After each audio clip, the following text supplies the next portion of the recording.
What's up, everybody? Welcome to the life of a board gamer. My name is Daniel and I think I am live now. So for the last 5 minutes, a little bit less, 3 minutes, I was just talking to myself. I realized I didn't push the live button, which is very important if you want to go and live stream videos.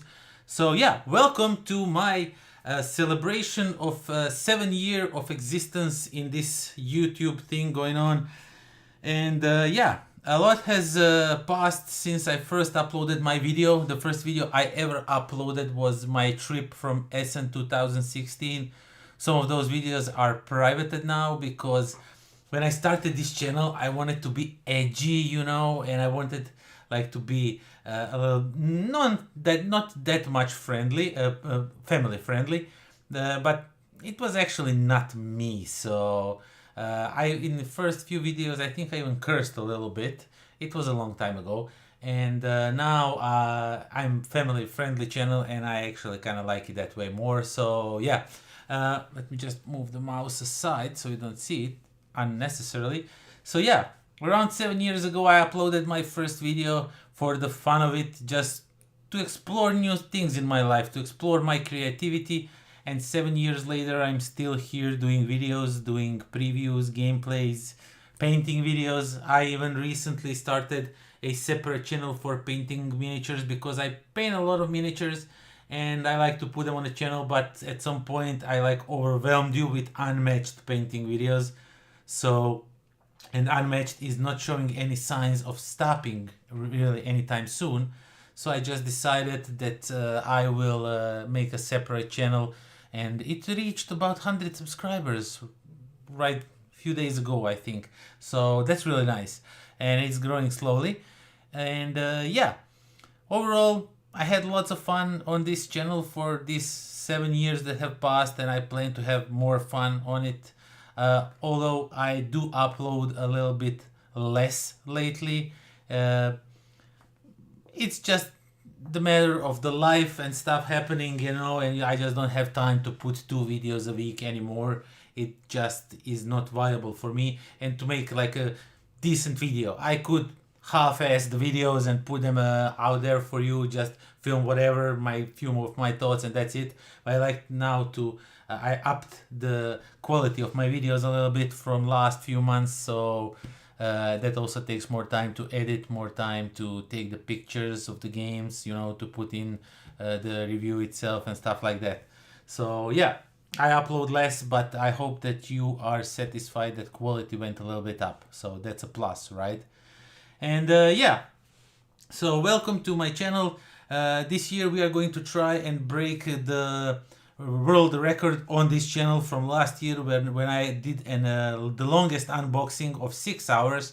Today we are going to try and have the longest unboxing for 7 hours.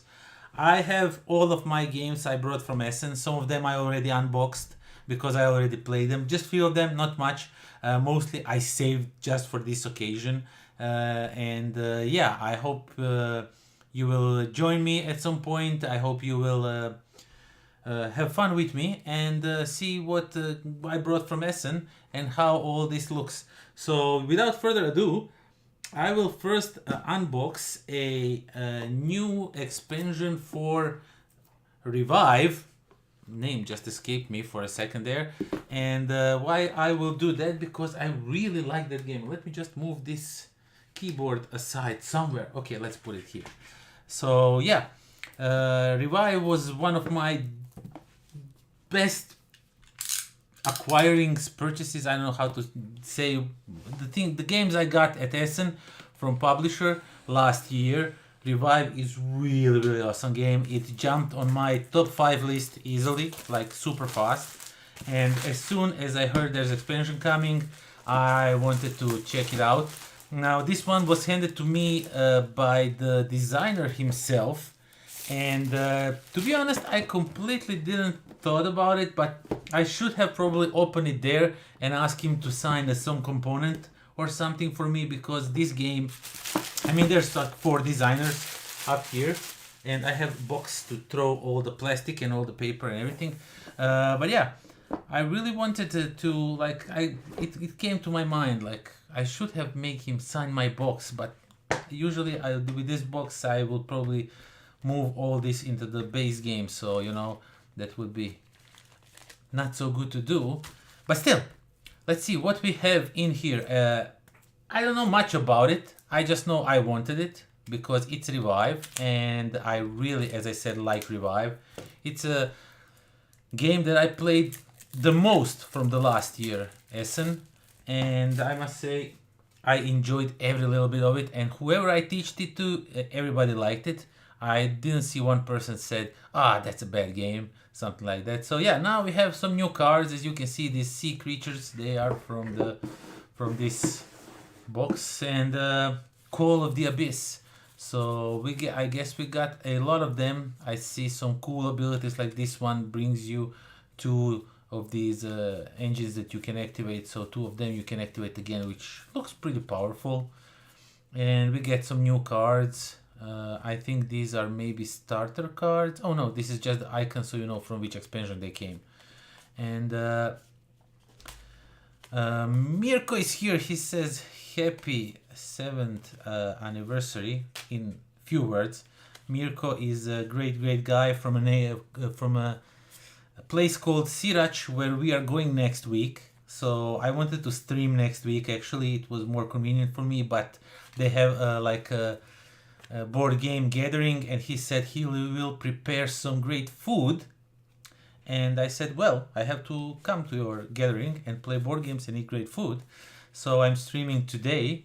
And yeah, what we have is lots of new cards with all kinds of cool abilities, as I can see. Now these, I'm not sure what these are for.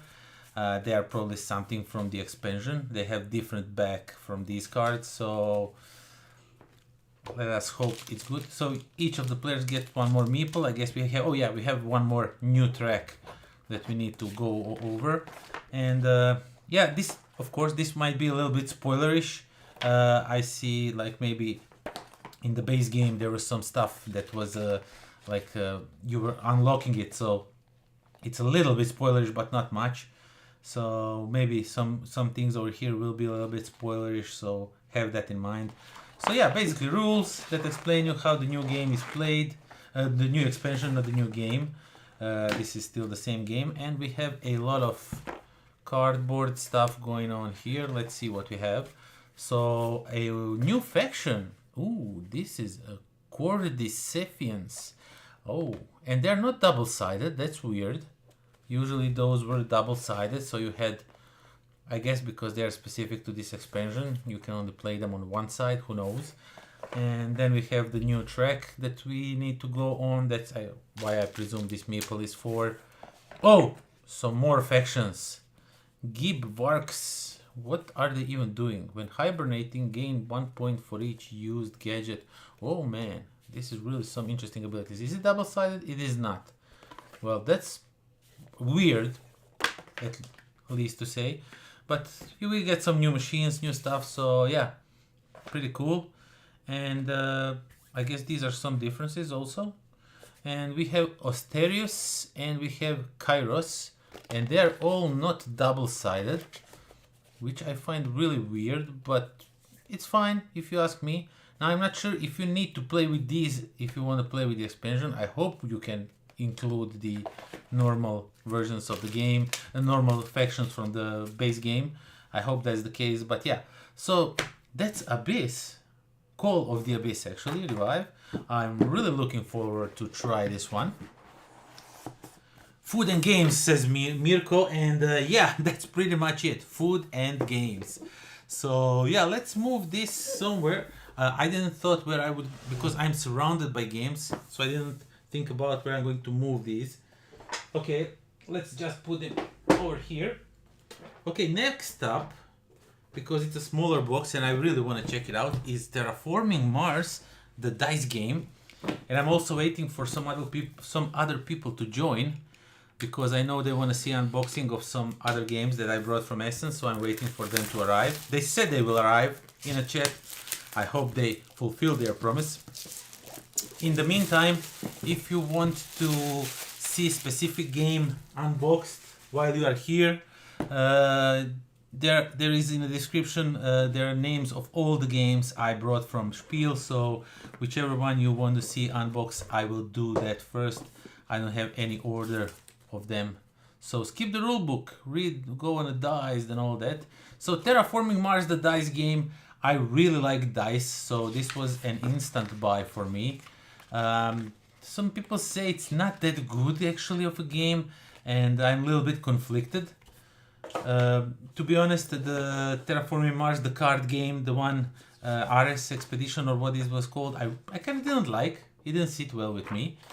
But this one, it has lots of custom dice, so I automatically think it will be a great game, but we'll have to see. So we have some cardboard stuff. We have a board that is of course way smaller. Oh, it's a 2-layer board, so I guess it's just different things, a little bit differences. Yeah, I don't think it's the number of players that's important. And we get some cardboard stuff. Oh, not much, just 2 cardboards of different tokens, cities, oceans, you know, all that from Terraforming Mars. I really like Terraforming Mars. It's one of my favorite games. And we get a little bit of cubes, and we get what I like about this game. We get a insane amount of custom dice. It's like what, 12, 5 times 12, that's 60 different dice for the Terraforming Mars, with the symbology of course for the Terraforming Mars itself. So oh man, I like custom dice, I really do. So, and this bag, we're just gonna chill here on the side, and we have a lot of cards that come with this game. I'm not really sure how they all play. I can't go over the rules right now because I don't know much, but still. So yeah, Terraform Corporate Era cards. So we have the Era cards, corporations, of course, as usual. And of course we get some cards that we can do different things with them. Place some cubes, roll some dice. I'm not really sure. So everything I'll have to check out. And this is really weird insert. I guess these are used to like fill in the cards, throw them all in and all that. So can I get more of these? Are these in few different languages? Wait, let me just discount cards. This one says yeah, these are all English. Let's just because this one looks like it's the same, but it doesn't say. It says base game cards, and these are, this one says corporate era cards. What? Oh, okay, I get it. This is just one card, so you know what is where, like that divider card of sorts. But I guess all of these are just different cards. Oh no, this actually, oh, these are also I recognize some of them from the base game. So we have administrator, we have okay, so these are all English, so more cards, yay, why not? Terraforming Mars is known by that, to have a lot of cards. I'll have to check it out, see what it is. I don't know right now. Let's open the last one, see geothermal thing. Okay, I think these are just more of the playing cards for the Terraforming Mars itself. Let's see what we have. Yeah, a lot of cool cards, man. Okay, I like it. Yep, this looks really nice. Okay, so just by the looks of it, they look really nice. I hope that people saying that game is bad are just people who expected to get the Terraforming Mars again. And I want to see how the dice feel. Oh my god, these are really nice dice. They have really nice, a little bit sharper edges than usual dice, but I think they roll well. They kind of, yeah, they roll really well. So I have, oh wait, haha, I have a dice tower here near me that was gifted to me by In My Box, you know the guys, And yeah, this is anti-cheat dice throwing device by Life of a Board Gamer. I said I wanted that written on. Oh, I got lots of hammers. Yeah, they roll really nicely. I like them. Yeah, oh, pretty nice. Oh man, really looking forward to try it out and see how it plays. So let's move this aside. So that was Terraforming Mars. I will not do all the punch boards and everything. This is really like, maybe once we unbox everything, is that if there is a time left, we can like sort the games out and everything. But for now, I just wanna open different things and see what's inside and how it looks. Okay. Mirko says looking interesting, and yeah, it definitely looks interesting. Now, another game that I really want to check out is Beacon Patrol.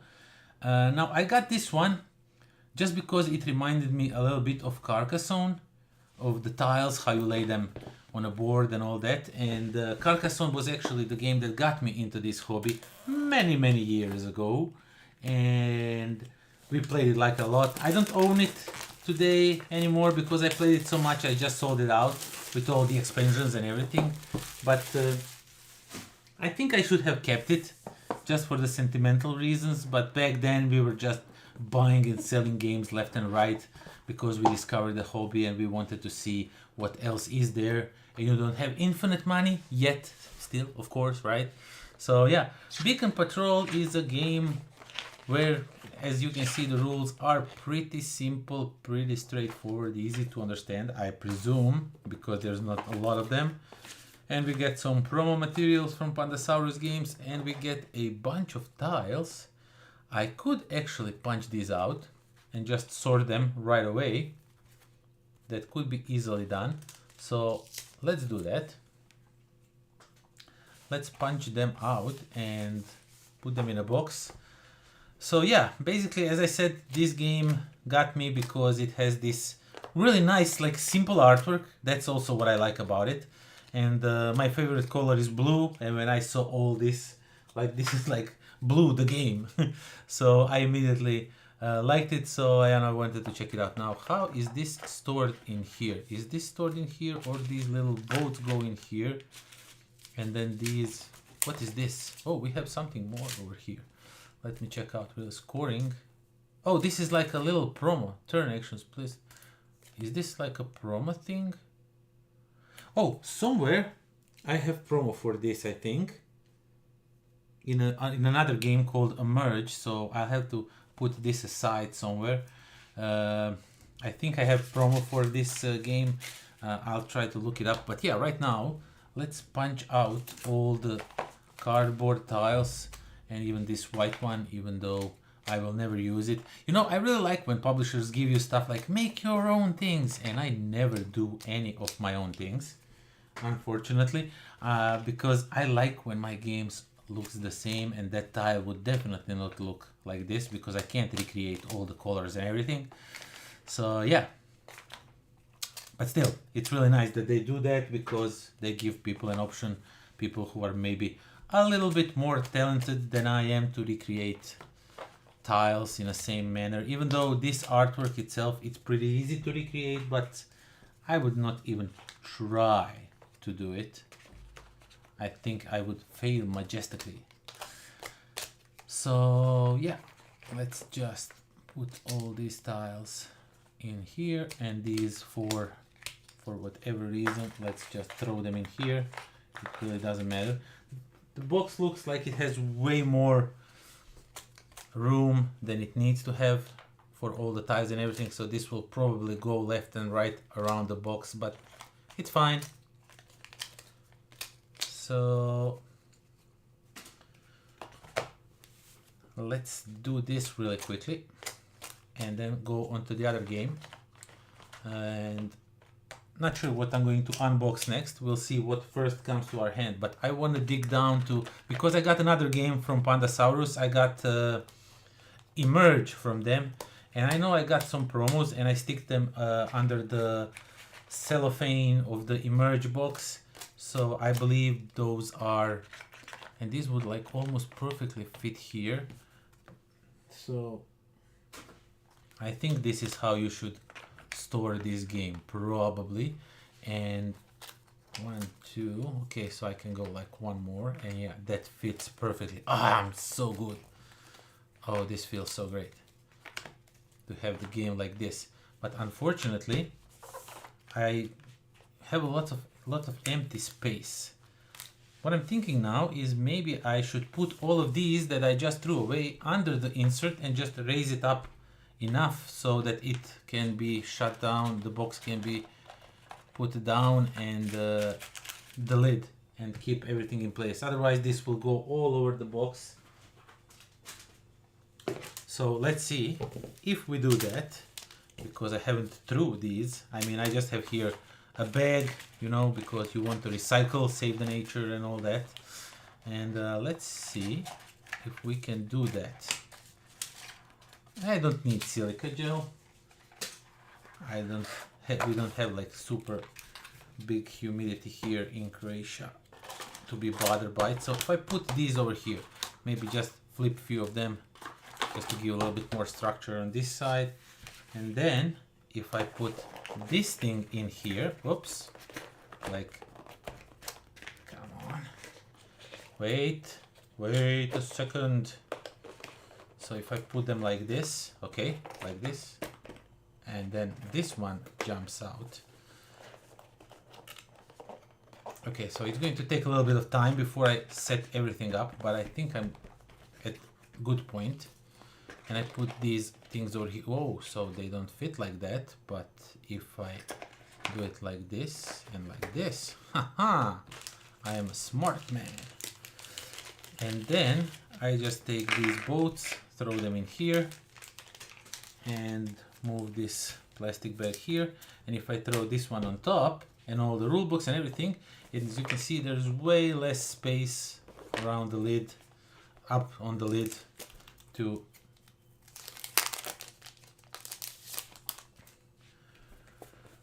make. Oh, so no, these are actually turn actions for each player. This is not promo or anything. It just explains you how the game works, how the scoring works.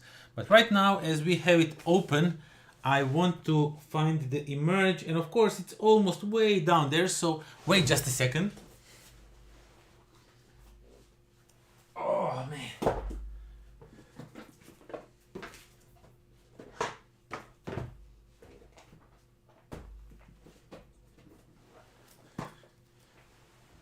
Da-da-da-da.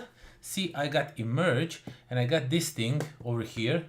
So what you do, this is a trick I picked up from somebody at Spiel one year. When you have promos and stuff and you don't want to lose them, you just cut a little bit on the side of the plastic and you just slide the stuff in on the other side, and you are sure it will never go away anywhere. It will not go anywhere. So yeah, as you can see, I have an emerge promo here, so we have to be careful about that to not destroy it when we unbox this one. But I got some promos for Beacon Patrol Discovery tiles. So basically I got 2 tiles and explanation how they work, I presume.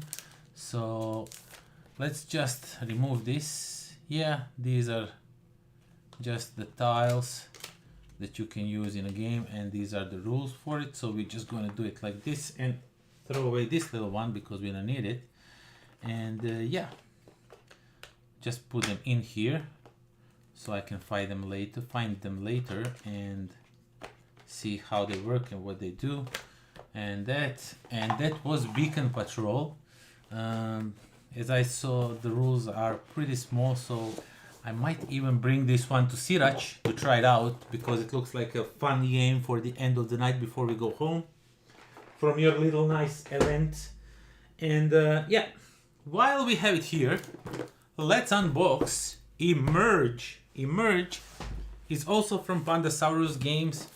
It's a game where you are like exploring islands, looking for a species, and islands are emerging and species are emerging. I'm not really good with the themes and all that, you know me. I always just look for the mechanics in games, and this one looked really interesting. It had some dice and you manipulate them in different ways. And when I have dice, I am automatically interested in the game. So yeah, we have a little bit of promo card here. One perfect island gold card. Okay, so we have a one perfect island gold card. Gold card. So let's check out a merge. So we have rulebook, of course. We get a little bit more of these. I could actually throw these out. I mean, do you need assistance? Yeah, I'm gonna save it for later, but I know what games they are coming with. Illusion, really great game. I just got it recently. And Sea Salt and Pepper. I completely forgot about that game. I really want to check that one out. So yeah, okay, so each player board is the same as it looks to me. No differences of any kind of anything, just colors. I like when players have different abilities, different boards, but it does not have to be like that exactly, or otherwise I don't like the game, you know? So yeah, you get a lot of these islands will emerge from around on a board, and you will stack them one on another, stuff like that. So, and as you can see, there's different islands, different things will pop up on them, like you have crabs and seagulls and whatnot. And did I say crabs? I think I meant crabs, but yeah, as I said, I really didn't think this through. So when I started this live stream, when I announced it, I should have slept more, but I didn't. So yeah, okay, the board itself, the board looks really great. It's like one big island, as you can see, and then stuff will emerge over here on these spots, and it's just insanely long. You will need a bigger table for it. And yeah, you get, as I said, you get a lot of dice, and I really like dice. These are like normal dice, they just have numbers instead of dots on them, but as much as I can see, they're pretty regular dice. And we also get a bunch of cards. Come on, a merge. Let's see what this card, I think these are the end goal cards, like this one. So, and why am I saving these stuff? These are really of no use to me, so I can just throw them in plastic. So I think these are like end game scoring cards of sorts, I believe, because this one is suspicious. Yeah, it's the same. I wanted to say it's the same size. So let's just take it out and put it with the rest and just play with it. And oh, do I get to have one goal card? A merge base game required. Yeah, it doesn't say about anything about the rules. We just need to, oh, this is all plastic, so it all goes into plastic. And we just one perfect island, so we just slip it in here and just shuffle it up, and now it's gone with all of the other cards. And you get all these little, this is what drew me to the game the most, apart from the dice, is you get all these little crabs, seals and turtles, these little ships and anchors, and I just like this little seagull component. I just like wooden components. I like miniatures, definitely. I am a miniature painter and all that, but when they make effort to create a cool, so this turtle could just be yellow cube, you know, but they made it like a little turtle. I really like that. And of course we get some trees to plant, I guess.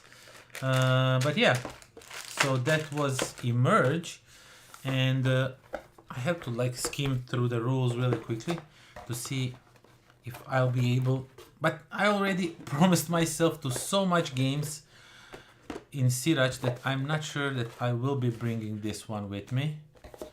But let's just quickly browse the rules and see what did I get myself into. So as I can see, there's lots of rules, but it's probably, yeah, the pictures are really big, and it's like, yeah, it doesn't look like a complicated game.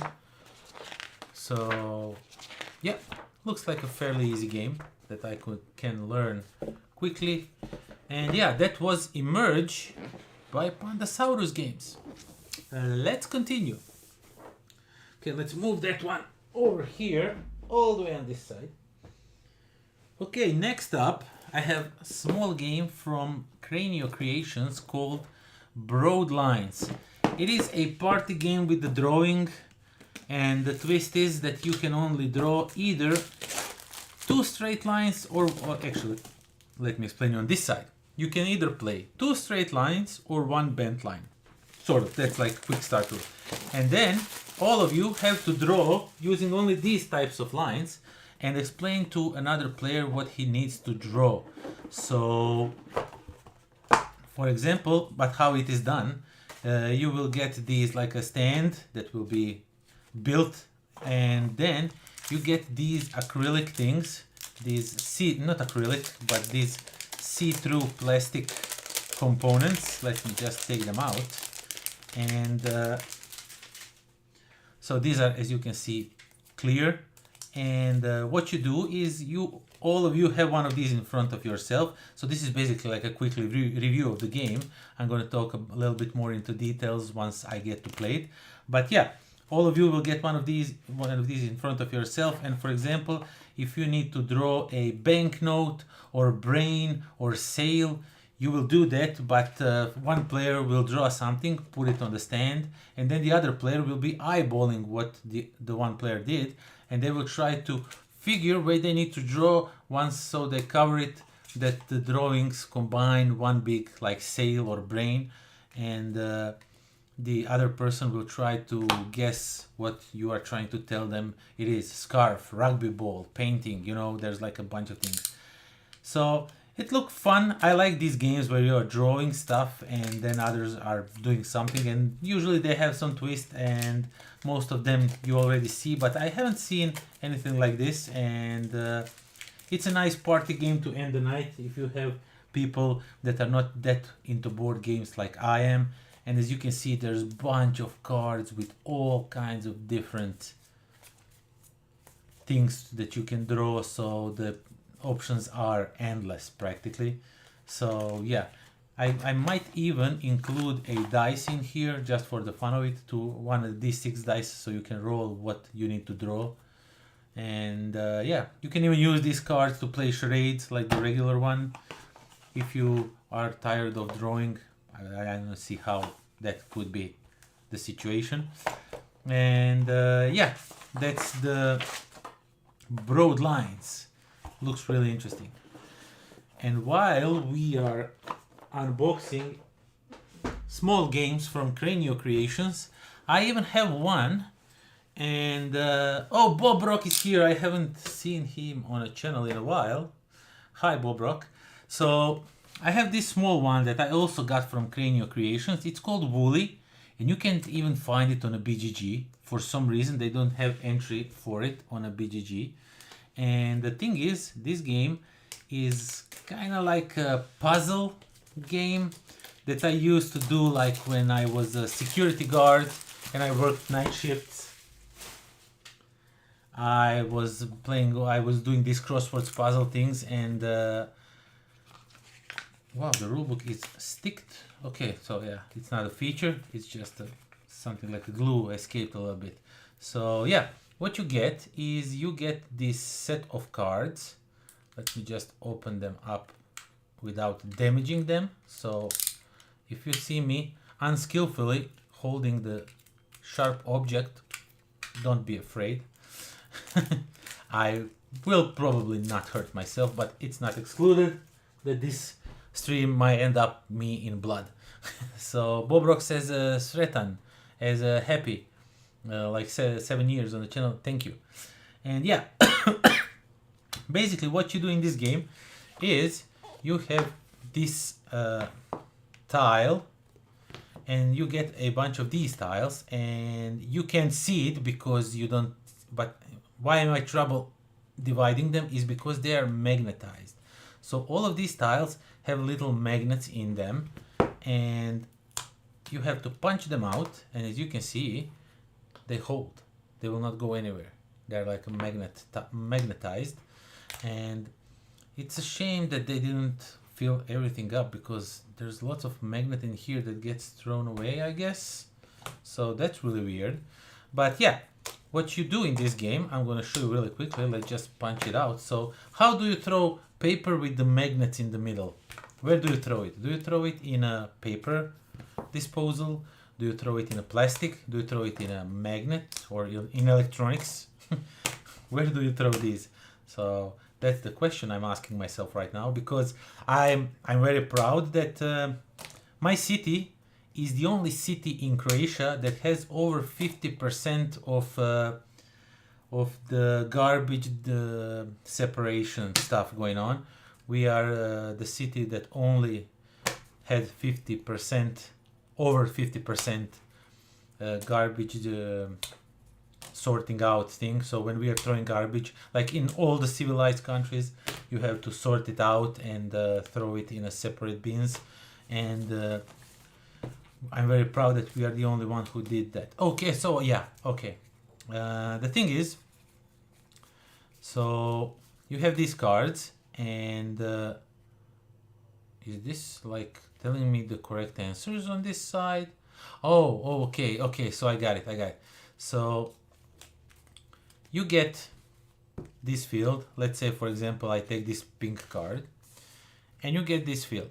And now, as you can see, a lot of these shapes have sheep on them and have flowers, but on the other side, sheeps are in different spaces. They don't have flowers on them, whatever. This is a solo game, first and foremost. Have that in mind. And this one says that I need to put sheeps in this composition with one flower in the middle of it, and I need to put all these sheeps in the to look like this, and I need to use all of these tiles or most of them. On the other side, there is an explanation on how it is done. And Mirko says, when I was talking about, that's why I'm laughing, when I was talking about the disposal and everything, we had a huge mishap while I was at Essen. Actually, at that moment, when we, first day of Essen, we had like a huge company that is processing the plastic and everything burned up, and right now the air in our city is super polluted. You spend out as less time as you can. We are constantly locked in the house, but yeah, so he's making fun of it. So yeah, unfortunately, yeah, that happened, but what can you do? So yeah, back to the game. So now you need to use all of these pieces and recreate all the sheeps in all these positions. And I guess the orientation of the sheep tells you also which tiles you should be using and how. I'm not really sure if that's the case, but we're gonna have to look out and see what can we do. How can we create this? Well, this is interesting. So yeah, basically it looks way easier than it is. So you just start creating these. Like if you are working as a security guard, this would be a really great game for you, because you would spend hours and upon hours having fun with it. So wait, 1 2 3 4, and this is 5 by 5, so I guess I have to go on this side. No, this is 1 2 3. What's happening here? 1 2 3 4, and this one is 1 2 3 4 5. Okay, so I guess I need to read the rules to understand how this game is played, because this one is 4 by 4, which represents this one, but these 5 by 5, I guess you don't use this, you just make them over here like on a table itself. This is just to help you out with the 3 by 3 and the 4 by 4. So let's, for example, let me just show you. Let's try and build this one 4 by 4 and see how it works. So yeah, basically we have one flower over there and nothing else to show for, so we can like go maybe like this, because the sheep is in that orientation. So it tells me basically nothing, but still I can try and see if I can do something with it. And it doesn't restrict me like others. Some cards will restrict you of which one you can use or not, so you have to be careful about that. And you just try to figure out which ones you could play, and maybe this one goes over here because then it matches these two, and this one goes over here. I think the goal is to completely cover everything. I'm not sure if that is the case, or I have to read the rules, but basically, yeah, this is how the game plays. So I'm too stupid right now to play it, so I'll just postpone it for a later date. I might film a gameplay video of it or something, we'll see. But yeah, it looked really fun, like a small solo game that you can play basically anywhere. You can play it actually in a box, have this just aside or somewhere. So it's a really small game, and I kind of liked it, so I took it with me and wanted to check it out. So let's move that aside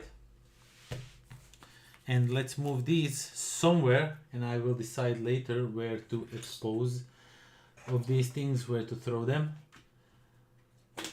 Okay, next up, oh, you know what I want to check out while we are at the smaller games? I picked up a Merchants Guild. Neuroshima Hex is a game I really like. I have all the expansions, everything for it, and I was promising you for some time now that me and Slaven are going to film a Eternal Grudge Season 3. As I said, life just happened and I didn't have time to commit to filming those because those take time. And so I guess we will include this one most certainly in it. And if you want to see it before everybody else, you can see it on my Patreon, because over there stuff like that I first publish on the Patreon and then I publish elsewhere. So Merchants Guild brings merchants to the game, so we get a bunch of rules in all kinds of languages. What I'm sad is that I have the deluxe version, the Year of Moloch version, so to say, and that version, unfortunately, not unfortunately, but it came with a really nice plastic overview of each faction, so it's not like this leaflet, but like nice plastic. And they don't include it with the expansions because it can't fit in a box. The box should be like this big then, and that's unfortunate for me. They could pack it like the expansion for the Guild of Merchants that I'm going to show you in a second or two whenever I decide to get to it. But yeah, so I wish I had for all the factions like that, but it's just not viable. And while we are here, let's just punch all the boards right out and just put everything in the bag and then throw in the box. Yeah, and they made that box and they didn't even, they give you some like acrylic tiles for each of the factions to score points with it, and not just the regular tile that you get with each faction. And they don't provide the new ones. I hope that they will give us the new ones for these all factions that came after the Year of Moloch. I hope so, that they will just come up with the, you know, like a set. So if you want to have everything like from the Moloch and you have all the expansions from when the Moloch was out, just take all of these, buy all of these, stuff like that. I hope they have something like that planned, because that would be really cool. As I said, I really like Neuroshima Hex. It's a wonderful two-player game that I don't play a lot at all, unfortunately. And I should play it way more than I do. So yeah, I wish they would do that. So they would give us like a way to purchase all the acrylic tiles. They're not acrylic, they're bakelite or whatever it is called in English. And they would also give us like big pamphlet, like these plastic overviews of each faction. So until they do that, maybe I should send them an email. Ask if something like that is in works. Maybe if it's not, and maybe if they hear it from me, maybe they heard it from few more people, then maybe they think to themselves, well, if lots of people are interested in it, maybe we should do it. I would gladly buy it, because I want to have everything for Neuroshima Hex in a really nicely done way. So yeah, okay, so will these now fit in here? Probably barely. Yeah, they fit. I just don't want to lose them, but I will throw them in a base game box with everything else. So, but for now, let's just move it aside somewhere and let's start unboxing. Okay, so this one is already unboxed. It is a game called How Dare You. It is from the same publisher actually who did Revive, and he gave it to me. He said to me, I will give you an expansion for Revive only if you promise me you will like this game. And I said to him, are the false promises okay? So, you know, I can't promise him that because I don't know if I will like it. From what I saw, from what I read about it, I kind of like it. I think it is, so there's like all kinds of different questions. The answer is always a number, and you have to be the closest one to the number as you can. Otherwise, others will call you a silly goose of not knowing that and call you out that your number is completely wrong or off or whatever. As I said, I didn't read the rules like in details, but I like these like trivia games.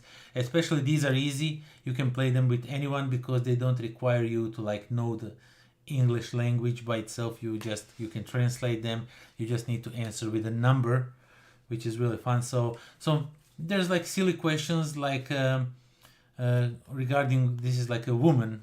It's, I guess, the theme of the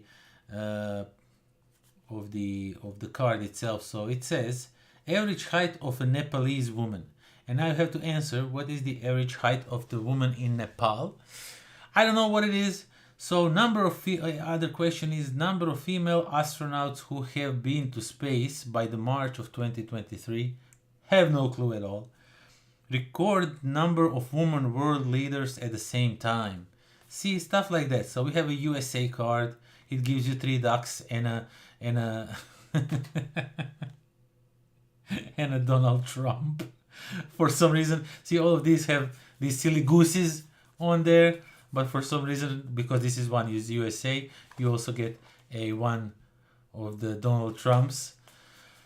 So yeah, it is game like that. It's silly fun game. I think it works. So we have eyes category. It says percentage of people with brown eyes. I guess it's a pretty big percentage.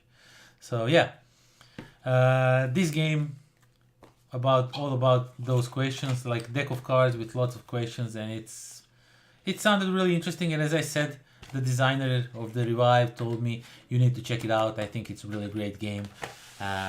Yeah, he jokingly asked me to like it. He didn't really meant like you need to like it, you have to like it.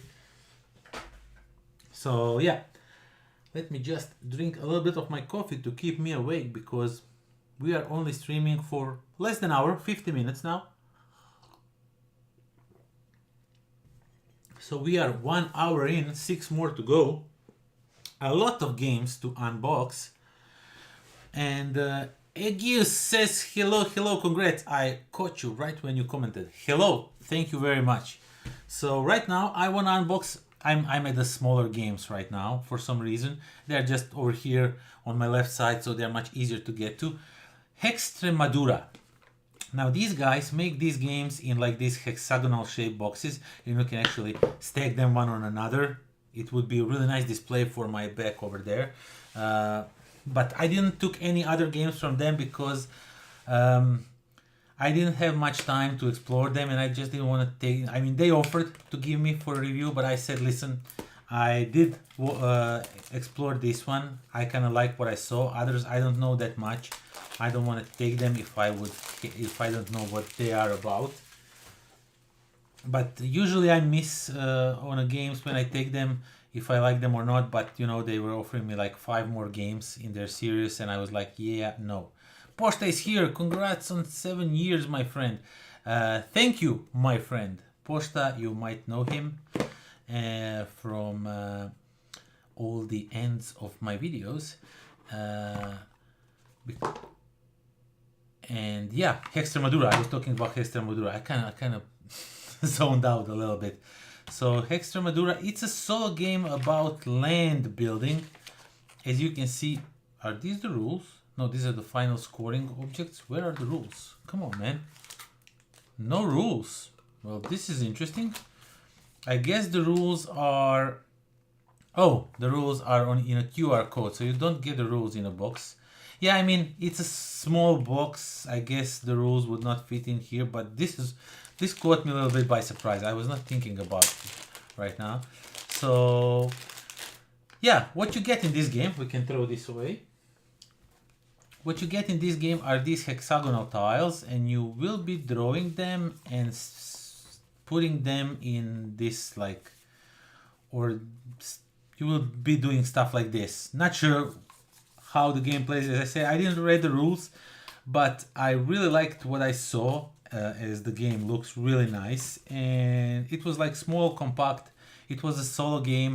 I'm trying to make more gameplay videos on my channel, and mostly they are solo gameplay videos.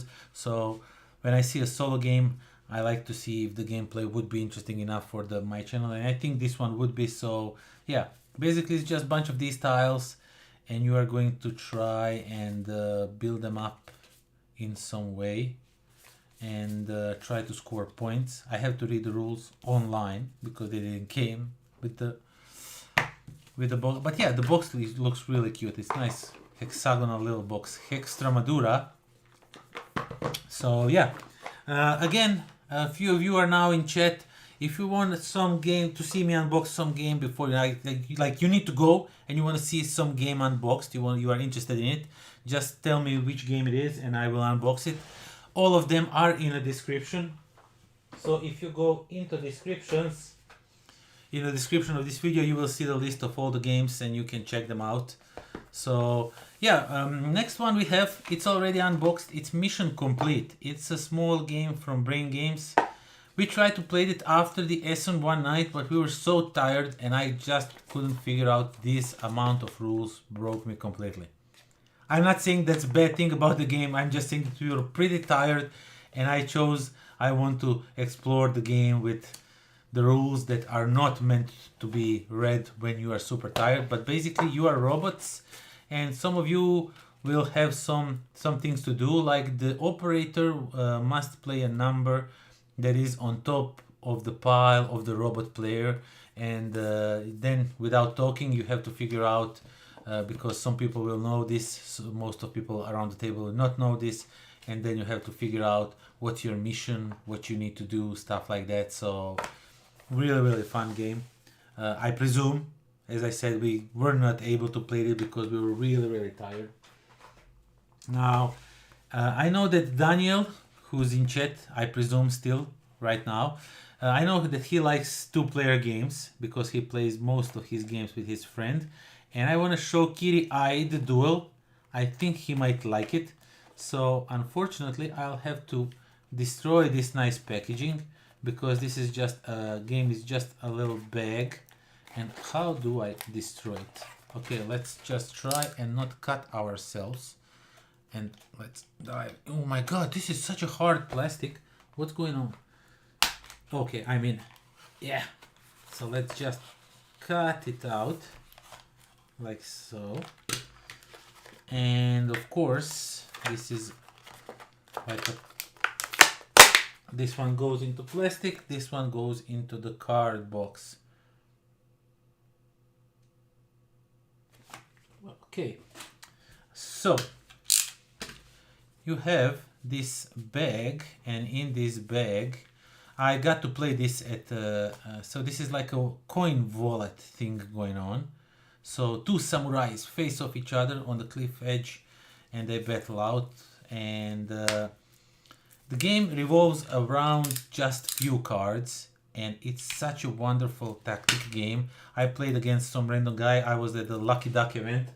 After the show ended, we were allowed to stay on the premises of the Spiel, and we had some really nice fun hanging out with Lucky Duck people, and we also got to drink beer and play board games. And yeah, I actually played Samurai Duel, or the KIRI-AI the Duel.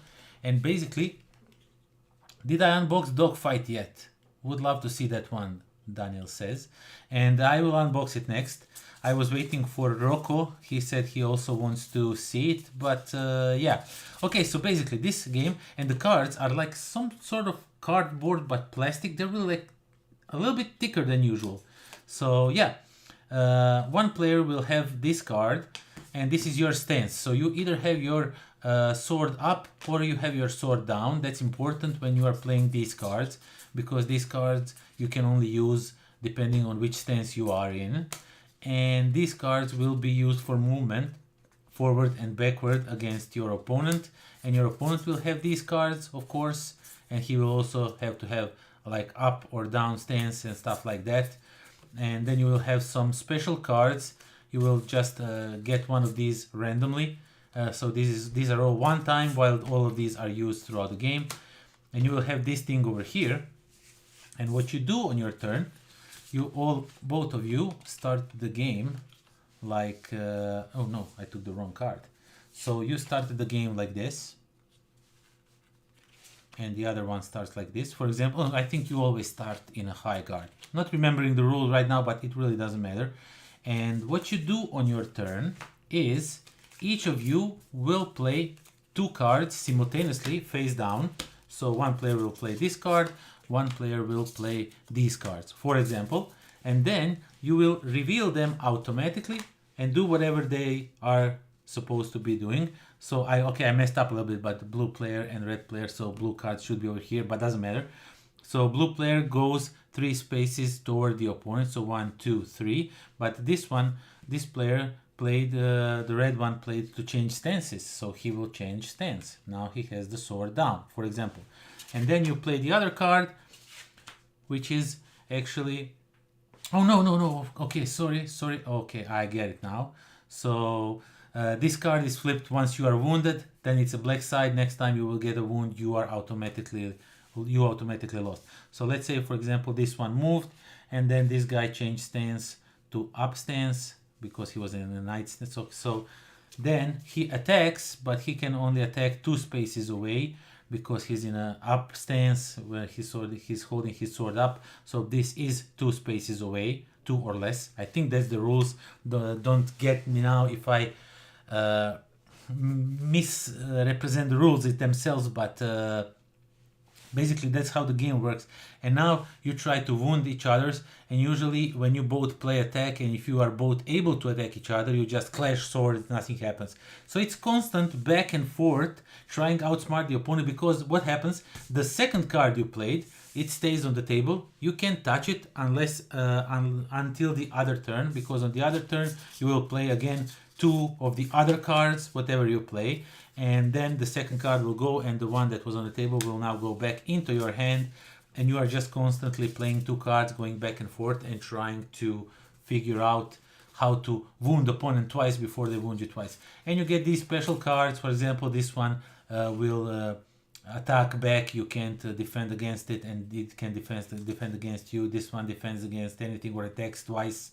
All kinds of these 2 different things, but there's only 2 of them. Each of you will get only one, and it's one-time use. And yeah, I know this explanation is not that good, but trust me, it's really cool game. It's like super fast back and forth, and the components are really nice, to be honest. The cards feel really nice, and they came packed in this little bag, and you just pack them in there like this, and you just stick in the rule book, and it's like this. You flimsy it around like this, and you are done. So KIRI-AI, the Duel, put it on your list. It's a really cool game. And yeah, you said you want to see Dogfight. Rocco will buy Dogfight anyway. I'm still on the fence about it. Yeah, I mean, people say, I read the rule, I read the comments on the internet, what people are thinking about it. Wait, it's here, Dogfight. So I read what people say about it. I think they're wrong. They say like, it's just the luck of the draw. What tiles you draw, you can't figure. But you can really anticipate what your opponent does if you understand how his plane is flying. Because each of the planes have like these different tokens with, and you see their stats. It's not like they're secret. So you really have to anticipate what your opponent is doing.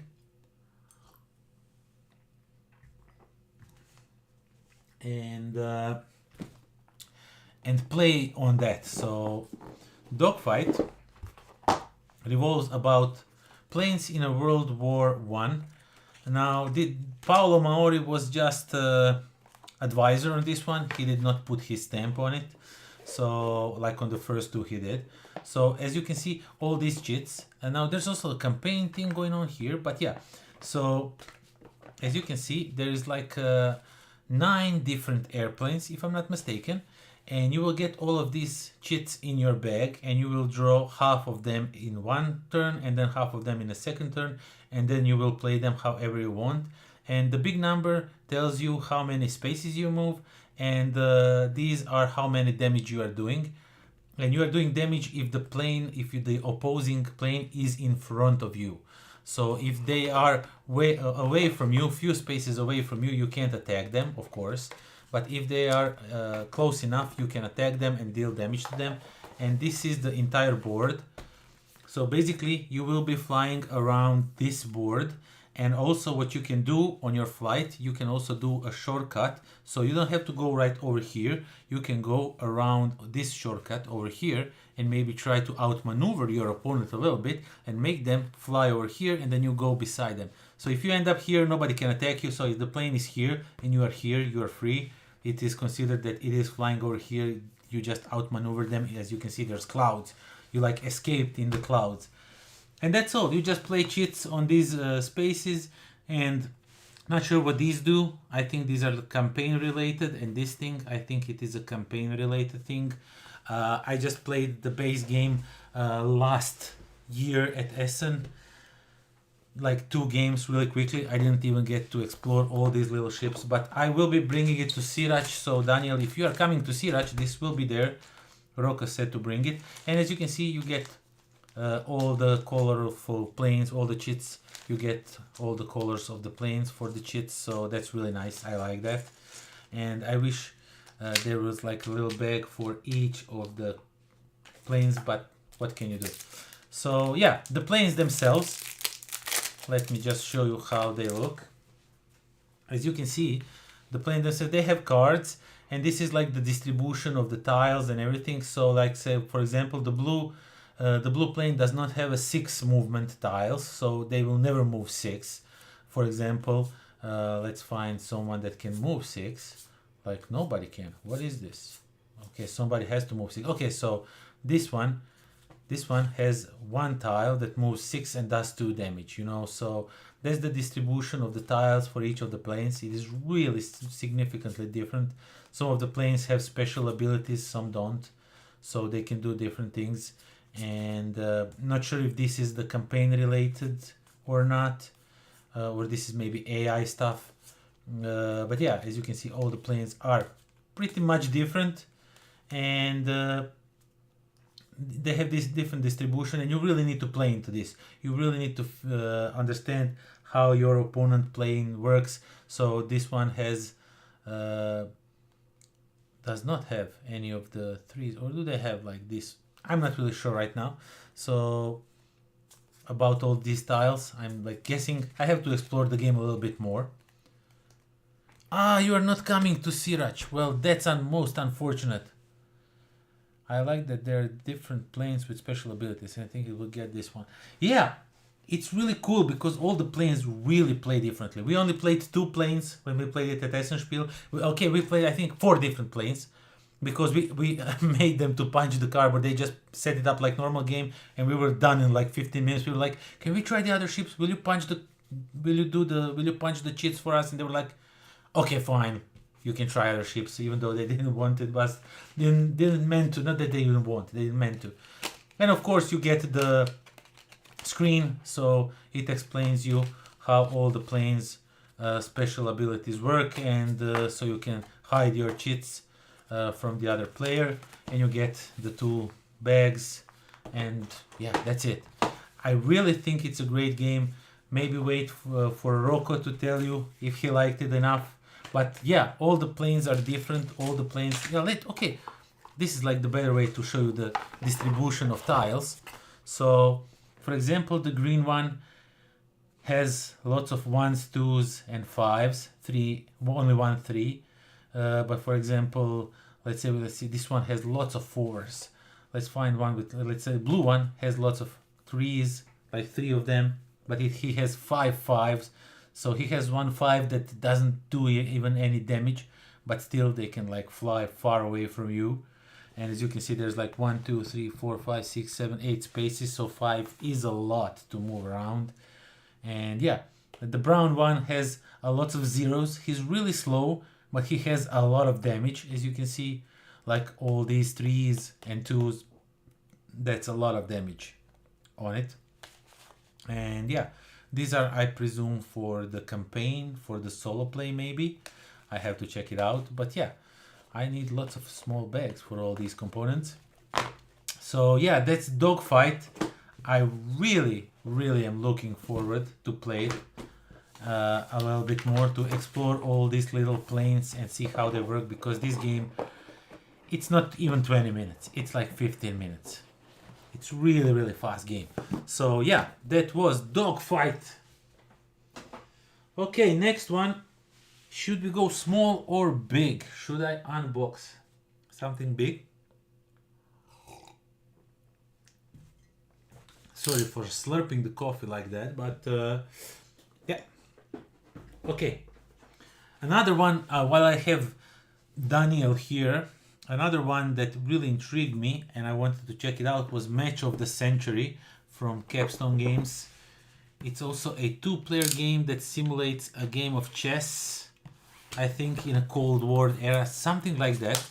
Recently I watched a lot of chess videos, so when this one popped up that it will be on a spiel, I kind of got interested in it. So what I liked about it is that there's cards. This is not like chess per se. You're not playing chess, you're just simulating chess, something like that.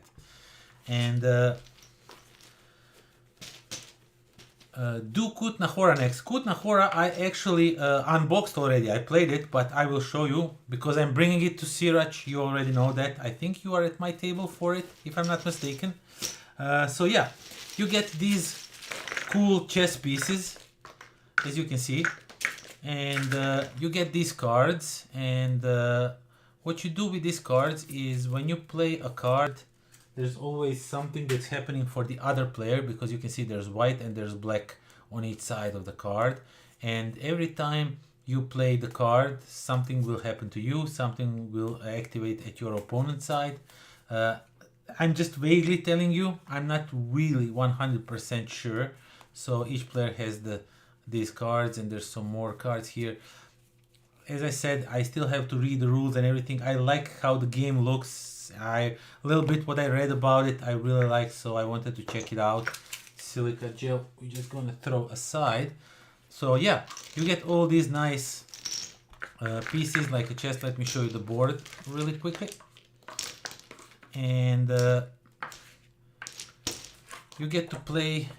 So there's like a historical context. As I said, this is like something from the history, Cold War era, chess players, something. I will probably read this at some point. But yeah, rules and the board, it's pretty simple. It just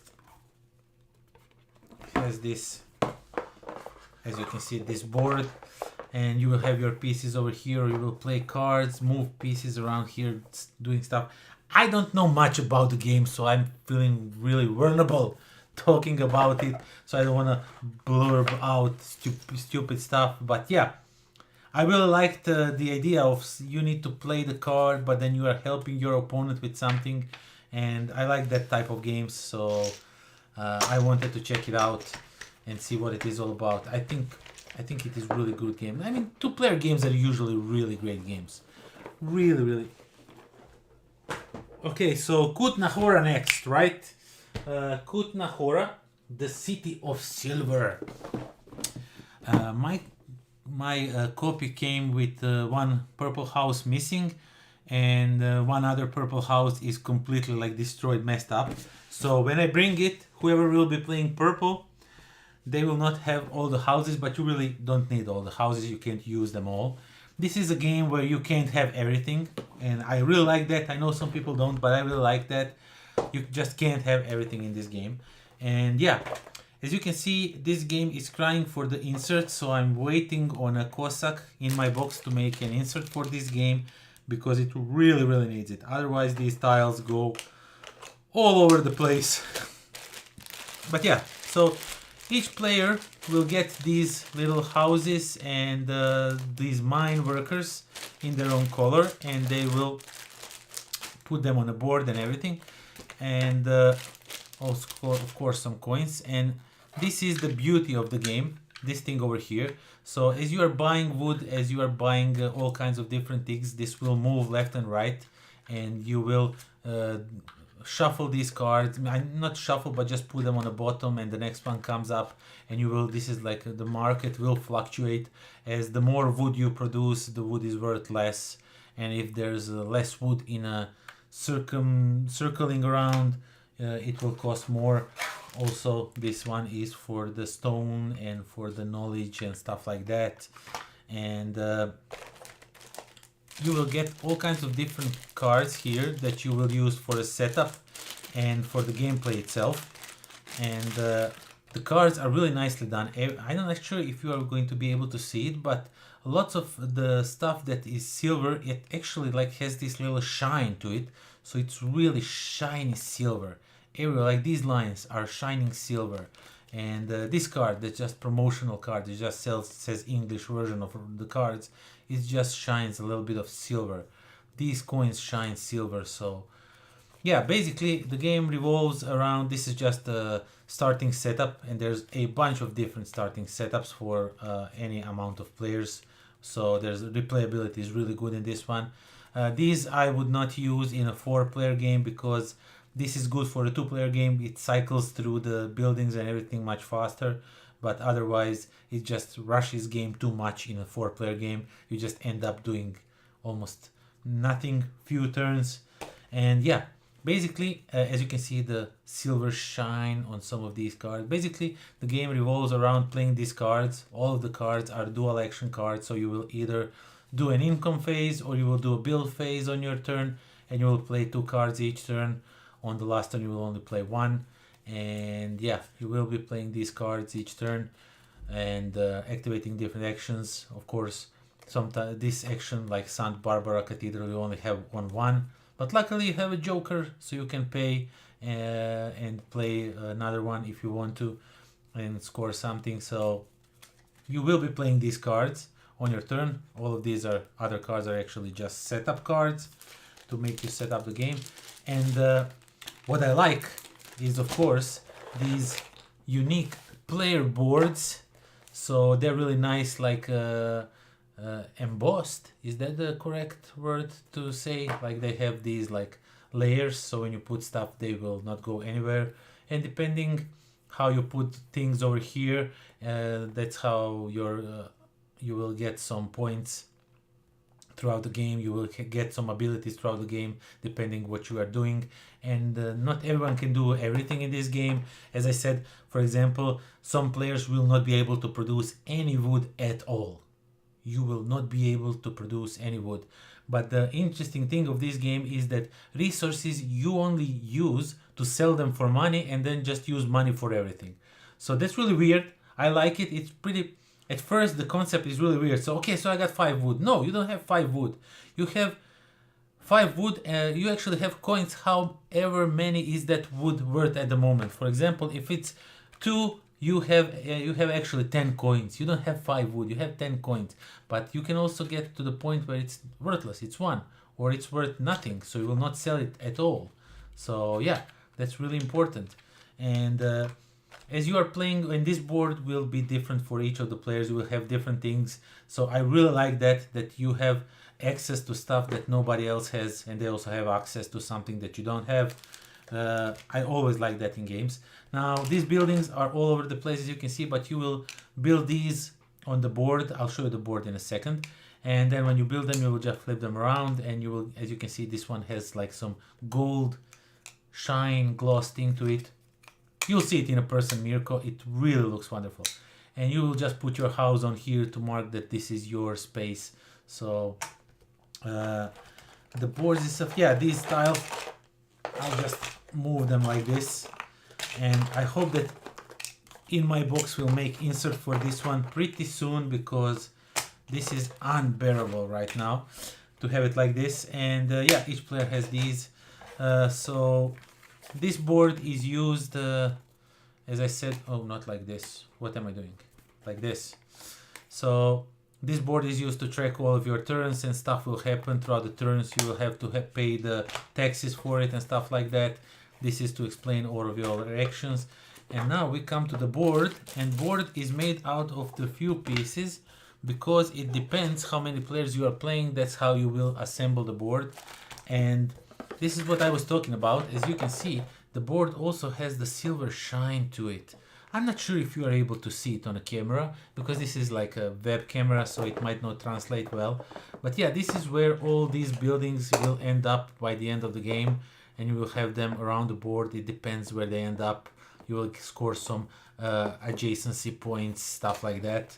And on the bottom half of the board are these mines, and of course, depending how many players is playing, you will have these mines, and you will end up going through these mines. You will mine stuff because there's also mine tiles somewhere around here. These black ones, these are mine tiles that will end up here, give you different things. So you need to go and get a little bit of everything. But in essence, that is KUTNA HORA. I know it's not much looking at it like this, but first of all, the game is freaking... Okay, spoiler alert. Watch my review, but yeah, this game is freaking awesome. I really loved it. It flows in such a nice way. It's just wonderful, wonderful game. And I will definitely bring it to Siraj. We'll definitely play it because it's a great game. I just need cool insert for it. So in my box, please hurry up and make the insert for it. I'll just throw these away now. Some of you might look this in horror, and I totally get you, but I know I have to stream for like 6 more hours or less, a little bit less, but I just don't have the time to put everything how it should be. And when I bring it to the Siraj next weekend, it will also be destroyed all over the place, so I'll just give myself some time to unbox some other games and not worry about this. And yeah, so that was KUTNA HORA, a great game that deserves all of your attention, if you ask me. It's a wonderful game. So let's close this off. And Zeblik wrote something. Zeblik is my man from USA. Hello all, see, he says he's at work, so unable to listen to video. Oh, it's fine, man. I think last year also you were like at work at this time. I know if I would to stream at the time that is convenient to you, it would probably have to be like 3 or 4 in the morning, and I'm not prepared for that yet. So yeah, even some friends asked me this year, am I preparing something special? They asked me if I want to, like, if they graciously offered themselves to be guests at my live stream, so maybe we play some games and stuff like that. And I think we could do that for the next year. And I see some buffering right now, that's why I stopped a little bit. I see some buffering. I hope everything is okay. That video, it says that it has excellent connection, that stream is healthy. Yeah, what I was saying, they offered graciously themselves to be part of the content, you know, to come over here to play games together and whatnot. And I am seriously considering that for the next year. I'm definitely considering that for the next year. I think it would be a fun thing to do. Will I be able to do it? I'm not sure. I will definitely try to set everything up, because right now you actually don't see, but there is like a mess all over this table. Now this area that you can see right here is really clear, but all around are games, pins, tokens, dice, stuff I need to review all over the floor around me. I'm sitting surrounded by board games. It is just crazy. So yeah, next year maybe, or maybe not even next year, maybe if I want, I will maybe stream like gameplay for 6 hours or something with my friends if they want to be part of it.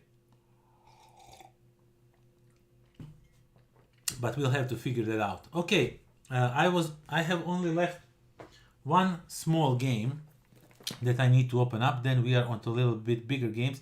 It's SKOVENTYR from Impatience. I already got some games from them that I still haven't reviewed yet.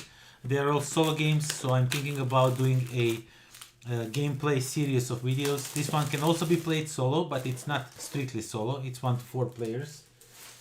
But I think I'm going to include it in that video, so I'm going to play all of them solo and publish one of them on the channel each time. So this is like some folklore tales from not sure where. Let me just from Denmark. Yeah, this is like folklore tales from Denmark, and you are going around doing something. I was actually gifted this by my friend Liev, and I think I pronounced her name correctly. I never know. We always just say hi to each other. We never I never know what is how to pronounce her name correctly. It never occurred to me, am I pronouncing her name correctly? But yeah, she was gracious enough. She said, this is a friend of mine. I want to buy a game, this game, and give it to you. So with no pressure, if you don't like it, you don't like it, that's fine. But make some content about it if you like it. Because it's a dear friend of hers, and this is his first debut, like in making board games. So yeah, I said sure, why not. I mean, I could have, when I'm thinking about now, I should have bought it myself, but she was insisting to buy it for me. So let's just put, why did I got this bag? If I have all the components, I can put everything in here. Not sure. Okay, let's punch it out because there's not that many components, so it will not take too much time. So this one goes into garbage. And yeah, so I don't know much about the game. She is, as I said, she said it's a friend of hers. This is like his first game. He's really cool guy. I mean, fine. I like, it's okay. So yeah, I said I will check it out.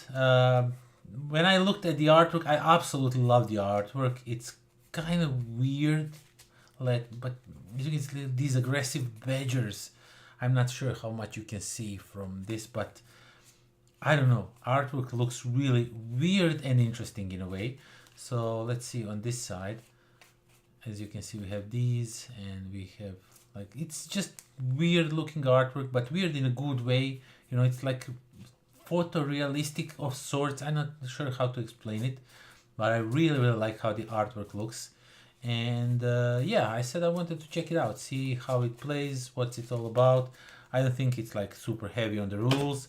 And right now I'm seeing that there's like these cool little angry badger meeple in here, which I absolutely adore right from the start. Check it out.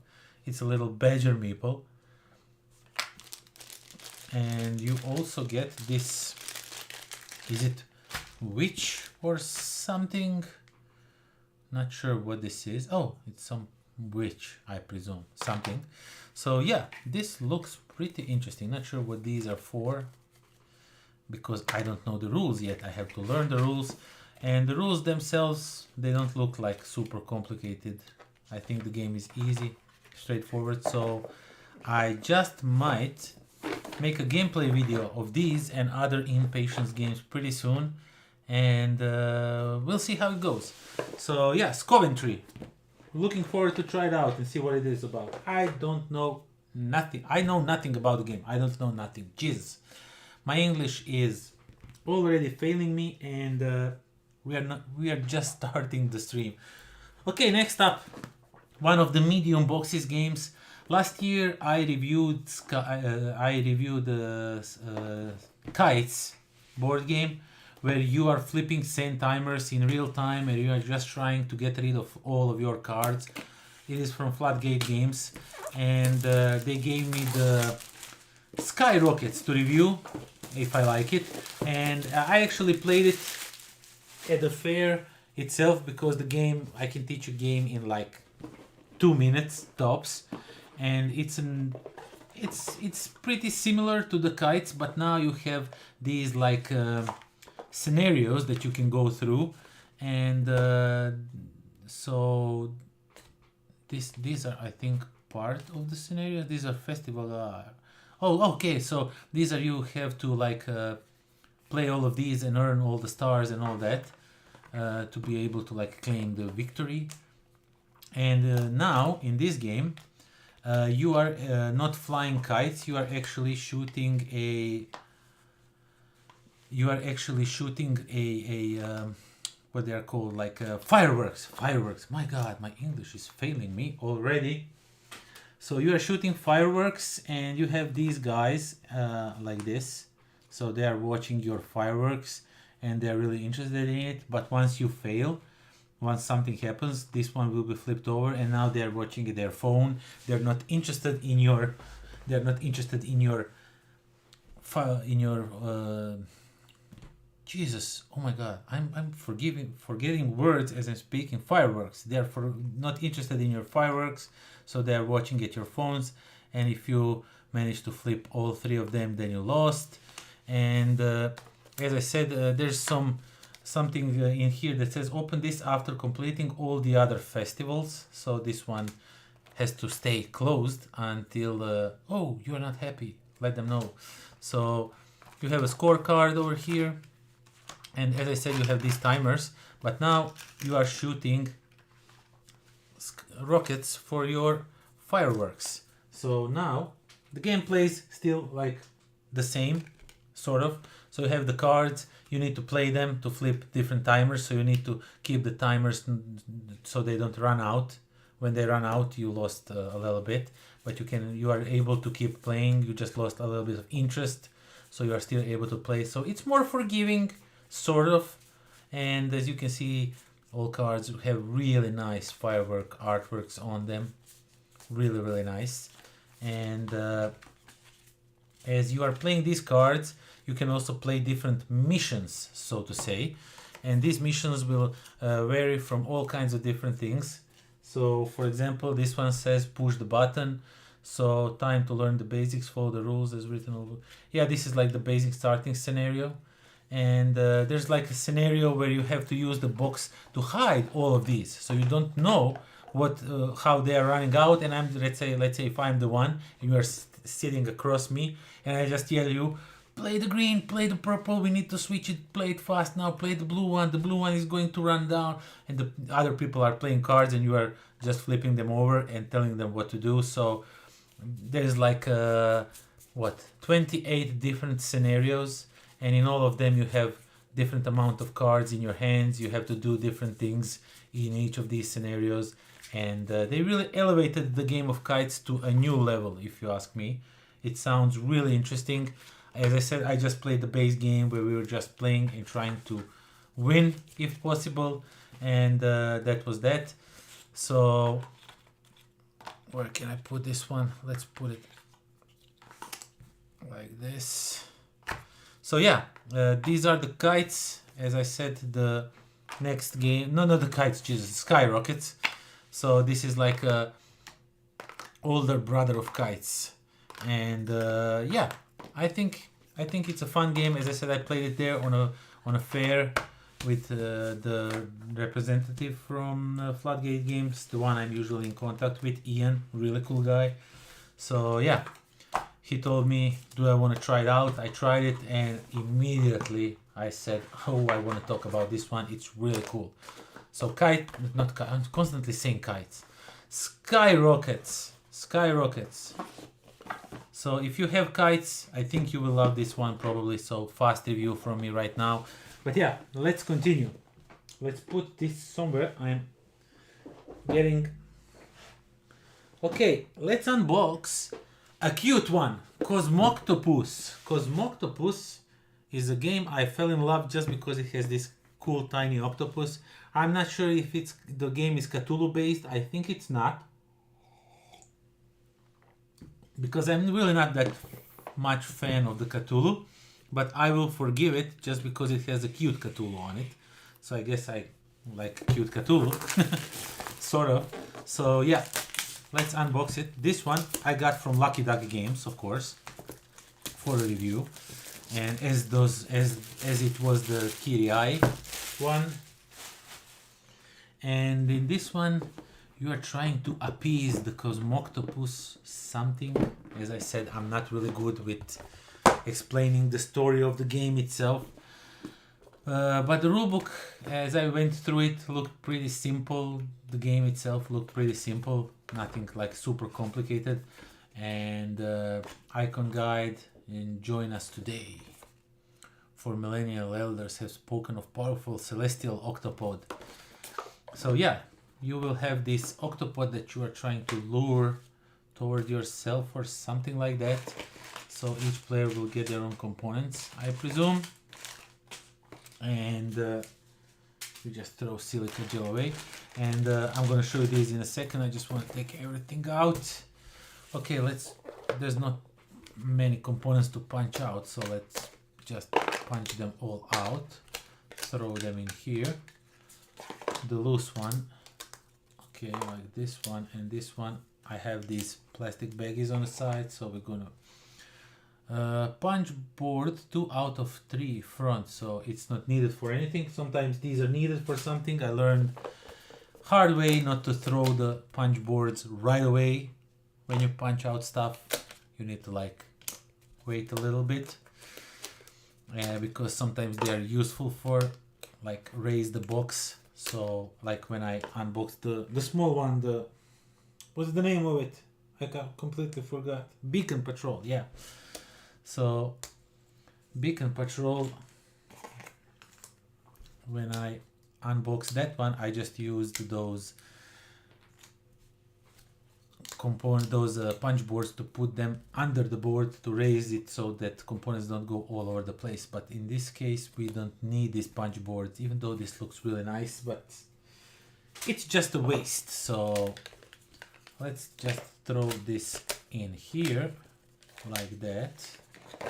Okay, and then this thing over here and these 2 things over here. And I'll just take one of these smaller bags and put all of these smaller components in the bag, so just so they don't go all over the place.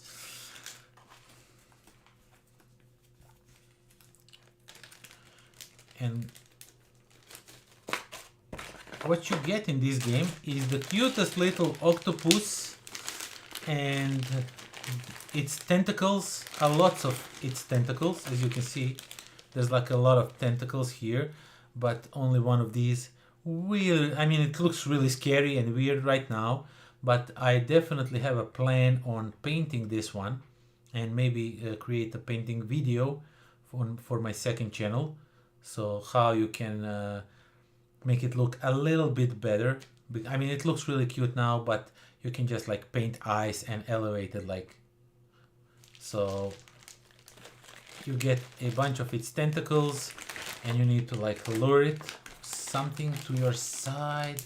I'm not really sure right now. The cuteness is what got me interested in this one. I didn't explore the gameplay itself that much. I just knew that it looks cute and I want to explore it a little bit more. Sometimes I just go for the games because I like how they look, and then I decide then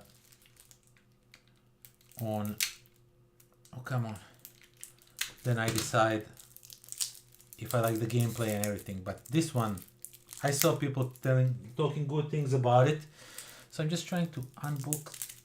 Oh my god, these cards are really packed tightly. So I just want to unpack the cards. Remake games you'll love. Oh, these cards looks really nice. Sturdy components. I can see the patterns, but what does it all mean? When the PI gains their tentacle, flip this card. Okay, so private investigator things, devotee deck. There's all kinds of cards in here that I don't know much about. So let's just put it in here. And let's see what we have in here. The board game Terraria. Okay, so these are coming soon. I thought like, did I get like a surprise game inside the game? And no, this is just a promotional material for their other games from Lucky Duck, I presume. So at the moment I was like, oh, a surprise game inside the game. It's like Oprah stuff, but come on. Okay, so this plastic does not want to go off my fingers. So yeah, a mode devotee deck cards, broadside, barnacle, they do something. Okay, artwork is absolutely amazing. I really like the artwork. It gives off that like I don't know, it just gives off really nice vibe. So yeah, cards look really fun.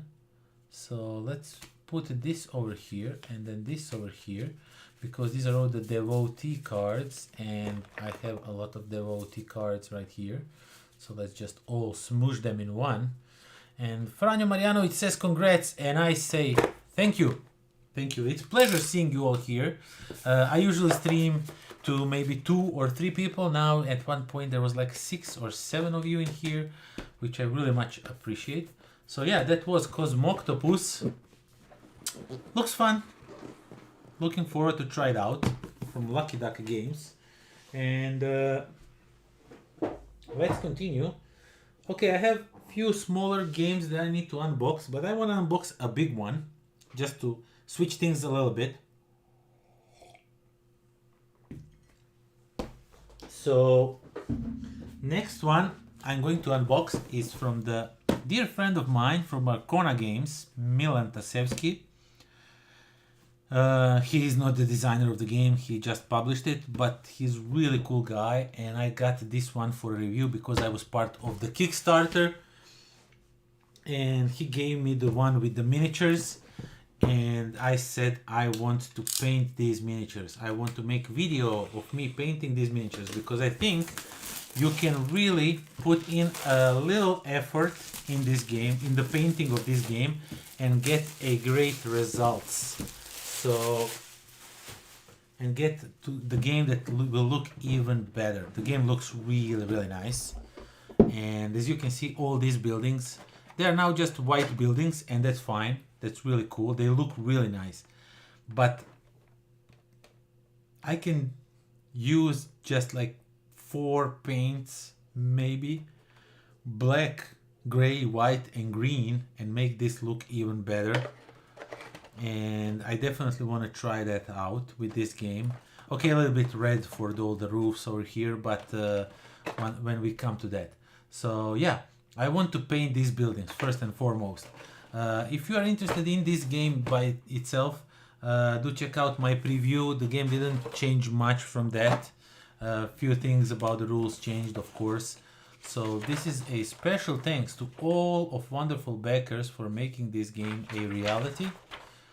And this is all of them explained. This is how they look, so I want to paint them as close to this as possible. So we have some boards. Oh, I think this is like a starting board. No, this is the solo board. Okay, so this is for solo play. So we get all of these components, all of these tiles.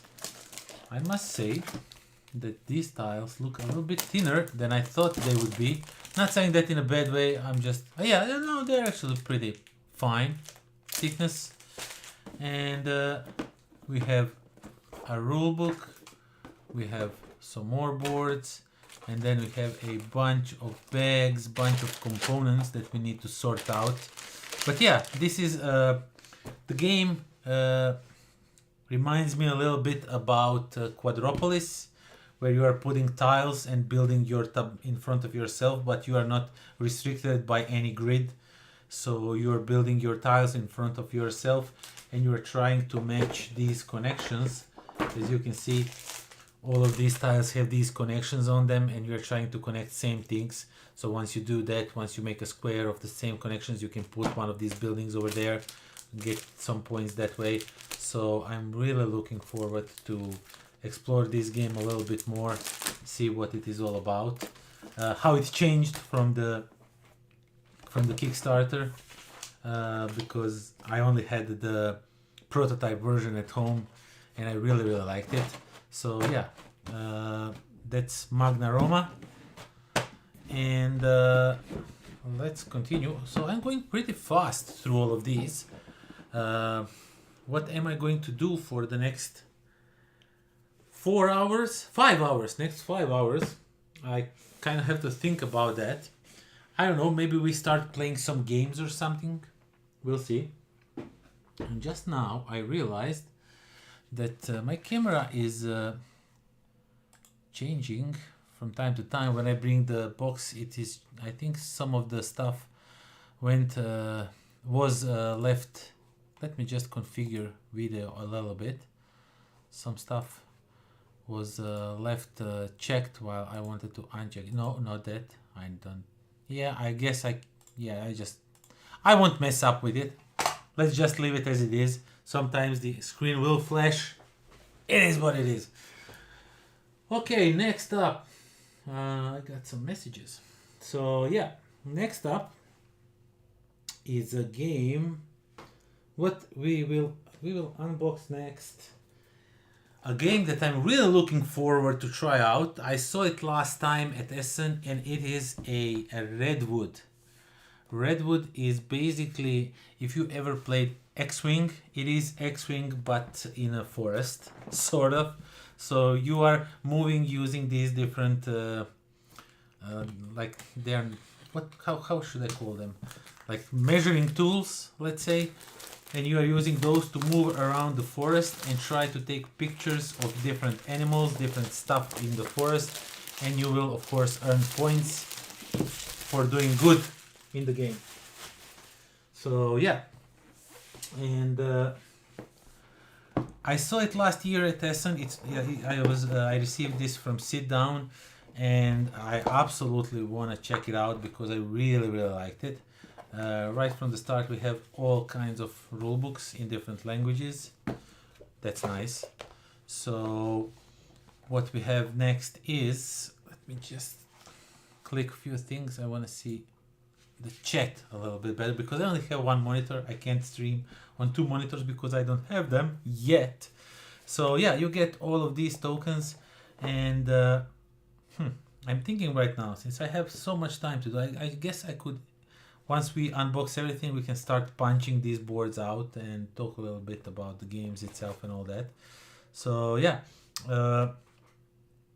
you will be putting all these on the board, and then you will try to take a picture of them. And once you take a picture of those components, they will then go away, move to different places, stuff like that. So everything revolves around this board, and you will be moving around on this board.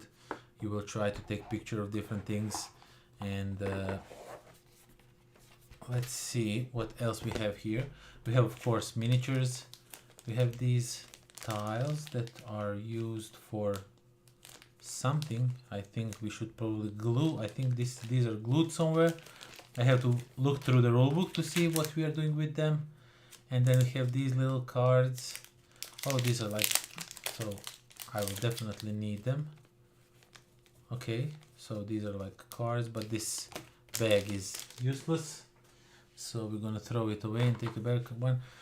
Okay, so we have like this is not to tie your shoes or anything. This is actually used, so when you are with your guy and you are taking a picture, you just need to see in what part of the map you are shooting at, because if you shoot sun more than once in your pictures, that means that something is wrong, because there's only one sun at the sky, right? So you have 2 of your guys. One of them is, so you can put it on the board, and then you will use these measuring tools, and you will put them like so. And once you know, okay, so my guy ends up over here, so you will put your guy, he will just slide this out, and now you have this one. When you move this guy, you will put this one. So that's why they gave you 2 of these, so to have your moves as precise as possible. And I definitely want to paint all of these miniatures. You know, as soon as I see miniatures, like, yeah, let's paint them. So each photographer looks a little bit different, and I like that. So they have like even a little bit of earth on them. So I definitely have idea for these guys to make them look a little bit better. definitely have an idea on how I want to paint them. So yeah, as I said, you will be using these measuring tools to move around, and these are, oh, are these, oh no, these are not the same. These are similar, as you can see. They look pretty similar, but they are actually not. And let's just take out stuff, see what we have here. Okay, oh, so we have these things, they go into these holes and spaces, so they will move around the board, and then you can shoot them. And yeah, as you can see, there's like a small one that just goes like in L shape, and there's like bigger ones, and this like one is super small. Not sure how you use them. And this one you use to take a picture, so you also need to like put it in here and see how you take your picture with him. Have you managed to get the animal you want to get? So there's, as you can see, there's a lot of them. So there's like this that shoots like in a narrow line but goes far away, or you can go with this one that is significantly shorter but has more widespread. And you need to use them before. You can't pre-measure, if I remember the rules correctly. You can't pre-measure the stuff, so you need to figure out, okay, which one should I use to like cover that animal, to get it in my focus and all that. And so you need to like be super careful about it, and that's what I liked about it. As I said, this is like a X-Wing but the board game. So I'm just gonna put this card in this bag so they don't go all over the place. And looks interesting. Maybe you can bring it to Sirach. The Redwood, okay, I'll try to read the rules because I am really interested in playing this one, but we already agreed on KUTNA HORA, on the evacuation, which we will unbox pretty soon because it's delicious games and I like delicious games. Yeah, I will try and read the rules for it. And for the dogfight, yeah, I promise too much. So yeah, I'll try to bring it. I'll definitely try, and we'll see how it goes if there is time, because I am really interested in playing this one. And it looks interesting. It looks really nice because of all these different animals and everything. So I'm just gonna put these in here because I don't know what they are used for. And I got lots of these bags, but I think what I'm going to do is I'm going to unbox all of these. I'm going to punch board all of these. I have those like small boxes. I think they would fit here really nicely, so I'll probably do that. I will not punch them all right now. So there's a bunch of cards in here, a score sheet, of course, because you need to track your score. And let's just put it on top of this. And as I said, you will put these cards in your panorama and try to figure out the best way to take pictures and whatnot. It's really interesting game. I think it's really interesting game. Okay, let's unbox. Not unbox. Let's just take out all of these and throw them in here. So you'll have all these cards, and if I'm not mistaken, you can sort them out. Yeah, they kind of go one onto another. They go in a sequence, so you can have one big picture if you play good. So that's what I really like. And over here you will put different animals that you see in your pictures. These animals will end up on these cards, and you will have like unique cards each time you play, because these animals I think are randomized or something like that. And yeah, let's just put all of this in here and this, and just throw these guys in here. And oh no, first I need to put the board. It does not go this way. Will it go this way? Okay, so it has a way that it goes in here. Really interesting. Okay, so all the rule books, everything. Redwood. I'm really looking forward to it. Let's unbox something. Okay, so yeah, as I said, Delicious Games is also one of my favorite companies, and they create some really nice games. So I wanted to check out their next game, Evacuation. I'm gonna play it at Sirac. I already made a deal with guys from In My Box to play it with me, and I will teach them KUTNA HORA. They will teach me Evacuation, and yeah, as I said, the thing with the promos. So this one promo card is for the Evacuation, and these are for the underwater cities. They had a promo set, so I got it automatically because I really like underwater cities. Really great game. But let's check out Evacuation. Let's see what it is all about. And save this card. So Evacuation, as I said, another game from Vladimir Sushi, designer I adore really much. And oh, these are like for underwater cities, but really nice. Oh my god, you probably can't see it from this camera, but these are really like a foggy, nice colors, like a pink and a blue and yellow. Look, these components look really nice. And we get some cards, and everything is already packed in a bags. That's really cool. That's something I haven't seen before.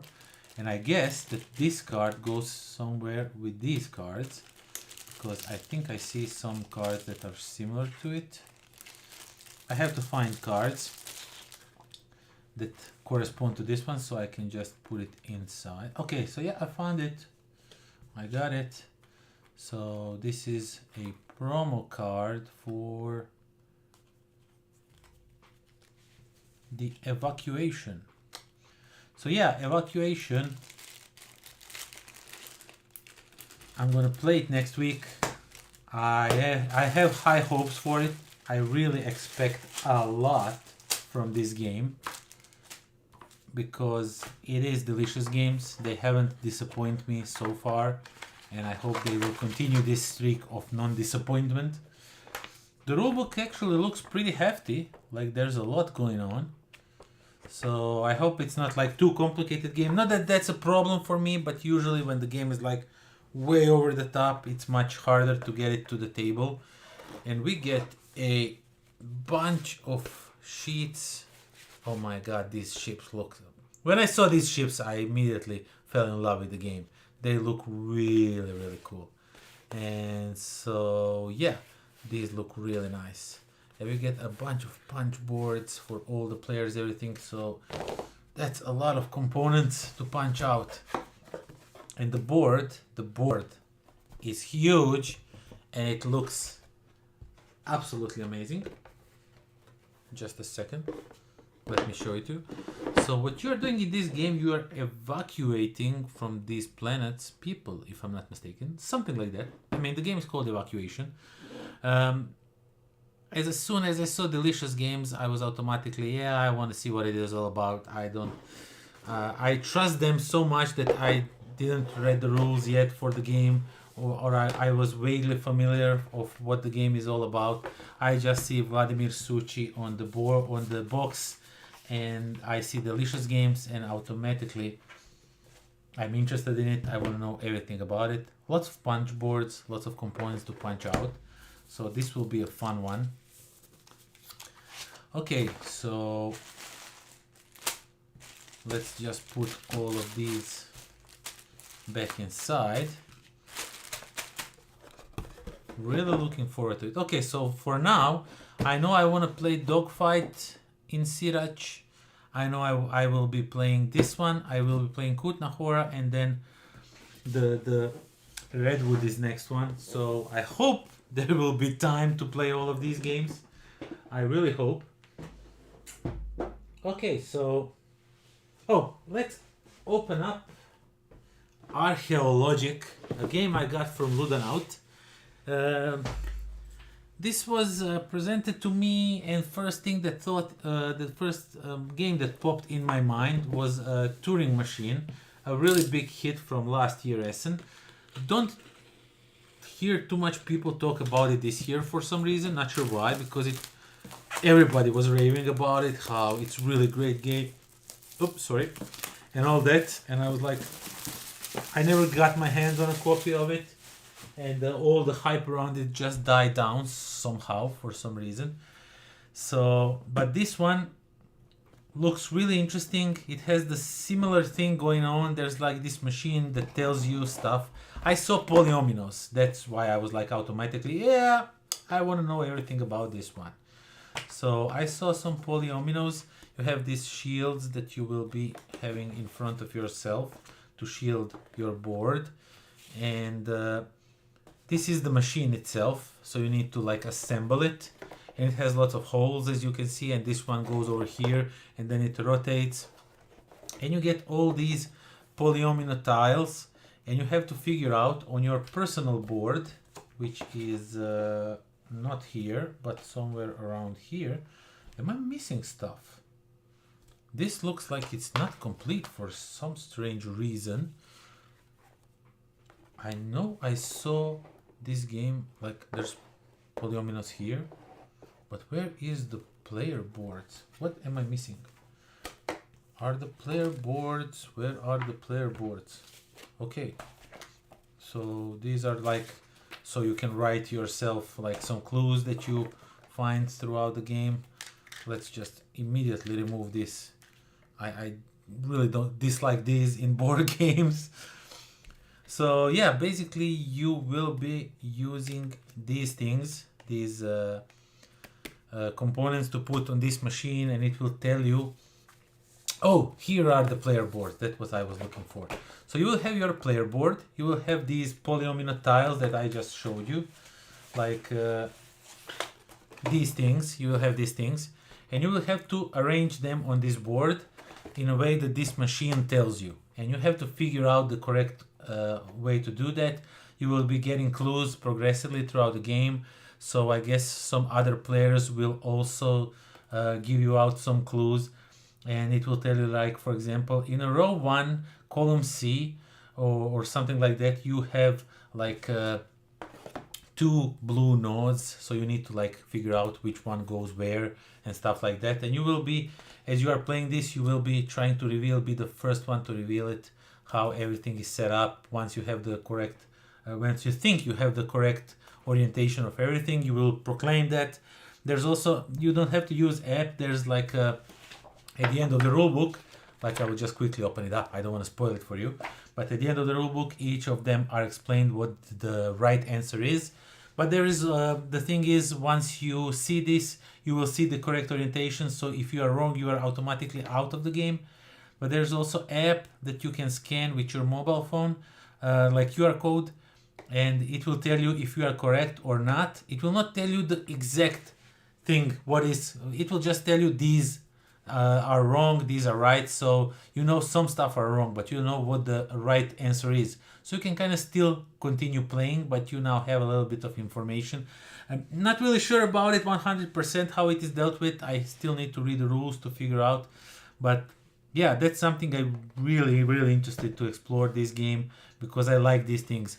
It is like a puzzle of sorts, and it brings me back to time when I was working as a security guard, and lots of my nights were just doing crossword puzzles and all kinds of different puzzles in those types of magazines, and this one kind of reminded me a little bit about it, so I wanted to check it out. ARCHEOLOGIC looks really interesting. And Daniel says, are you excited about Tales to Amaze? It's getting a lot of positive buzz. Yeah, I actually saw a Dice Tower review of it. Everybody gave it 10. I think the only one who gave it was Chris Yee, gave it 9.5. Yeah, I'm super excited. It actually is coming my way. It will be here in a month or so. And yeah, just yesterday I received Brains and Bronze, so I'm looking forward to painting that one, playing it. And I also got my hands on a Buffy box Of course, I waited until the price skyrockets to get it. I could have get it for a normal price, but I was like, I'm not interested in Buffy sets. I don't want to have that. I'm not interested in it. But then I thought to myself, but I really like Unmatched. I have everything for Unmatched. I even have a Deadpool and Bruce Lee. I got them when they were cheap, when they were normal priced and not like 200 euros. They're ridiculously priced right now. And I was like, yeah, I just want to have it just for a reason to have, like, completionist in me won. So I thought I cured myself from that, but in this case I wasn't. So yeah, it is coming my way. It will be here. No, I mean the Buffy came, and the Brains and Brawn. I will be doing painting videos for those miniatures pretty soon on my second channel. That's all about painting. I transferred everything over there. I still have painting videos on this channel, but all the new paintings videos are on that channel, on the second one. And yeah, I'm really looking forward to Tales to Amaze. Absolutely looking forward to it. And can't wait to find all the different crazy combinations and see how they work in that game. Okay, what are we going to unbox next? Oh, I know what we are going to unbox next. Something that is getting also a lot of buzz these last few days. It's NUCLEUM. I even got myself I want to show this to you. I got it from the publisher on the Essen. It is actually an energy drink, but it has branded NUCLEUM on it, and I think it's really cool. It's really fun. I presume it's just a Red Bull inside or something like Hell energy drink. I'm not keen on drinking it because I think my stomach would not be able to handle it, unfortunately. Perks of quitting smoking is you get a gastritic thing problems, and yeah, but I got this one, so I think it's really nice to keep it in the background. And yeah, it's really nice, a souvenir from Essen. So yeah, let's unbox NUCLEUM and let's see what it is all about. Let me just get my hands on it because it's really way back down there. Oh, and this box is heavy. It is almost like 4 kilograms. For my friend from US, if he's here, Zeblik, that's like I don't know how many pounds. Calculate it, man. Oh, Mirko said something. Looks interesting. Oh, maybe you can bring it to search. We have time. We can play for 2 days. Yeah, you can play for 2 days, but I can't stay at Sirac for 2 days, unfortunately.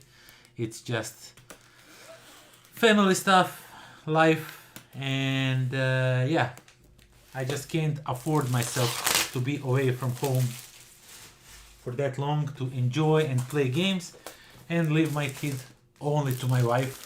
So yeah, I need to be a parent sometimes, you know, and not just board game dad. Okay, so NUCLEUM. Why I got this one?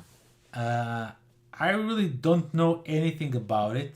I know it's board and dice. This is the logo I love to see on boxes, and this is the name of the designer I like to see on the boxes, David Turci, one of my favorite designers. Anachrony, my favorite game by far. And I absolutely, when I saw his name here, I said automatically, yeah, I want it. I want to know all about it. I want to play it.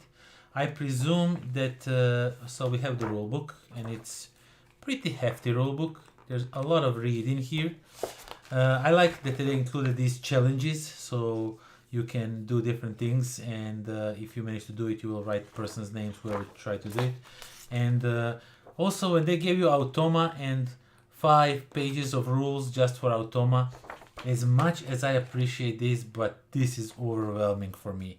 As much as I would like to play solo game, but reading 10 more pages just to learn how to play games solo, my brain just can't compute that for some strange reason.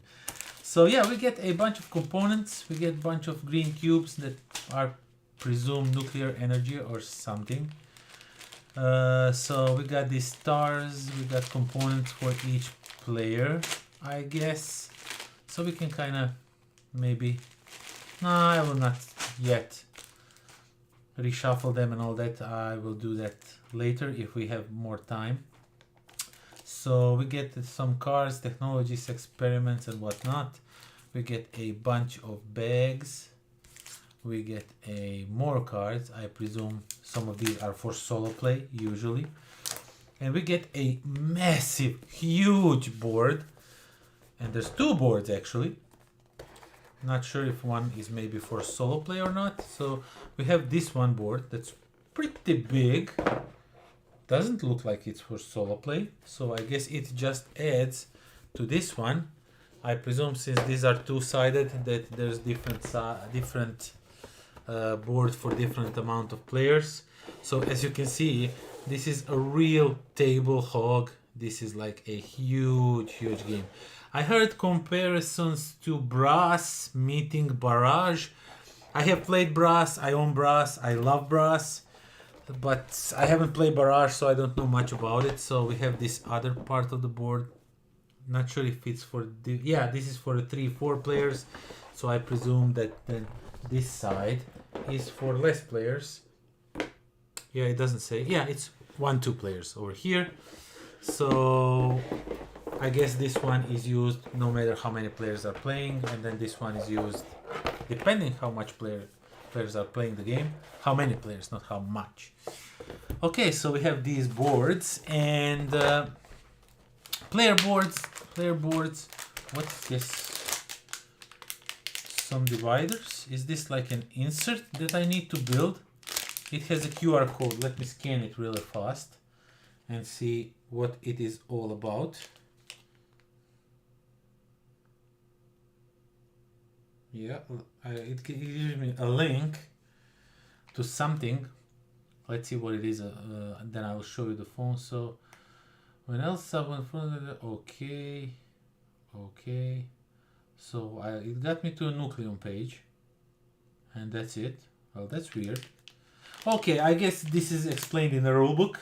Not on, you don't have to be online to know what this does, but I guess it just explains you how you create like some sort of insert, something. So yeah, player boards. Again, dual layer player boards, really looking nice. I really like the artwork. It's really nice and brownish, just like I like it, like a Euro game. So yeah, you get all of these boards for each of the players, and you get a bunch of, oh my god. So this is where all the heftiness is coming from for all these boards. So you get a bunch of buildings. Let's open it up. Let's see how they look. We have plenty of time. We are here until 1 in the morning, so we have plenty of time to explore each game into details. No need to rush stuff. So yeah, you have all these buildings. I then presume that this is so you can store them really nicely so they don't go all over the place. And yeah, oh my god, there's like a lot going on here. Check out all these. I think these are used to connect different things on the board, as I saw. Oh man, I really like the artwork. It's all brownish and grayish, just like I like it. I know lots of people don't like it, but I really like it. Oh man, this looks really nice. And you have to build some 3D stuff also. And I'm on the fence about NUCLEUM, says Daniel. I will probably get it eventually. Kind of went a bit crazy with buying games this month, so NUCLEUM will have to wait a bit. So you're telling me that you prioritize over Turkey? I mean, that's just, I don't know if I want to be friends with you anymore. Nah, I'm just joking. Yeah, I understand completely, but I will let you know what I think about it. So you know the games we both like, you know the games we both dislike, so you can figure it out. But I think it's really good game. I think it sold out at Spiel. It was really popular, so I believe it has a good gameplay in here somewhere. And yeah, that is NUCLEUM. I paused a little bit because sometimes I just glance over the if the connection is excellent. It says excellent connection and everything, but then I see buffering, I see black screen. I hope you are all seeing me okay. I don't stream much, so sometimes stuff get in the way, and the internet is not that fast here like it's in my house, but unfortunately I can't stream from there. Otherwise you would see my kid constantly running around yelling. So yeah. Okay, Nucleum. Really looking forward to this one. But let's continue. Oh! Now, the game I haven't reviewed, I think, on my channel, but I keep in high regard. I got it last year or year before that as a Secret Santa exchange on a BGG. It was Boon Lake, and immediately when I saw the expansion, I immediately wanted Boon Lake Artifacts. I immediately wanted to check it out because Boon Lake is such a phenomenal game. It's insane how great that game is. And as soon as I saw the expansion for it, I immediately bought it. I immediately wanted to check it out. Now, as you can see, the box doesn't offer much. Basically, it could be half the box, but then the rules would not fit probably. So you get some new houses, some guy that does something. You get a bunch of new cards that I will open now because I want to see what they're doing, even though I haven't read the rules, so I will probably have a little clue of what they are doing and how well they integrate with the game itself, how they change it or not. This game comes with a lot of cards, like a lot of cards, and you have even more cards now. And I can see a lot of new things. These are all, I presume, connected to this new expansion, so you just probably shuffle them in with the rest of the cards and enjoy it with the expansion itself. So we have the rules for it. So I guess, oh, there's a whole new map. So yeah, that's why the box is this big. It's not just the rulebook. I thought that rulebook and just these few tiles could have been in a smaller maybe box, but yeah, you get lots of new stuff, new components. I see some new things going on in here, and you produce some new resources if I'm not mistaken, and you get this extra board which looks really interesting. I have no clue what it's doing because I haven't read the rules. I like Boon Lake, so this was an auto buy for me from DLP Games. I will check it out later, not right now. There's nothing much to see here. It's just expansion for Boon Lake. Okay, so let's continue. Just glancing over the... Yeah, let's unbox this one. Okay, this one will be fast. So last year, they brought a very limited quantity of this expansion to the fair. And I already got the Guild of Merchants for review. And I came like day one. Few hours were passed from day one. It was like the fair opens at 10 a.m. and I was there like at 1 p.m. something like that. 3 hours passed, and I was like, yeah, can you give me an expansion for this, or can you sell me expansion for this? Doesn't matter, I really want it. And they were like, yeah, we sold it out in the first hour. And like I was like, how many copies did you bring? And they were like, in a fun way, not enough, obviously. So yeah, and this was actually my first buy on the SN this year. I immediately went for their booth because it was on the way for my first meeting, and I immediately went there and I was like, hi, I want one expansion, the Queen's Special Orders, do you have it? And they were like, yeah, we have it. They had like a huge stack, so they brought enough. And I was like immediately, please give me one because I really want it. This game is such a fun game. And I know I said that about some other game, but yeah, I really like this game. I really do. So I immediately wanted to check it out, see what it's all about. So this is expansion for the Guild of Merchant Explorers, and you just get 2 new boards. You get some of these things. Not sure what they're doing. I haven't fully explored it yet. And you also get the rules. Yeah, it's here. And you get some new cards. And I'm looking forward to play this one. And I'm just gonna keep it here aside, so I can put it after we are done with the stream. I can just toss it in the box and explore it later.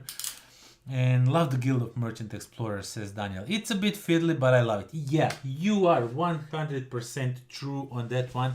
It is a little bit fiddly with putting these cubes on, but it could easily be roll and write game.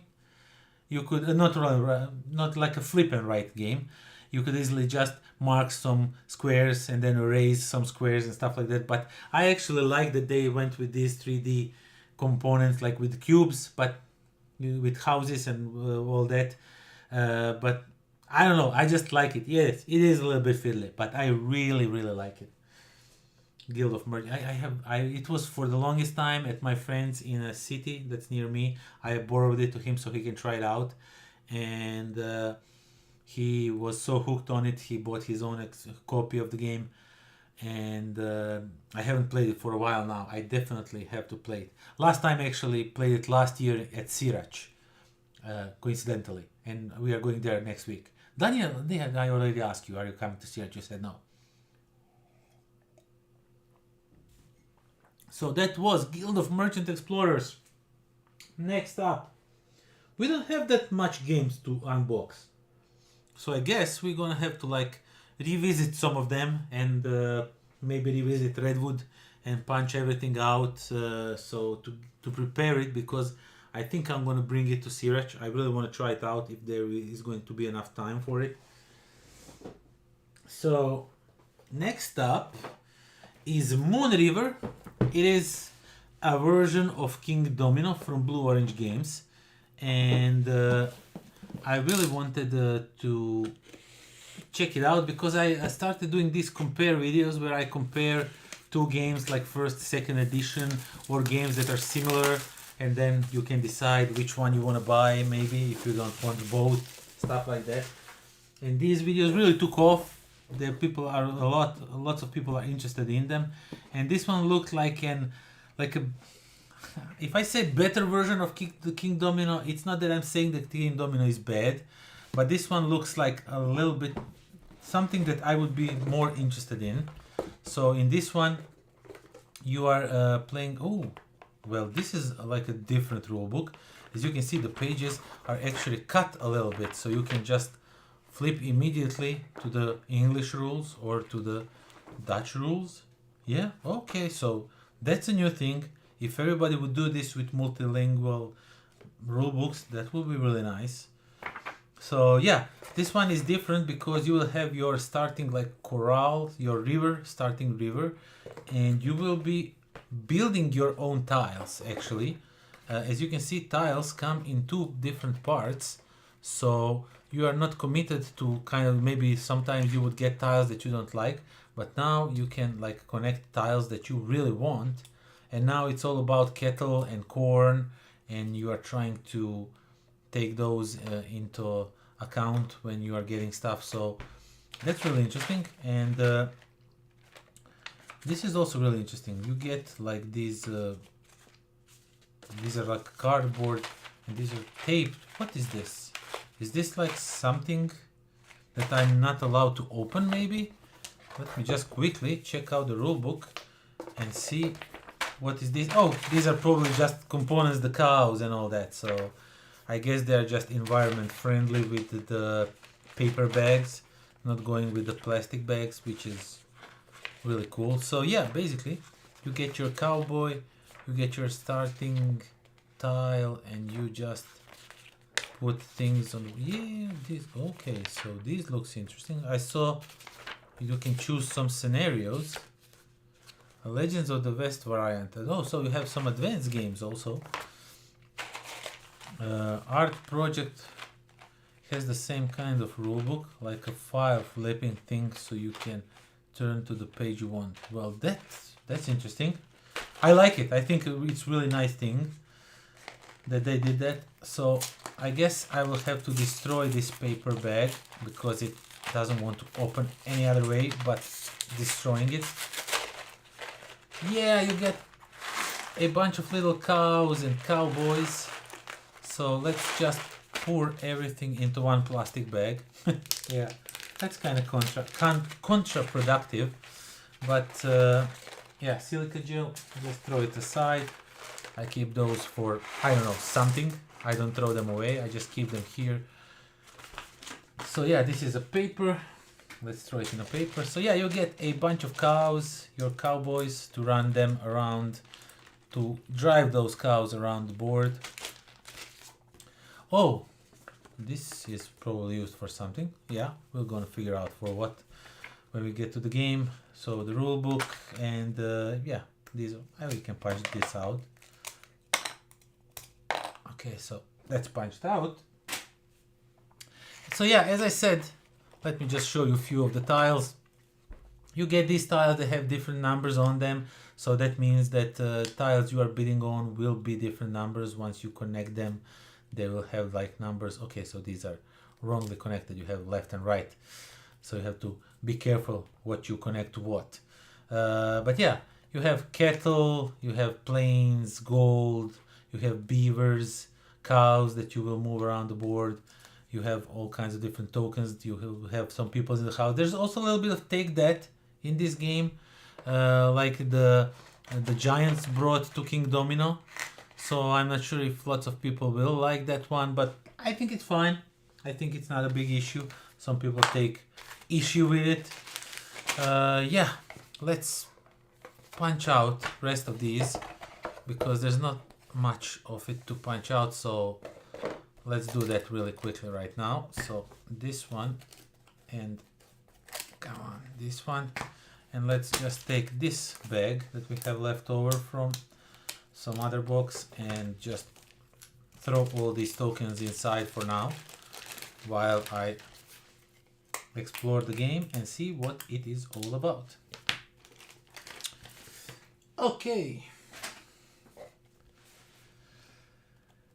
I have King Domino Origins. Not sure I need Moon River, but we'll probably get it eventually. Yeah, it's like classic board game talk. I'm not sure I need it, but I will probably get it. So yeah, it can be like that. So I totally understand you. I haven't had a chance to play the Origins. Maybe if I have it in my mind when next time we see each other. If you come by in where these go? Should these be like this? Are they like, do we put them like this? I think they go like this. Okay, so yeah, that's cool. I would like to definitely try it out, see the differences and everything. So looks like I'll be getting a lot of games eventually. Yeah, eventually you will.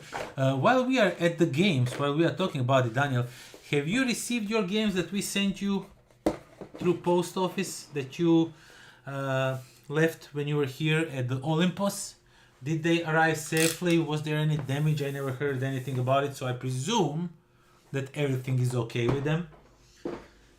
Okay, next game, while I wait for you to answer to me, is a game that I got that I really wasn't looking to get. I just went to their booth to say hi because Osprey Games is a publisher that I really had hard time getting in touch with, and I finally did get in touch with them. We exchanged few really pleasant emails, and I just wanted to drop by and say hi to them. And they asked me if I'm interested in any of their games, and I said that I really like Undaunted. I have the base game, I don't have the second one. I have Normandy. The second one I don't have, or the last one, which is look really interested by big box. And they asked me, do you want to like check out Battle of Britain? It's a little bit different, but if you want to check it out, we're gonna give you a review copy. And I was like, sure, because I really like Normandy. I think it's a nice deck builder World War II thing going on. Undaunted is really nice series of games. So yeah, this one is Battle of Britain. It's like airplanes in the sky fighting each other. So it's dogfight, but a little bit more complicated, I would say. Not really sure, but the series itself I really liked. So I wanted to check it out and see how it is, how it works.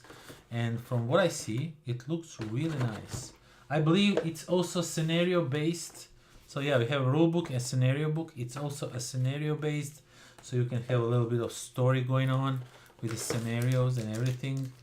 And you get also again some D10 dice, and it's Germans against Britain, I presume. I haven't had time to explore it in a full details yet, but I know that I really like Undaunted, and eventually I want to go through the series and review all of them, talk a little bit about them, tell you what I think. And yeah, so let's see the cards. From what I see now, I already have something that I want to complain about, and it is when I put cards like this, I see that there is definitely no room for sleeves. And these cards, if it's like the other games, there's some shuffling involved, and I like to sleeve the cards when there's shuffling involved. And these cards automatically fit here perfectly without sleeves. So I guess this insert is going away, and this, or I will just cut this portion so I can keep this intact like this, because I like it when it's like this. And I'll just put some tuck boxes and with these cards in it. I don't know, I'll figure something out, but overall the artwork stayed the same. It looks really nice. I see lots of different colors, so I presumed it's not color coded like in that game was, or it is maybe. Not really sure. I have to explore the game a little bit more before I can say anything about it. It's really, but I'm looking forward to it. I think Slaven has the Undaunted, the one I don't have, so I never got it. But if he didn't have it, I would definitely get my hands on it, because it's a really, really great game. It works wonderful. So let's see these cards. So these are Britain, I believe, or wow, the card, the artwork is awesome. Like this card, check out this, looks really, really cool. I guess each plane are these different planes? No, they are not different planes. So yeah, I don't know much about it. I'll have to figure it out later, but I wanted to check it out, see all the components and how it looks. And I have to figure out where all these hexes go. So, oh, Daniel writes a lot. Let me just go quickly through it. Yeah, they came, everything was fine. Oh yeah, with the games. Yeah, okay, I'm glad they arrived and that everything is fine. I hate when the inserts do that. There's clearly room for it to be deeper, so it could fit sleeved cards. Yeah, this could definitely fit sleeve cards, because the box is really like super deep because of these tiles and everything. But I guess I'll just throw out the insert. It will not be the first time, and just use tuck boxes, like deck boxes for all of these decks, and then some bags for these components, and be done with it. I think these go here, I presume. So I'm just gonna unbox it while I have it here. It looks like it's a game that unboxes pretty fast, so I'm just gonna do that super quickly. And I will presume that these tokens will go under the cards at some point. And these little planes, don't know much, as I said, about the game, but I'm definitely looking forward to check it out. And I hope it is as half as good as Undaunted is. Undaunted really caught me by surprise, because when it was released at Essen, I think 2 years ago, few people, like 2 or 3, that's when I mean few, said like, well, I tried the game, it's nothing special. I overheard some talk, it's nothing like super great. I think they're like better games, and that kind of deterred me a little bit from trying it out. I don't think these planes go over here. I'm not sure where they go. I believe these probably components go over here, and then dice probably go like somewhere over here. I'll figure out.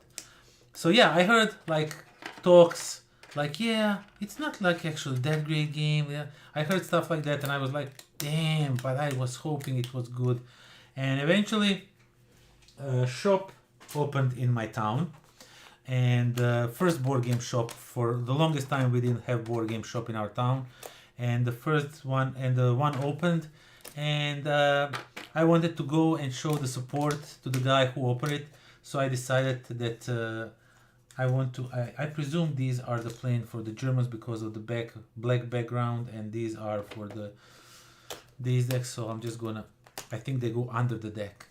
So yeah, the shop opened and I said I want to buy some game, you know, I want to show some support because they just opened, and I didn't know what to buy. Most of the games I had or didn't have interest in right at the moment, but I saw Undaunted and it was like, man, I hope it's a good game, and I just, yeah, these go over here and they fit really nicely. So yeah, I just bought Undaunted on a whim just to show support, and I hope for a good game. And I actually got the game that really didn't disappoint. It was such a great game. Undaunted is a great game. If you didn't play Undaunted, try it or buy it and then try it. It's a really great game. So yeah, we have some ships here. I just punched these out. I haven't showed you much, but because I don't know what to talk about because I know these styles don't mean much to me right now, and there's like a lot of these styles to build different areas that you will fly your planes over. So yeah, how this says Ryan Picklesimmer. Hey there, Ryan.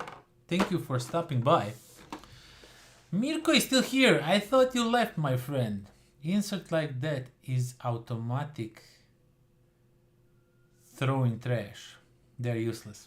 Yeah, if you sleeve cards, I mean, I know there's people that don't care about their cards and they don't sleeve stuff, but I mean, I don't sleeve all my cards, to be honest. I just sleeve cards that get shuffled a lot. Like, for example, KUTNA HORA, you just hold those cards in your hands, you don't shuffle them much. There's really no need for you to sleeve them, or the cards that you use in that market in KUTNA HORA. So why would I sleeve those? It's pointless. But cards like in deck builders, like Clank for example, or Undaunted, where you are constantly shuffling, playing cards, you really want to sleeve those if you want to keep them somewhat safe, right?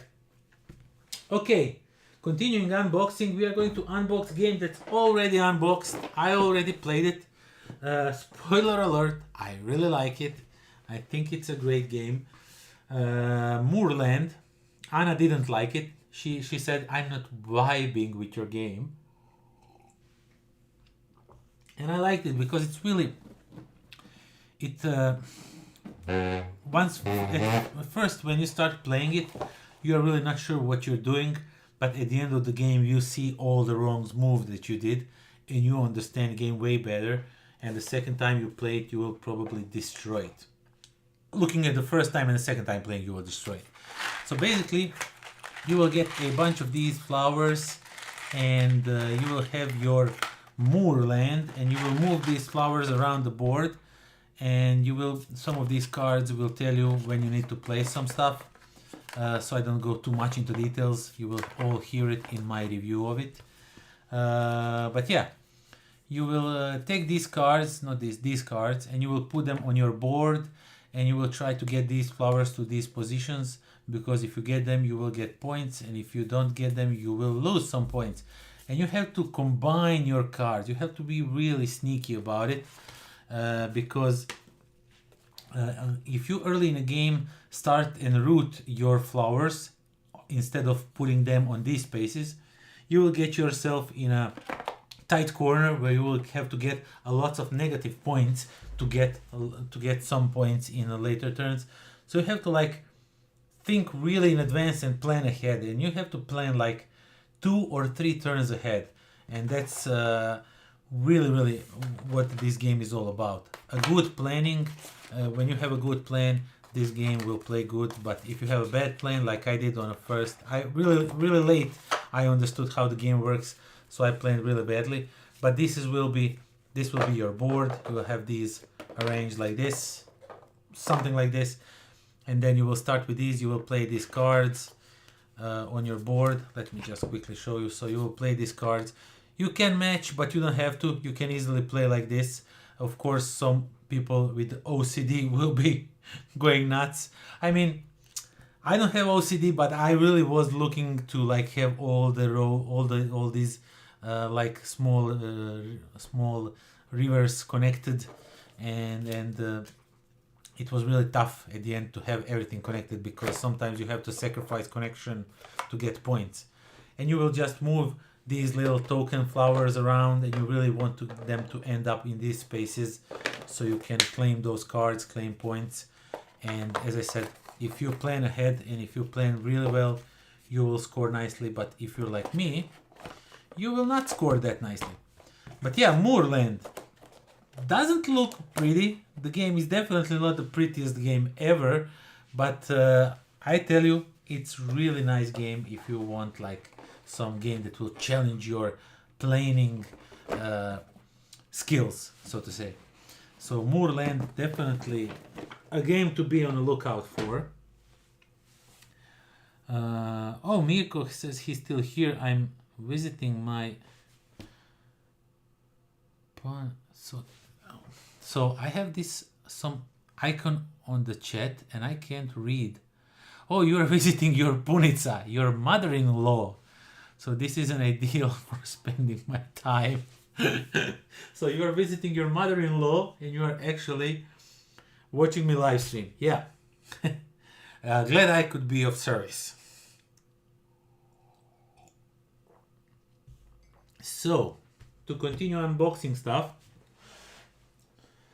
I don't have much more to unbox, like 6 more games, and we have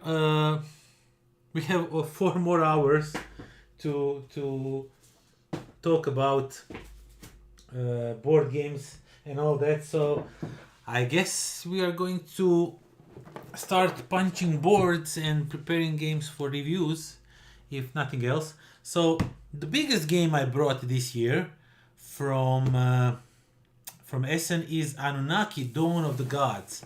Now this one was not on my radar by all means. I had no idea actually about it. I didn't know much about it.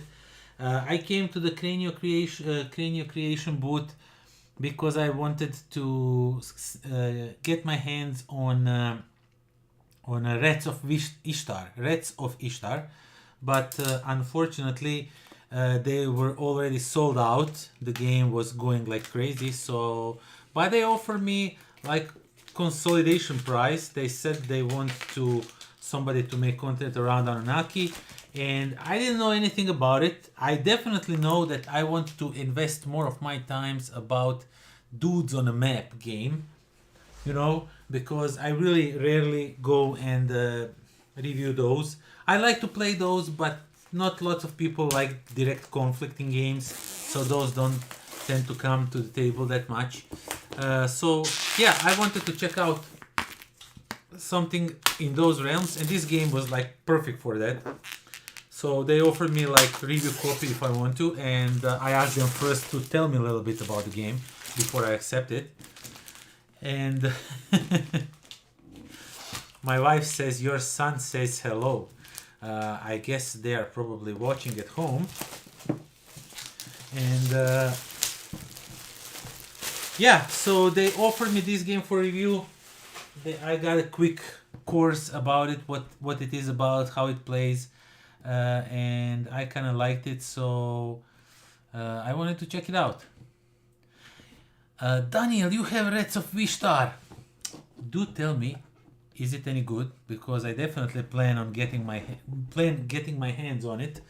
But yeah, tell me how it is. So should I get it, or maybe if you don't like it, you can sell me your copy. Wink, wink.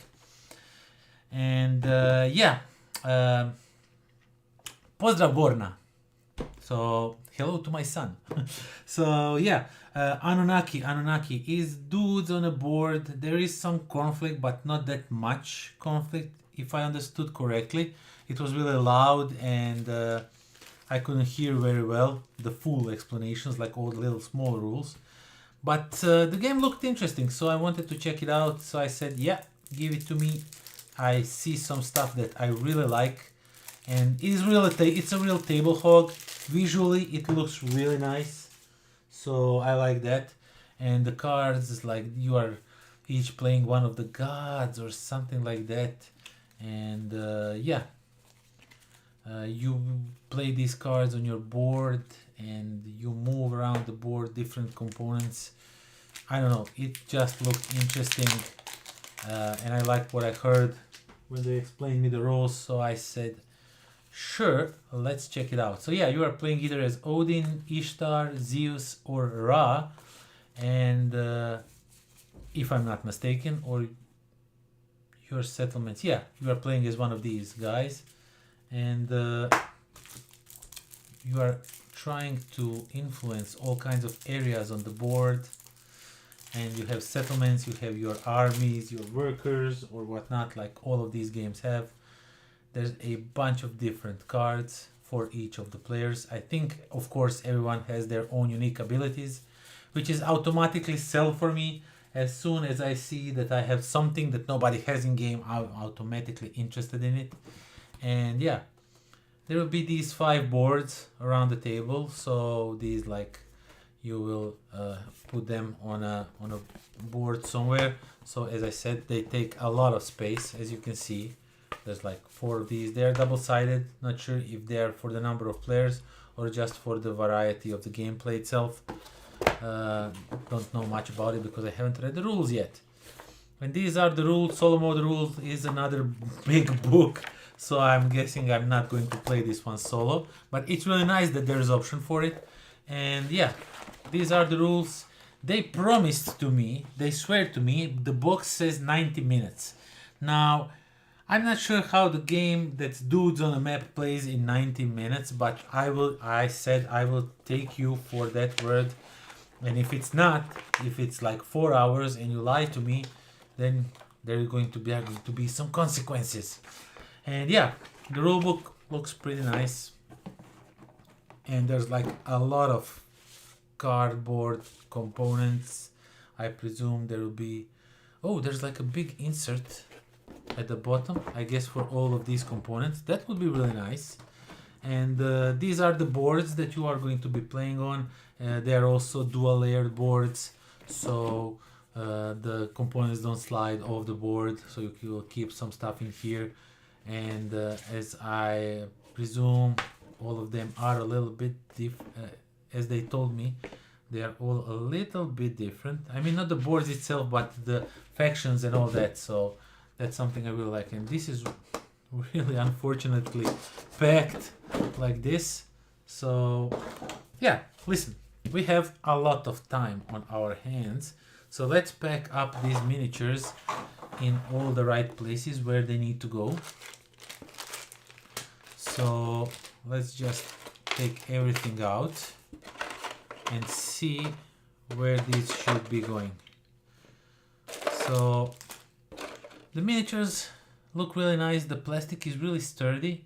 It feels a little bit brittle, but it's not the best quality, of course, but they look really nice. I think I will do something with them regarding painting. I think I will paint these, but in like a little bit different than usual way. If I find enough time to do, because I want to paint everything. I have so much stuff I want to paint, and I usually overpromise. Why I'm doing this in a box? Why I don't just do like this?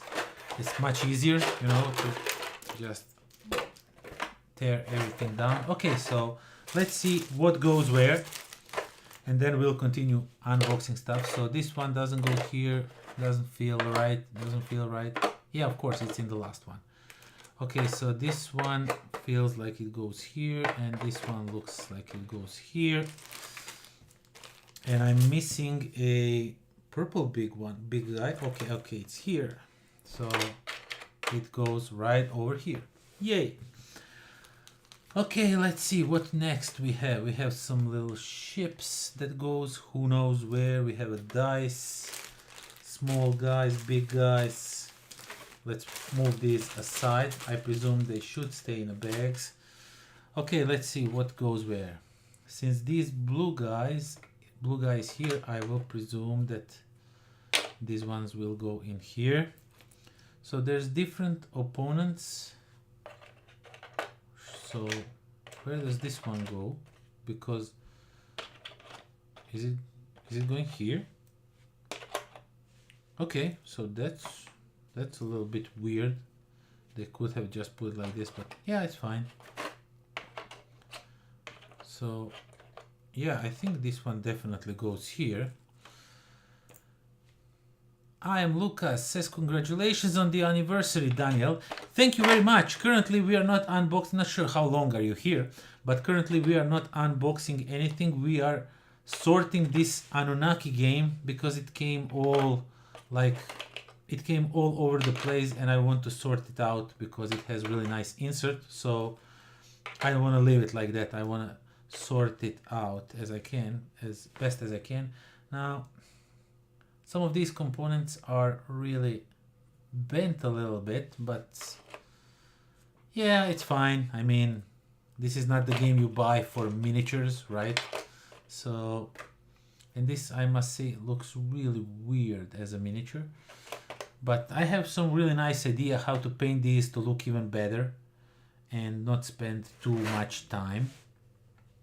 So I'm guessing that maybe we have a rule book that explains what goes where in it. So I mean, I figured these out, but these wells, I'm not sure what they should be keeping in there. So let's see if the rule book maybe explains, I mean, one picture of the stuff and how it should be. Also, that's minor gods followers. That's really good. Okay. And the rulebook is not really that big, I must say. So I kind of believe them now that it's 90 minutes per game. And nowhere do they explain how this is assembled. And maybe in a solo mode rulebook somewhere. Let's check it out really quickly. But I will say that definitely no.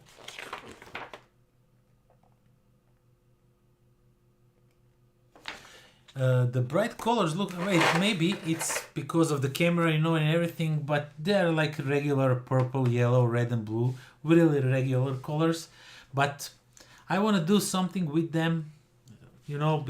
I'm toying, there's this type of painting that it's really cool when you have like lots of miniatures and you just don't want them to be one color, but you want them to give them like a little bit more look, like what they do with the sun wash, or however they call it, something similar to it, but in your own home, so you don't have to pay extra on a Kickstarter. You can really do that with just a spray can and few colors and brushes. You can really make these minis pop and not invest that such big amount of time in it. So I really want to make video about it, and I definitely think I will, because it will be useful to a lot of people. Even the non-painters would be easily able to paint like that. So I think that requires like zero painting skills, in my opinion. And I've been painting for like 15 years now, or something like that. 16 actually, to be exact. So yeah, nothing in the rulebook. Let me quickly check out the let me check quickly on the Board Game Geek if they have like a picture of how to set everything up. So the game is called Anunnaki. Anunnaki, Dawn of the Gods. Ooh, there is some expansions also. Well, good to know if I like the game. So let's see if we have any picture of how everything is sorted in the insert, and we have nothing. Okay, let's see, like this. Anunnaki, Dawn of Gods, insert, sorted out. Let's see if we have any picture how the stuff is sorted in the insert. Well, there's nothing here, so I guess we are left on our own to figure out how stuff should be inserted in here, how it should be set up in here. Okay, so yeah, my wife says familiar crowd. Yeah, you see some familiar faces in here. And yeah, okay, so these guys are in baggies, but I don't think they need to be. So I believe they go into like these compartments. At least that's how I feel. So I'll just do like this, and then try, if I figure out that that's wrong, I will change it. So these things oh, come on. These things, I believe, go in here like this.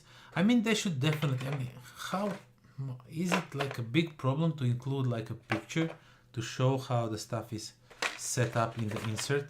Sometimes it's not obvious, you know. It's really great. Like, for example, my favorite game, Anachrony, it comes in a huge box because that's infinity box with all the components, everything, all the expansions, and they give you like a little rule book, sort of like a rule book, just to show you how everything is placed.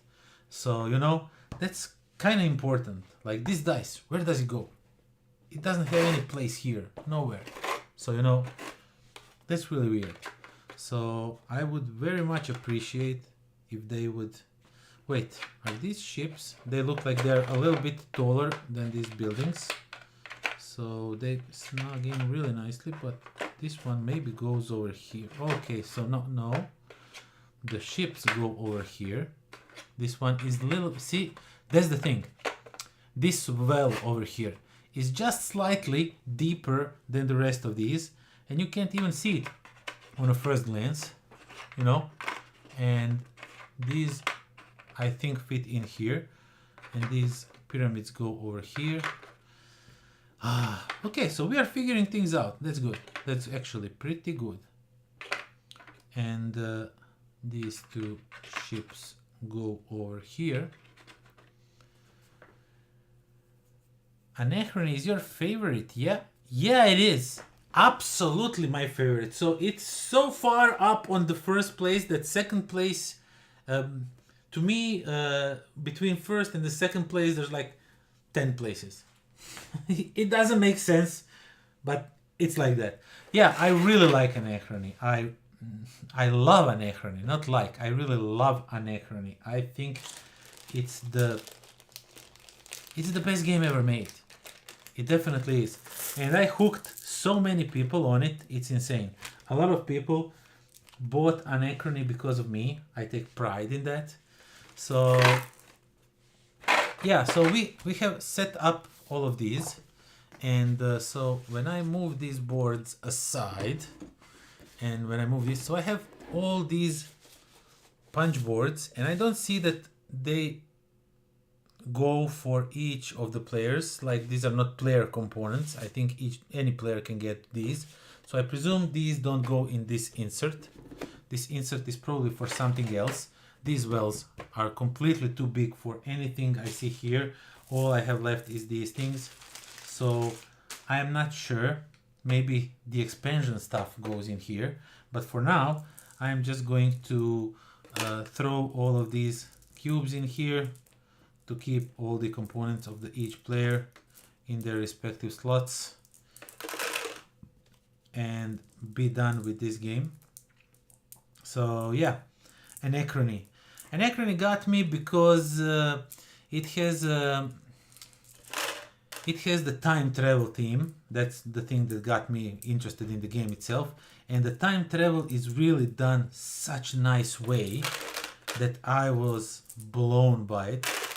And yeah, it's like you're really time traveling, like for real, you are time traveling. Okay, now this is weird because these are in colors. Okay, so yeah, these are not color coded because I have red, green, blue, but there is no green in here. So this is weird. Okay, so these are not like player components, like these are not also.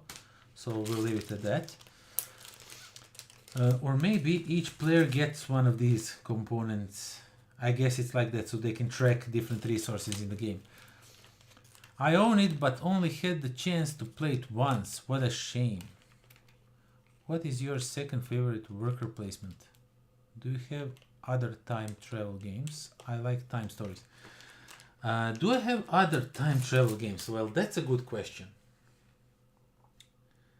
Kind of think I have, but I can't remember which one that does the travel theme. Not many games do travel themes, actually. Right on top of my head, I can't remember any other time travel game.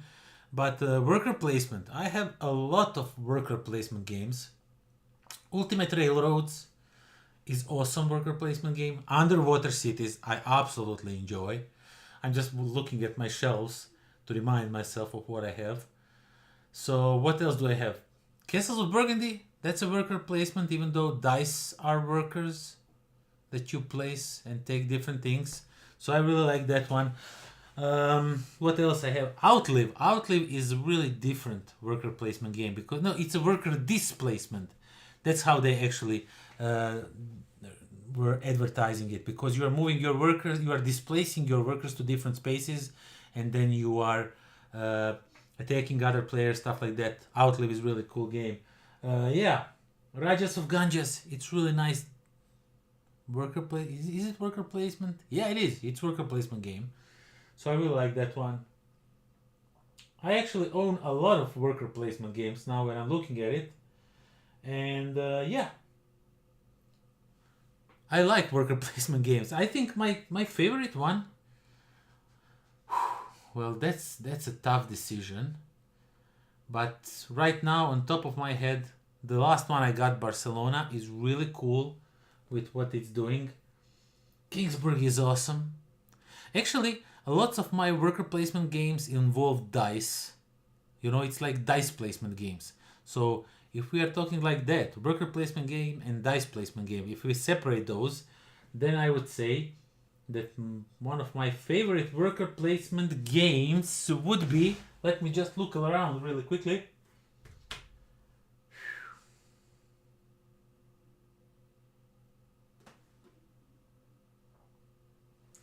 I know which one. I know which one, and it's now coming with the second edition, Yokohama, from Tasty Minstrel Games. Unfortunately, they don't exist anymore. They went down. Yokohama is one of my favorite worker placement games. Second favorite, I would say, if we just talk about worker placements. And I even have a deluxe version of it. I got it. It's the only time I ever won on those BGG contests. I won Yokohama Deluxe, and I kind of filled it out. I didn't know anything about the game. It was about Deluxe, so I figured out why not. It was like you get the deluxe game, and I was like, yeah, sure, why not? Give me the deluxe game. And I actually won, and I got the game. And I thought to myself, because I saw they printed them in the limited quantities, I thought to myself, like, oh, okay, so it's limited quantity. I can probably sell it for a good price because not a lot of people have it. I will sit on it for a few years, sell it for a good price because it was printed in a limited series, stuff like that. But I decided to give it a go, just like play it one more time before I sell it. And I played it, and I was like, okay, so yeah, this is like permanently staying in my collection. I'm constantly culling my collection. I'm constantly selling games, getting new games, because if I would keep each game I ever reviewed, I would need like another house for all the games. So, I mean, if I cull the game from my collection, it doesn't mean that that game is bad. It's just that I probably have something that's like similar to it. So, you know, I just don't need two games that do the same thing, but one of them does it a little bit better, or has a better theme for me, or something like that. But Yokohama is such a wonderful game. When I played it first time, I was like, and it's a deluxe version. It looks really nice, and I automatically said this one is staying in my collection forever. It's such a wonderful, wonderful game. I will never give it up for anything. And now they are coming up with second edition of it. They got, I presume, because the TMG no longer exists, they got the rights for it somehow, and they are making it like the game looks. The artwork is really weird. It's I like it, but I understand why some people would not like it. So they are coming with a little bit more like cutesy artwork for the game.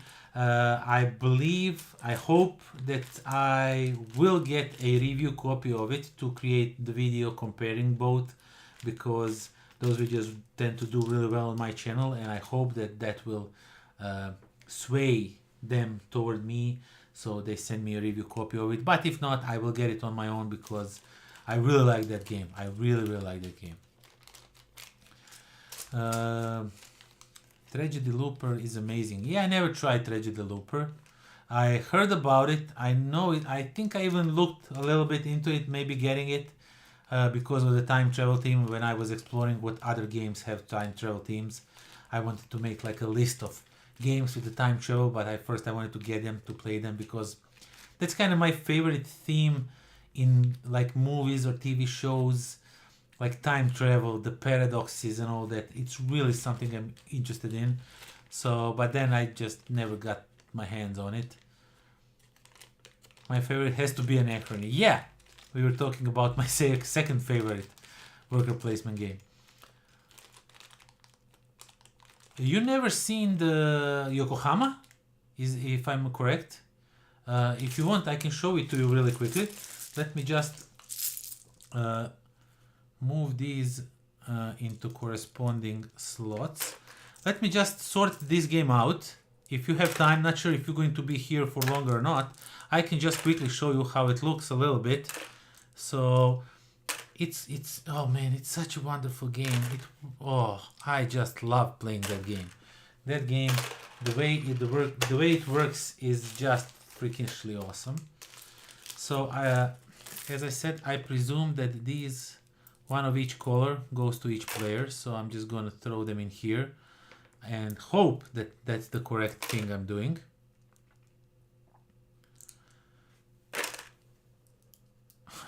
I'm eating, sure, thanks. So you're eating and I'm entertaining you while you're eating. Well, that's fine. I'm okay with that. I'm good with that.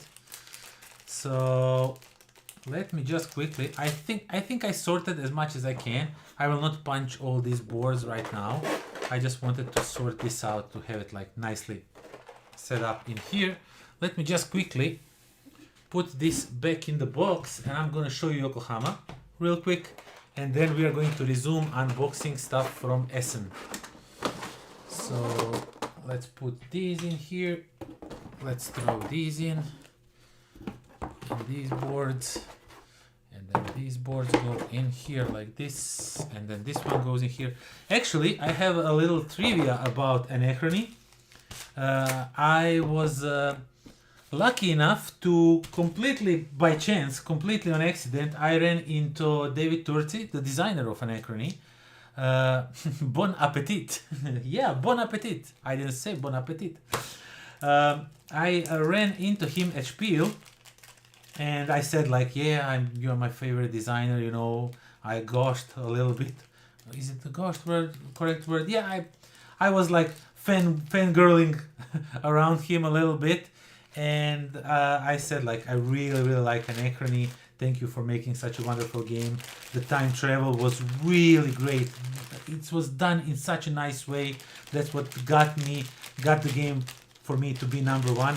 And he was like, here's a little thing that very few people know, but when he approached the Mind Clash games to tell them that he has like design, and he was like fresh designer back then, he was not like well known like he is today. They told him, so they liked the game, but they told them they don't like the theme, and they wanted it to change it into something like futuristic. They were looking to make a futuristic game, and that's when he came up with the Anachrony and all the theme of that. But first, his game was about stocks, selling, trading stocks, about like a Wall Street thing. So that was like time travel was actually you are trading stock, and then in the future that you are borrowing money from like you're betting that the stock will rise, so you're borrowing money, stuff like that. So it was something completely different. I could not fathom Anachrony in any different way that it is, But when he told me about it, I was like, what? That's insane. And I was so happy that Mind Clash Games told him, like, no, we want Space Team. So then he made an acronym. So yeah, it was actually supposed to be like a stock trading game or something like that. Really weird stuff. Yeah, new team is way better. Yeah, Yokohama coming up. Wait, let me just... As I said, I'm surrounded with board games all over the place. Oh my god, this is such a mess. I think I will need like a day or two just to clean everything up.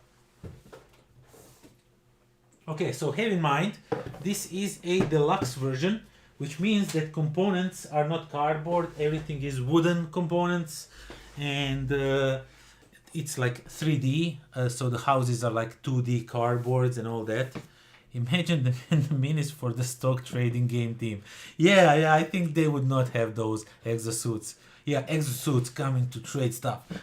So yeah, Yokohama, really nicely done game. Like I'm so sorry that TMG went out of the business, because I also have their games, few of their games, Crusaders, Thy Will Be Done. Wonderful, wonderful game. So yeah, basically in this game, let me quickly show you components for one player. Of course, I'll show you the blue, because the blue is the color I like the most.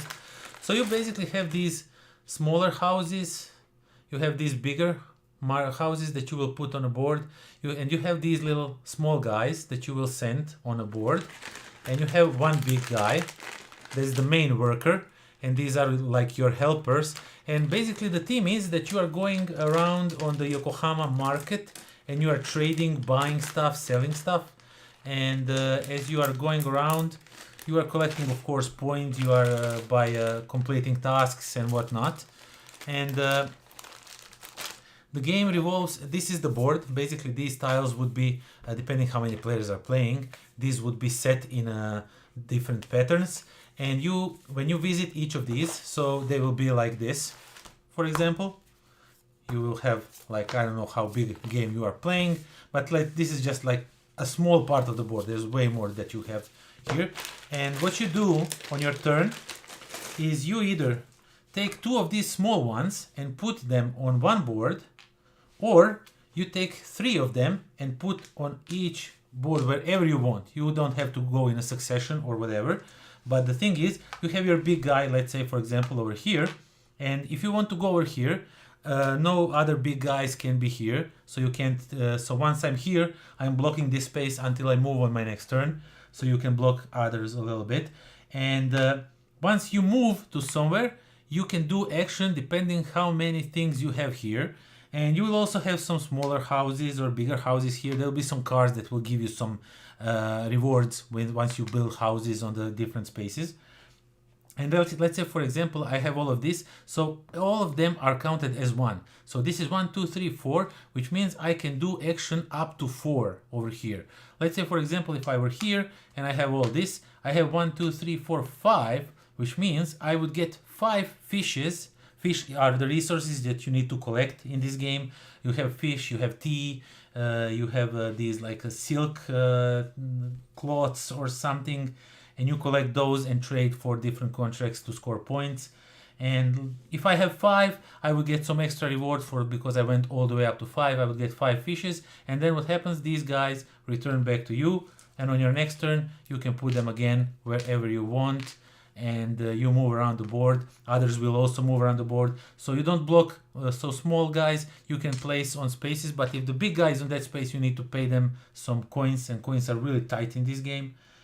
And you can move around the board, so you collect different things. You block each other out a little bit, because you can see what others are going for, so you can block them a little bit. And the economy is really tight in this one. You have to be really careful. When you are buying stuff, when you are building stuff, you have to you have to know how to program your moves a little bit in advance. You have to have like safe things to do. Like I play this game a lot, so in the first few plays you will be a little bit lost, but once you start playing the game, it's really, really cool. And artwork is not the prettiest, definitely. And once you put some cards on the board, like these cards, wait. Let me just look. You are a bit overwhelmed with the iconography. Like, for example, you will have a lot of these cards on the boards around all over the place, and some other cards. Where are the contracts? Where are the...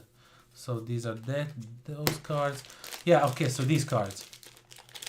So each of these boards will also have this card, which, you know, when you put the card on each of these, it will like be so overwhelming with, you know, iconography and everything. But I promise you, all people who ever played this game for the first time with me, they all say the same thing, that at first the game looks super confusing, overwhelming with iconography, but every time we played, they didn't have one single question about what does this do, can you repeat again, what does this do, stuff like that. They immediately knew everything what it does in this game, and they understood how the game works, and they were just trying to do the best they can in their game. So yeah, as I said, the components are really nice. As you can see, the fishes are like really nice 3D wooden components, and the coins are of course metal coins, really heavy, thick coins. I really like them. These boxes, they don't come with the game. I bought those, so you don't get confused. And yeah, there's a bunch of different things in here. I don't want to like go into overview of the entire game, but yeah, it is a game that you have to like plan your moves ahead a little bit. So if you want to do good, but still, even if you don't do good, the game is really fun to play, and it rewards. Oh no! This bag opened up. Wait, components everywhere. So yeah, I really adore this one. Love it, love it, love it. I would play it any time of the day. And as I said, I was sure I was going to sell it, make some profit, buy some games that I had high up on my wish list at that moment when I got this one. But once I played it, I was like, yeah, this one is staying with me for sure. And I still have it from the day it was released. Not sure what year this game was released, to be honest, right now. But I still have it. I don't plan to get rid of it. Even if I get the second edition, I still treasure this one because this was my only win from BGG, so it has like fond memories. Let's see what year it says on the box. 2016, yeah, so this is 7-year-old game or something like that. I mean, I have it for 7 years. That sounds weird. No, this game didn't release in 2016. Maybe it is, who knows. But yeah, that was Yokohama quick review. And Crusaders Thy Will Be Done is also a great game from them. If you can get your hands on that game, definitely look it up. It has this rondel action thing going on that works really well. I don't know why they went down. They made some really great games. Why they were run out of business is beyond me, but it is what it is. So yeah. Imagine the minis. Still need to get minis for Anachrony. Mirko, you don't have the miniatures for Anachrony. But the game doesn't play that good if you don't have miniatures. I mean, the miniatures, of course, they make the game look prettier, but often the miniatures are really don't make the game more functional. But for Anachrony, I think the miniatures make the game more functional, at least to me. Houses are like permanent workers, yeah, sort of. They're really hard to put on the board. You really need to work smart and hard to put those houses on the board, and and you only start with 2 houses. Rest of them you first have to buy. And as I said, the money is really tight in Yokohama, and trying to get to buy those houses and to get them on board is really a hard task to do. But once you are able to spread few of them around, they really reward you, because there's always goals. If you have like houses on different parts of the board, you will get some end game points that you really want to work toward to. So yeah, thanks for showing. Looks interesting for sure. The game is not just interesting, it's really great game. Definitely, if you have a chance, try it out when the new one is out. Don't bother to get this one. The new one is out pretty soon, I think. In an upcoming few months it will be out, at least I hope so. So look for that one when it shows. think they will not change the gameplay or anything. They will just, the look of it will be changed because, you know, they can't like print the same game as TMG, but and they think they can improve the artwork, which I wholeheartedly like. So yeah, I think that's a great game. That's a great, if you like worker placement, you need to check that one out. Okay, let's unbox something. Not sure what, but something. Let's find something to unbox.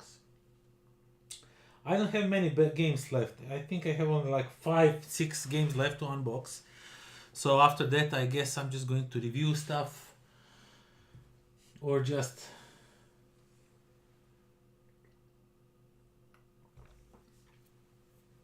talk to you if you are here. Okay, next up, yeah!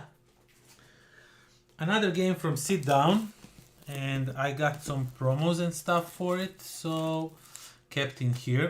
Like, oh no, that's errata because some cards were... okay, so I'll keep this aside for now. Yeah, some cards were misprinted, so they gave me the cards to replace those. So we can do that. Maps of MISTERRA. Never heard about the game, but when it was explained to me by the publisher, when I talked to them at their booth, and when they explained to me how the game works and what it does, I was like, oh yeah, I want to definitely try it out, because it is a game where you are playing on your board, but you are influencing the main board. You are playing cards on your board and discovering lands. And if two people discover same type of land at the same space on the on your board, and let's say, for example, let me just quickly show you. So, for example, I have my own board, of course. Each of the players has its own board, and there's like one big board in the middle of it. And for example, I'll play a card that says that on A1 there's like a forest. I say this is forest and this is forest. And then other players come, and on A1 they, let's turn it around so to be the same. So on A1 they say, okay, so this is forest, but this is like these are like mountains. So this, because it's forest on two boards, automatically becomes forest, and it's forest for sure. And this one, he says it's mountains. So if I come later in the game and say, yeah, that's mountains, then that it becomes mountains. But I can change it on something else. And you are battling each other out, trying to mess with this main board, because you will have some secret goals. You will want some stuff to be on the board in a certain way. So you will want like more woods, or you will want more of these sea spaces, or you will want more mountains on the edges. There's all kinds of different goals, and you will try to work toward your goals. They will try to work toward their goals, and you are trying to mess up everyone a little bit, and they will try to mess you up a little bit. So there's a lot of interaction between players, and yeah, that's what the game is about. And it looked really interesting. I really liked it. Again, it reminded me of some puzzles I did when I was a security guard. So when she explained the game to me, I was automatically like, oh, okay, can I get this one? Beside Redwood, Redwood was like, I want Redwood 100% from the last year I saw it. And this one I automatically wanted. I think Redwood even still didn't deliver even to Kickstarter backers. I think they're still waiting for their own game. But they have some like extra cool stuff that this one does not have. So yeah, I think I even have Redwood before everybody else, which is really cool. Yeah, I know, but I'm looking for Exosuit Commander Pack because I have old version of Anachrony. Oh, you have an old version of Anachrony? But I'm not sure if you need the old version of the Commander Pack. I think Commander Pack didn't change, or it did. I haven't explored that one, to be precise, to be honest. So I will not mess you up and telling you something that is not. So yeah, basically each player will get one of these things to explore, that these are just explain you how the game plays. And then you have a bunch of secret goals. So all of these are secret goals that you will be trying to work toward to, and make them come true on the main board, so you can score the most points. and all that. And all of that is done by these cards, these small cards that you will be playing on your board. You will be putting them on this board one by one in different layouts. So we have to figure out what these are changed with these. So, but before we do that, I guess this one goes in here like this. So we have to build our insert a little bit. And now this cards goes in here, and I guess this token goes in here. And these promotional materials we can put aside. So we have all these bags with, I just like to take out silica gels out. Come on, get out. Oh no, where are you going?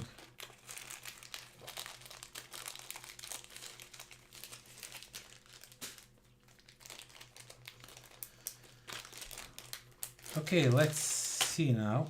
We have a lots of these building these tiles. We can punch them out because I think they go into these spaces, and you just take them out as you need them while you are playing the game, which is really awesome actually.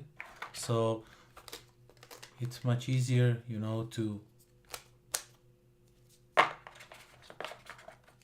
store the game back in the box. You don't have to take everything out, you just take them out as you need them. So that's really nice, I like that.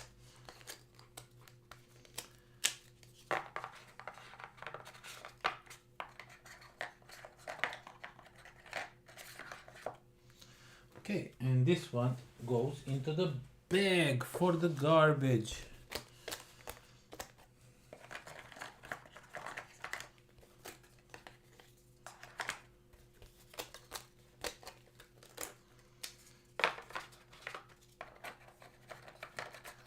Okay.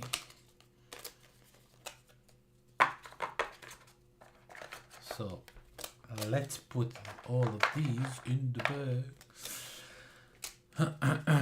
And then once we do that, we're gonna figure out these cards and what we need to do with those. What do we need to replace?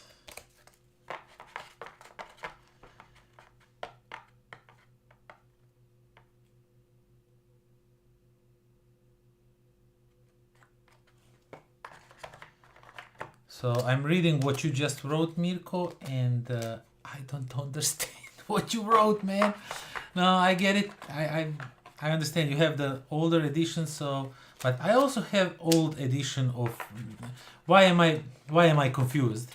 Because when I backed for the Infinity box for that big one, I also had the old edition. But yeah, I backed for like I think there's like stuff that you can buy just so you can replace the old stuff with the new stuff. I know they have something like that. But for the love of me, I just can't figure out now. Yeah, I don't want to say anything. I don't want to mess you up, you know.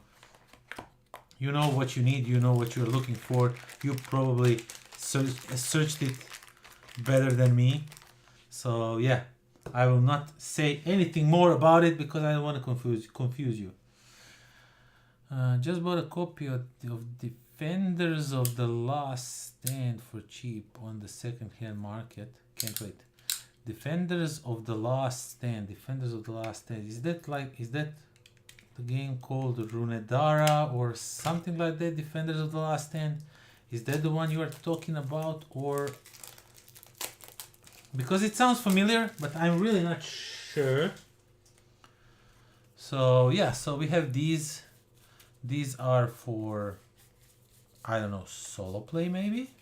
Is this, yeah, this game is 1 to 4. So I guess this is for solo play. I'll presume that's what it is for. This is not going anywhere. So yeah, let's just put it in a bag. And yeah, it doesn't fit any of the bags. So I'm just gonna shove it right here. Keep it in here. Okay, let's open up these, and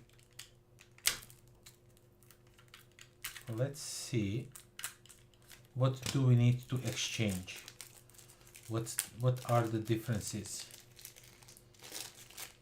Okay, so we have this stack and we have this stack over here.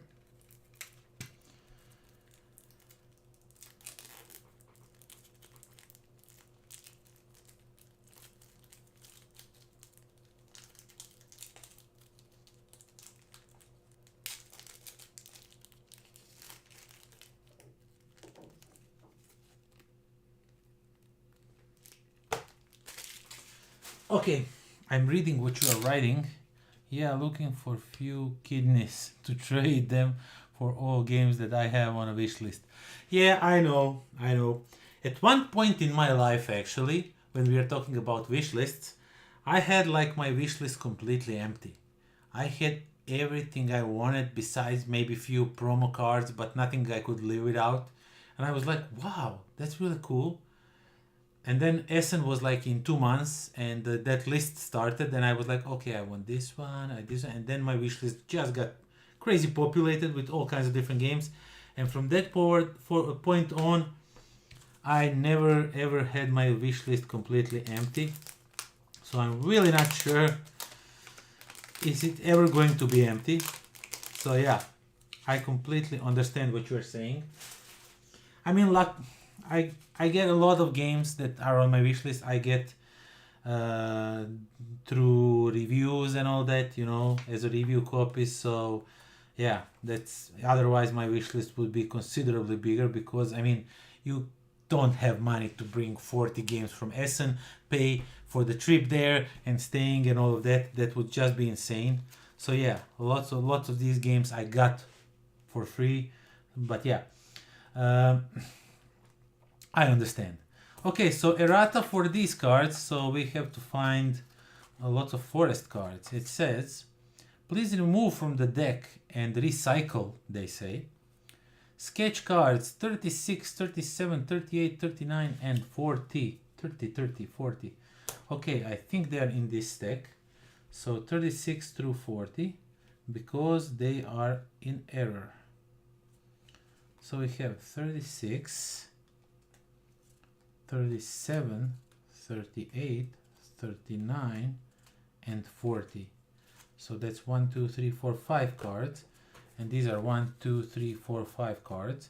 Because, so these are all mountains, and replace them with the sketch cards jungle, provided separately and having the same numbers.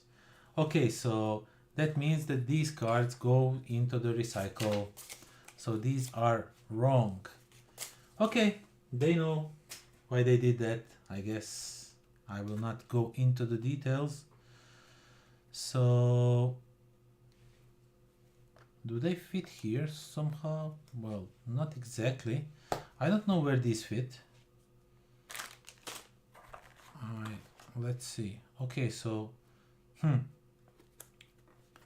what they are saying to me with this insert is that these cards, because they have this symbol, and these cards, because they have this symbol, go all into this tray, which I don't find correct, because when I put like this, where would I go with these cards then?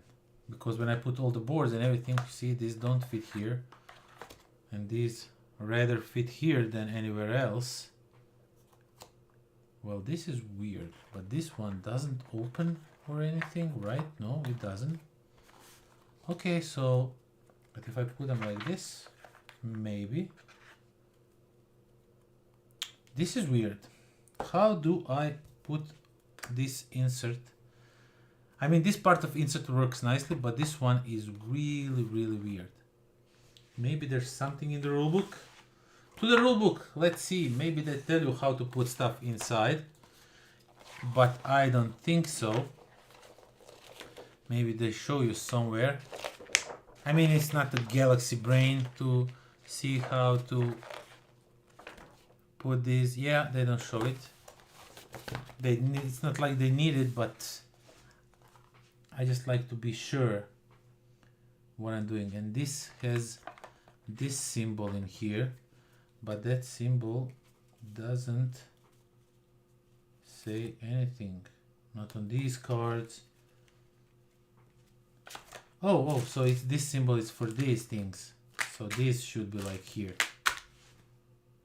But these can't all fit in here. And where will I go with this one? When I put the boards and everything and the big board inside, this board, these boards, this in the rule book, this can't fit in here. There has to be some, I mean, this is like a completely empty space. So I feel really stupid now, but I don't know how to put this game back in the box. It doesn't work the way they intended. My English is completely breaking. So if I do like this, if I take this out, so if I put like these in like 3 columns maybe, like so, and then I just keep these on top of everything, you know, but this, if this was just like over here, that would all make so much more sense.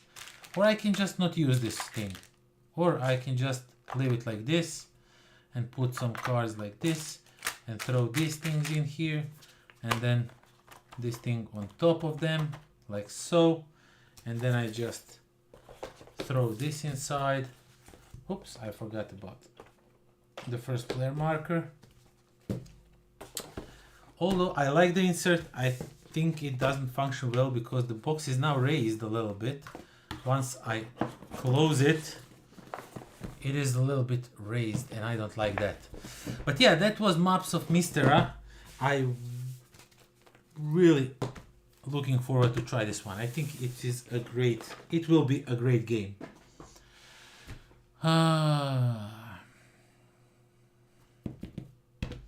Yeah, you said about Aegeus. You said about Defenders of the Last Stand. I have to check it out now on the BGG really quickly. Let me just check it out. Board Game Geek. Defenders, because you wrote the magic words. You said big Ameritrash dice rolling madness. The dice rolling madness part is the magic words for me. So yeah, Defenders of the Last Stand. Defenders of the Last Stand. Oh, it's from 2016. It has 7.4. It actually has a good. Oh, let me check out the. Oh, this. Ooh. Oh, this looks really cool. It looks really cool. It's like a. Yeah, dudes on a map. Is it like a. Is it like an apocalyptic theme? Because I really like apocalyptic themes also. Anything apocalyptic is like printing my own money. And you said. Follow up to Defenders of the Realm. What are the Defenders of the Realm? Let's check it out.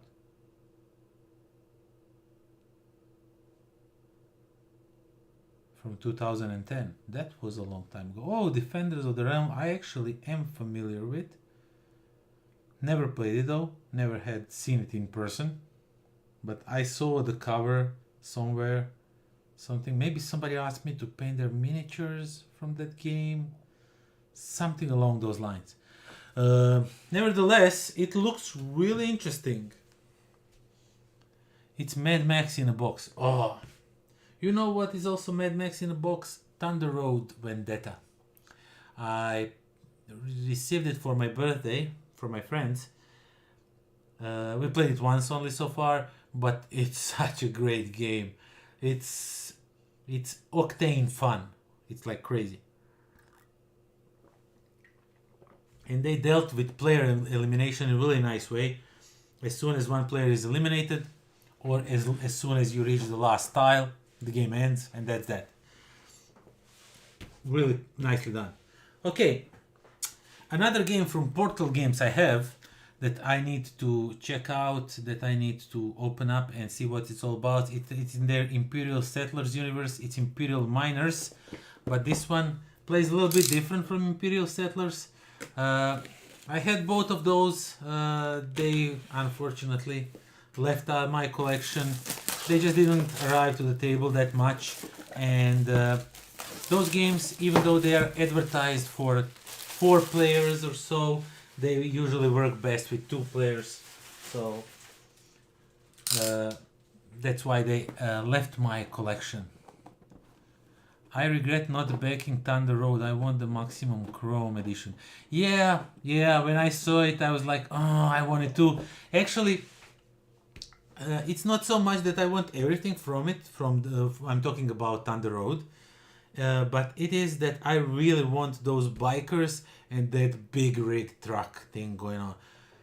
But the thing is, if you get these and replace, some players play those, then 2 players will play like the regular cars, and then 2 players will have like the special different cars, and like something different. I wish they also made like 2 other factions, so you can like play a game where everybody's playing something completely unique, completely different. Maybe one is playing just choppers, but you can attack them, because in this game choppers you can attack. But yeah, overall, I'm also like biting myself for not getting everything, because the game is really fun, and I am in constant search for at least for those 2 expansions, at least to get those big rig and those 5 bikes or 4 bikes, however many they are there. Oh my lord, I see a bunch of stickers, which means I will have to sticker stuff, and since we have enough time, we have to stream for like 4 more hours or so, 3.5 hours. Yeah, 3.5 hours, and we are unboxed almost all of the games I brought from Essen. We're gonna start stickering stuff up. So yeah, Miners plays very differently from other games, from other Imperial Settlers games, and oh, this goes up to 5 players. Why? I was sure it goes up to 4. Yeah, 1 to 5. Okay, that's pretty cool. And I even see that it's 1 to 5 players. Let's see, because the rules are looking like super thin, so I presume that, oh my god, this is such an easy gameplay. And solo mode, the rules of the game do not change when playing solo. After counting up your final score, compare your diamonds with the table below to determine how well you did. Oh, diamonds are the points in the game. So basically, I learned the game and I can play it solo. So this now just jumped high on my list to do a gameplay on this channel. As I said, I want to pivot away from reviews. I mean, I want to do reviews. I like reviews, but I want to cover more gameplay videos, stuff like that. It's not that I'm tired of reviews, but reviewing games is tiresome job sometimes. I know I sound ungrateful, like you get lots of free games, you just need to talk about them, and now you're bitching about it and stuff. Yeah, I'm not. I'm really grateful for everything. Yeah, sometimes, I just want to play games and not film videos about how I played games and what I think about them.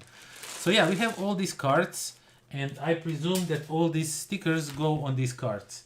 So let me just quickly check out. Yeah, they go on these cards. So let's start stickering cards and chat. So yeah, if you have any questions for me while I sticker an insane amount of cards, please do ask away and I shall reply them, no matter what they are.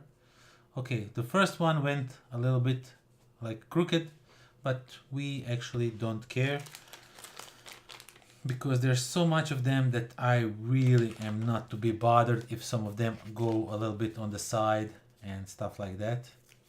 So yeah, I'm really looking forward to this one, because as I said, I really liked Imperial Settlers. I think it was a great game. The expansions were also really good, and then the island settlers came to the mix, and they have those pre-built decks, and I kind of liked it, but I had like small issue that it felt like your decks, those pre-made decks, were really like straightforward, tailored to one special tactic that you need to do in a game, and you couldn't go off the road very much, or otherwise you would most definitely lose. At least it felt like that. I'm not saying it is like that. I never played it a lot to be sure about it, but that's what I felt. I felt like they were like straightforward decks that you couldn't make a few different moves and see what pans out the best for the certain game. They were like super tailored toward the single strategy, and that was that. So I kind of disliked it a little bit, but overall the gameplay was really fun. The gameplay was really interesting. But yeah, those decks were, and that's why I went into it, because with Imperial Settlers, the first version, you had to like pre-build decks a little bit, because as the game was growing with the new expansions, you couldn't just throw everything in the mix, otherwise the decks would get diluted a little bit, and you had to like this one went really on the side. So yeah, you couldn't like you had to like pre-build decks and stuff like that, and as much as it's fun to do that, sometimes, you know, I just don't want to think about that. I just want to open the box and start playing the game.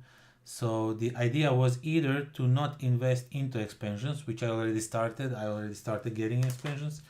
So the idea was not to invest into expansions and just play the vanilla game where you don't have to pre-build anything basically. You could just make some stuff and just go with it.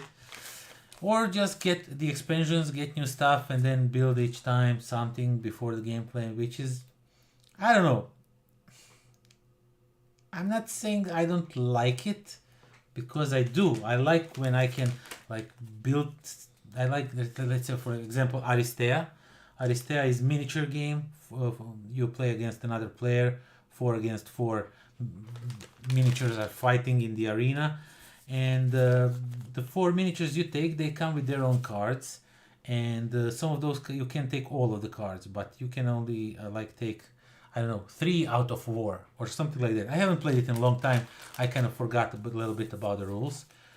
But yeah, you take some cards out of the deck, and then you build your like big deck with those 4 miniatures, and then you start playing cards, because those cards can activate also other miniatures and stuff like that. But they are of course more toward oriented always toward that miniature with what they came with. So I don't mind deck building as is, but in the Imperial Settlers, for some reason, I kind of disliked it. I just wanted to play the game as it is. To me, when I got into it, my first mind was that this was not like a deck builder game where I had to pre-build some decks or something like that. So yeah. So that's why they left my collection, unfortunately, both of them. But for this one, I was really looking forward to check it out, because I don't think this one has that. And I saw that the gameplay looks somewhat different. And I always like some games where little dwarves are digging up stuff and all that. So yeah, and this is so much stickering. You don't even see it. I'm actually stickering away from the screen. So yeah, this is some good content, right? Good content one-on-one. Okay, so let's do it like this. Okay, so yeah, that's why I got this one, because I really like both of those games, but just those small things didn't, that means that they didn't came to the table that much, so that's why I sold them out.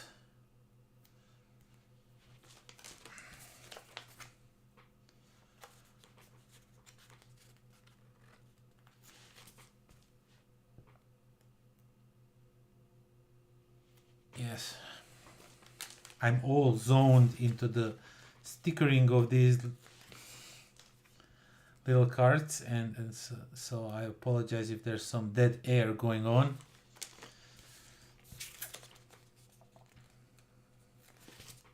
But we have plenty of time, so yeah. Maybe some other people will join later. I'm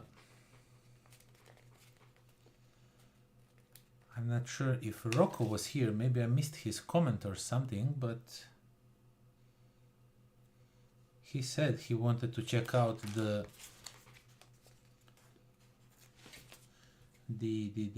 dogfight. I think I'm the one who hooked him on that 20-minute series, but I'm not sure. I'm talking about the guy that I occasionally meet at gameplays. He's from other town, he's not from around here. And we kind of started talking about those Blitzkrieg, and then I told him like, oh, you're gonna love Caesar. If you like Blitzkrieg, Caesar is awesome. Slaven likes it even better than I do. I think the Blitzkrieg is still better for me, just because of the team. I like World War II team more than the Roman team. Nothing wrong with it. Not that I'm saying that anything's wrong with the Roman teams and all that. It's just I like the World War II theme more. But yeah, and these planes, the dogfight, I had a chance to play it last year at Spiel, and it was a blast.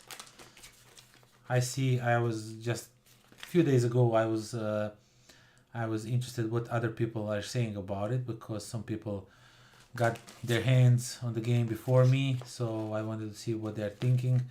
And they all had like this weird, this game is too random and all that, and I don't see it. I don't know. I played 2 games. I don't see that randomness that they're talking about. It's just a luck of the draw and stuff like that. I mean, the previous 2 games were also luck of the draw. Sometimes you really wish you want to get some tanks or some of those bigger number boats, ships or whatever. I'm talking about Blitzkrieg. And you are not pulling them out. You are pulling like captains that you really have no use of now and stuff like that. So it's sort of also luck of the draw, if you look. Okay, so I stickered all the little cards. Man, that was a lot. But yeah, what I was saying, I don't see that. I don't see the issue that they are having with the game. So I'm really looking forward to try it out a little bit more. Maybe it was just my initial hype over the game because I really like those games. So maybe I was just initially hyped that I couldn't see about that something is wrong with the game, so to say. So yeah, let's sort these out by the numbers. I presume that they are kept like that, so I'm gonna separate them in different numbers and just put them each in the individual bag. I got few bags in the box, so let's see if that is what we need to do. And okay, these are color coded. I presume not for each player, but I'm just gonna keep them here. And yeah, I think people are wrong in their comments. I don't usually say that you are wrong, but I think in this case they are wrong because that game, that series of games is pretty awesome. But one of the designers from the 2 previous games is not on the box, Paolo Mori, which is suspicious. Like, why wouldn't he be on?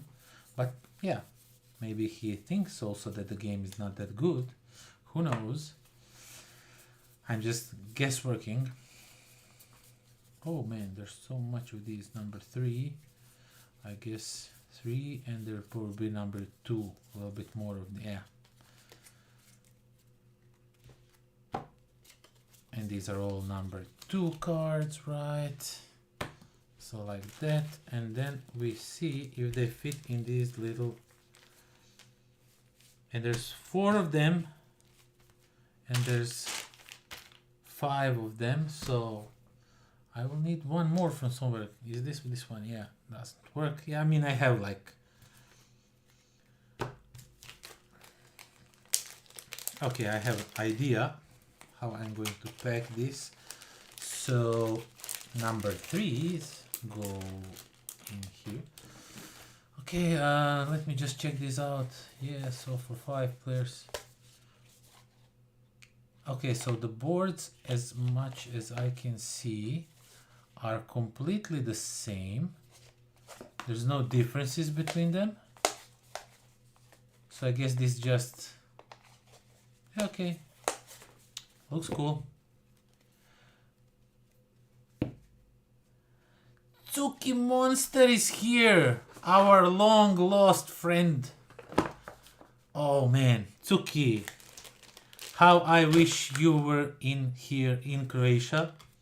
Tsuki usually is the guy who helped me out with lots of my games by reading the rules and explaining it to me, because sometimes I just get burned with the reading of the rule books and everything. I just give up, and sometimes he would like a good friend jump in and just read the rules, teach me the game. And I must say, you are missing out, friend. I mean, I miss you. Yeah. So how you been? How's Canada treating you? Are you full Canadian already? Are you saying sorry?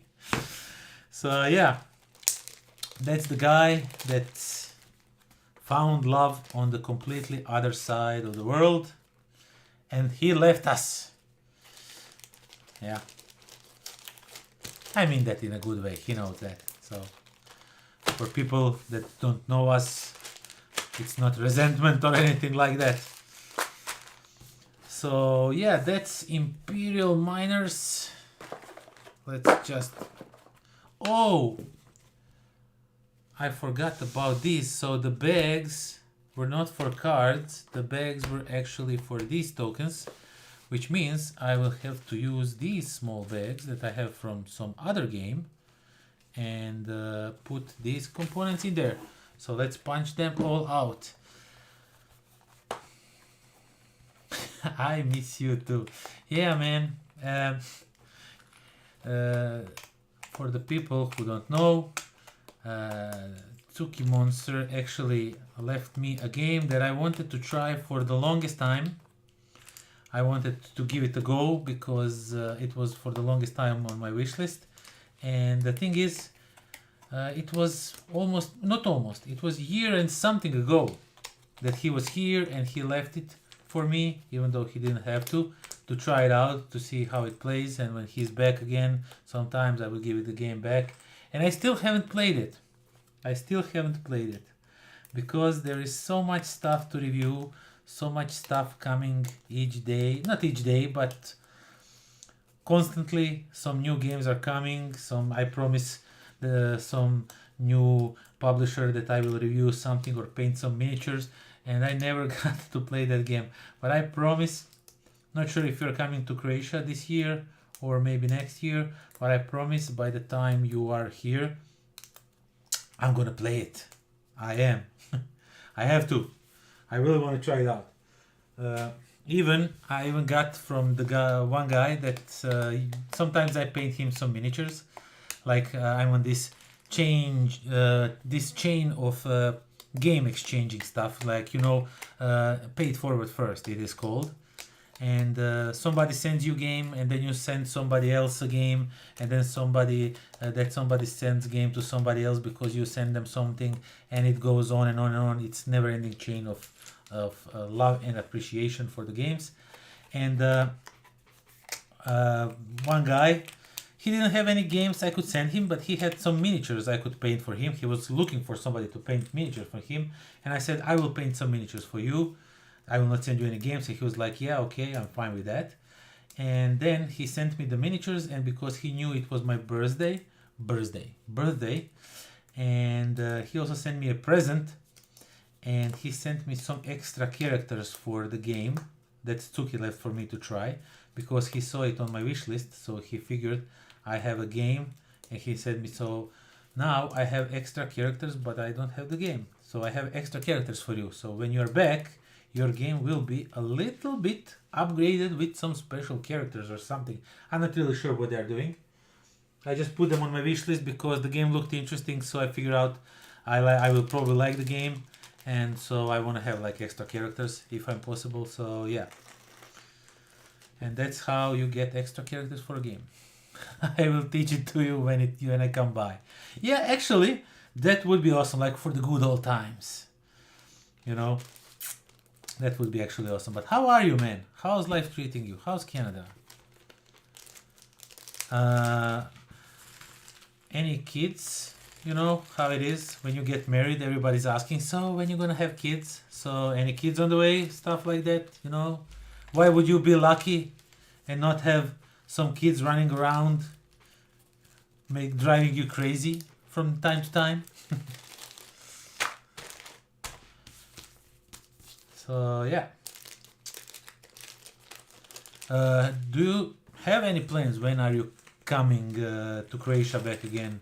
Or is it, who knows when it happens? I mean, will you come maybe for the holidays or stuff like that? So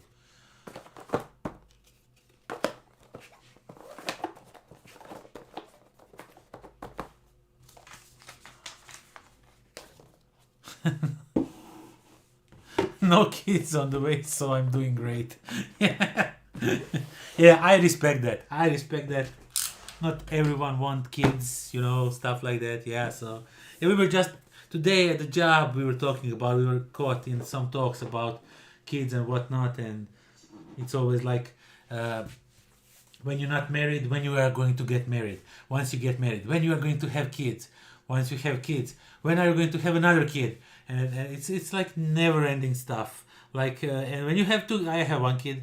I plan on staying at one kid, and usually when people get a second child, then everybody else, why stop at two? Everybody stops at two. Why not go for a third one? Stuff like that. It's like never ending loop, I think. Okay, let's open up SPELLBLOOM. It's another game from Brain Games, and this one has this thing where they don't have the plastic wrap, but they have these stickers, and I am horrified because of this. Coincidentally, Game Horrified also have these stickers because they damage box. I'm not stickler. If the box gets a little bit of damage, fine. It's not like the end of the world or anything like that. But yeah, putting stickers, like I don't want to scratch off the color from the box. I mean, these stickers do remove nicely, but still, it's weird way to pack games. Like for example, see, now I removed color from here. I mean, it's stars and all that, so it doesn't see that much, but there's color on this sticker, and I am under a little bit of stress, not too much. We were hoping to come to Essen next year and then hitch a ride with you to Croatia. Well, that's a... Do you know that this year at Essen we went with car because it was only Slaven, Anna and I who went to Essen. Nobody else wanted to go. Her is renovating the house, so he spent all the money on the house, and we couldn't find anybody else because everybody was like, "Oh, it's so expensive, it's so expensive," and because of all the stuff happening in the world, you know, the inflation and everything. So next year, I guess, because lots of people said they want to go, so next year I guess we will have van to go to Spiel, and there might be 2 places for you to go back to Croatia with us. Okay, I'm immediately intimidated by the rulebook, but I presume it is in multiple languages because check out how thick this is. Okay, so this is a lot of, yeah, okay, so, oh yeah, okay, it's okay. It's a lot of different languages. Okay, SPELLBLOOM. I don't know much about it, but I know that I like the game. It has some dice, it has some nice cards, and I immediately liked it, and I wanted to have it and play it. Let's see how... Okay, so that's not that many rules. I think it has a solo mode also, so I think it's possible. So yeah, coming to Essen would be really cool if you manage to come. But do let me know in the So I have enough time like to, or you will maybe have your own apartment, not sure about that, but how you want to plan it out, or do you want to stay with us like we used to in the previous years and all that. So yeah, Brain Crack Games, let's talk a little bit about this one. So they have these bags that look like it's a recycled plastic. I think this plastic is actually recyclable in a sense that it will degrade after some time. And yeah, as you can see, you get a bunch of dice, and these are like regular dice, wooden dice in different colors, and you get some cards and some tokens, as I can see. And these are the spells that you will put some dice on and they will do something. I haven't read the rules, I just saw the game, and it looked nice and I liked it. I like very, like on a surface it looked really interesting, so I wanted to check it out. So yeah, and this SPELLBLOOM, it's like these cards, right? Okay, so it has a lot of cards actually. I like that. It looks like it has lots of replay value, and each of the players will get one of these really nice boards. They're really nice, thick cardboard actually, and as you can see, yeah, and you will put your cards over here, roll some dice, do something. You are rolling dice, you are throwing some spells. I don't know what you're doing, but it sounds interesting immediately. And this is like the main board for something. I really like the artwork, looks really nice. And we have all these components to punch out and put in some of the bags. Let's put it in this bag, and in this one we're gonna put these cards. And this is really nice, thick cardboard actually. I like it. Okay.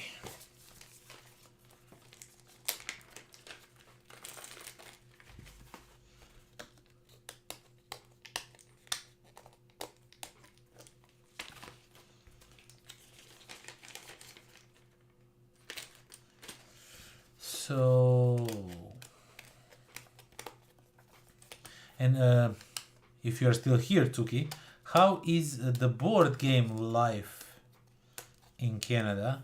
I remember when you were talking, when you were at the board game night at the local club, and the guy arrived with the game and he didn't even know the rules. He was learning rules on the spot, and we are not used to that in Croatia.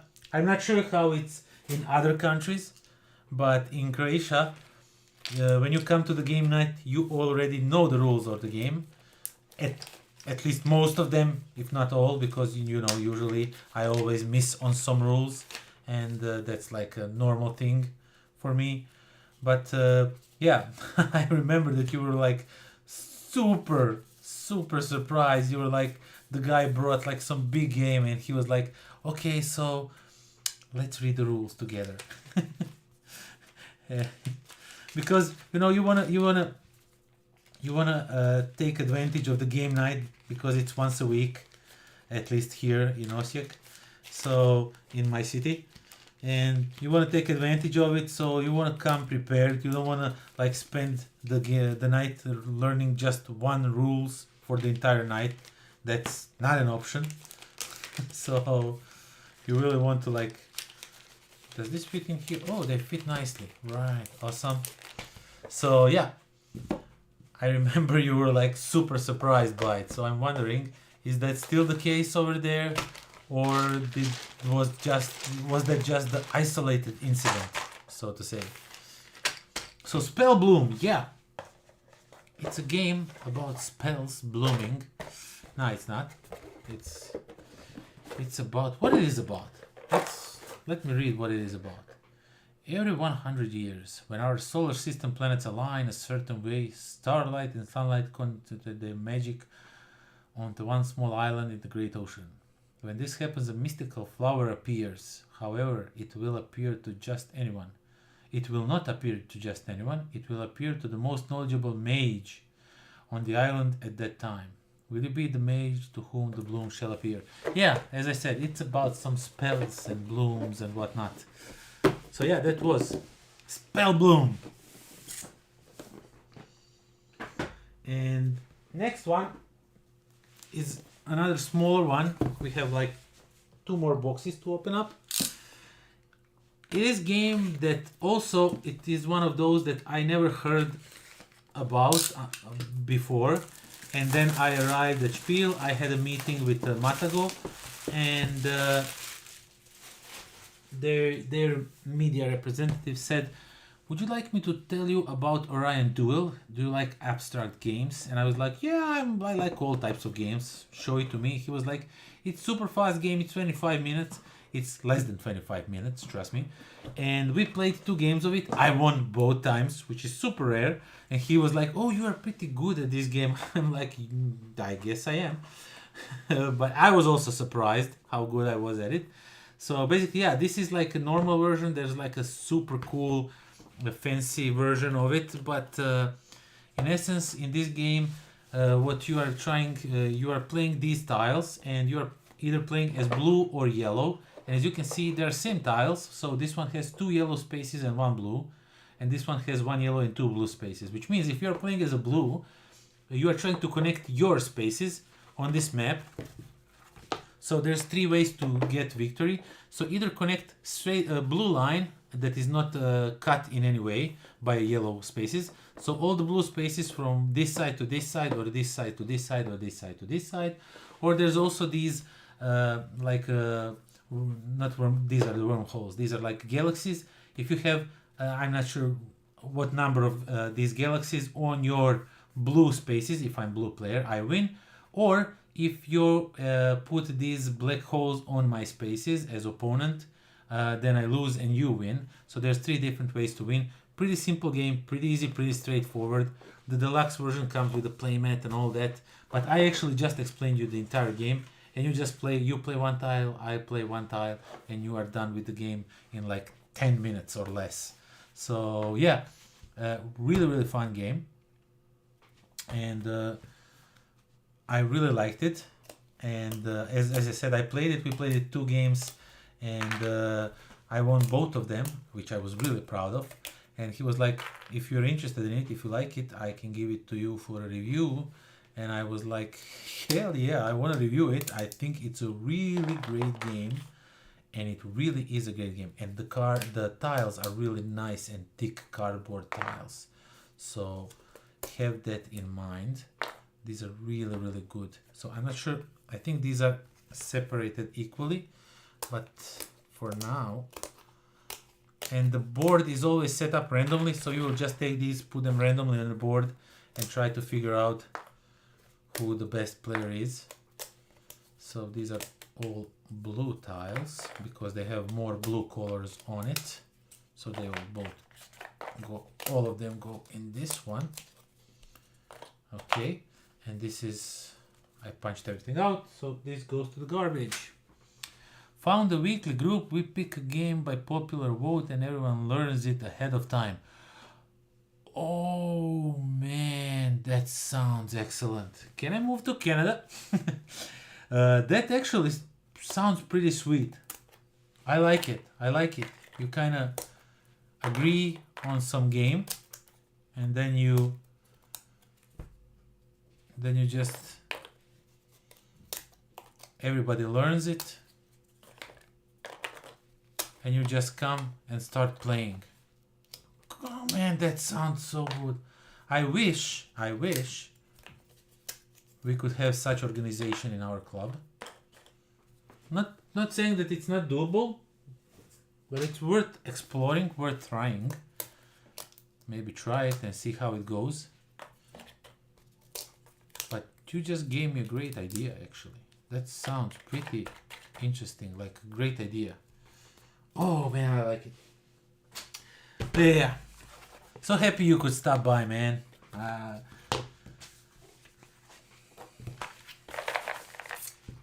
Okay, so yeah, as I said, Orion Duel, pretty simple, straightforward game. Really liked it, so I wanted to check it out, talk a little bit about it, and yeah, that's that.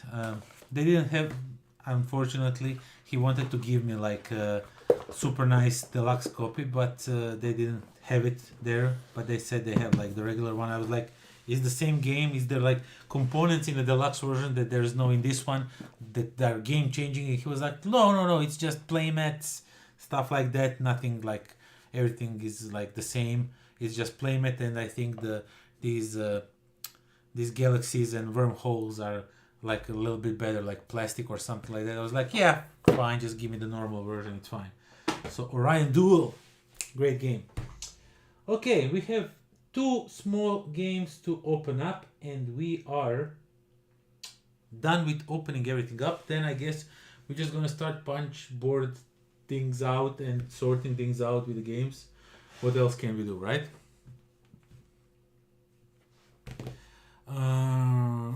Let's see.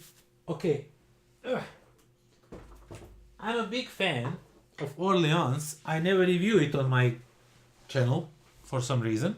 Not sure why. It's just happened so. But I think I have everything for Orleans. Every small promo. I don't have 5th player expansion. I have to get my hands on that one. I'm not sure. But I actually don't want to play it with 5 players. If it happens so, okay, that we have 5 players and we want to play Orleans, okay, but I think the game sweet spot is actually 4. I like how it works with 4 players, so yeah.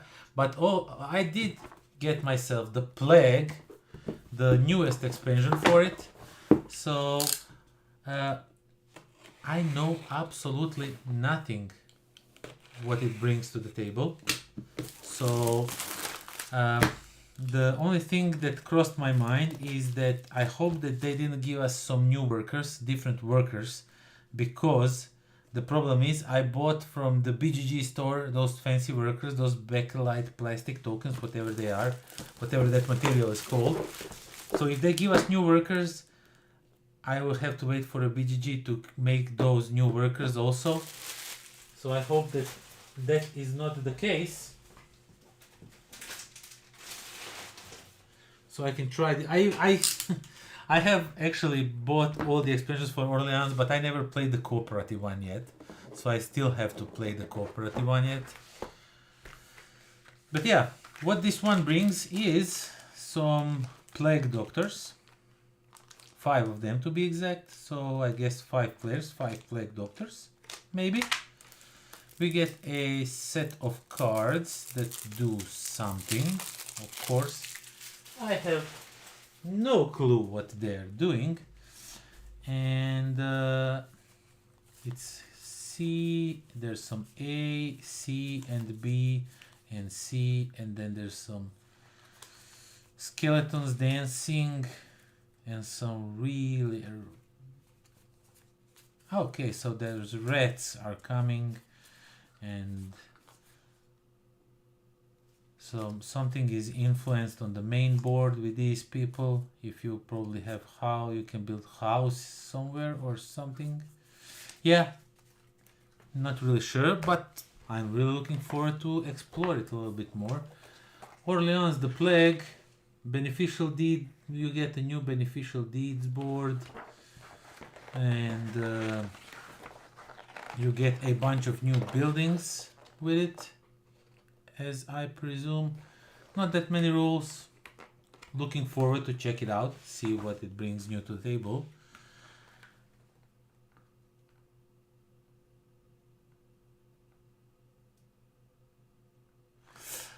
You didn't, Daniel says he didn't like Orleans. Again, he didn't get the game. Now you are really testing our friendship, man. You can't tell me you didn't like Orleans. Altiplano, I kind of was not here, not there with it, so I'll accept it. But you can't tell me you didn't like Orleans. Come on, man. So, Resurgence. I must say I'm not familiar with the game, so let me get myself familiarized with the game, and then we'll talk some more about it. How it is spelled? Resurgente.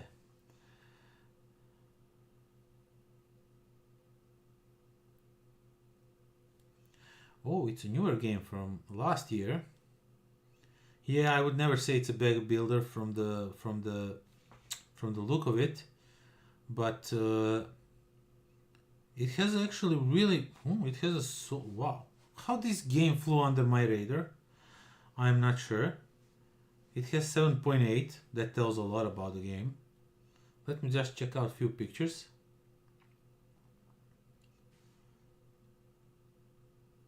Oh, I like it.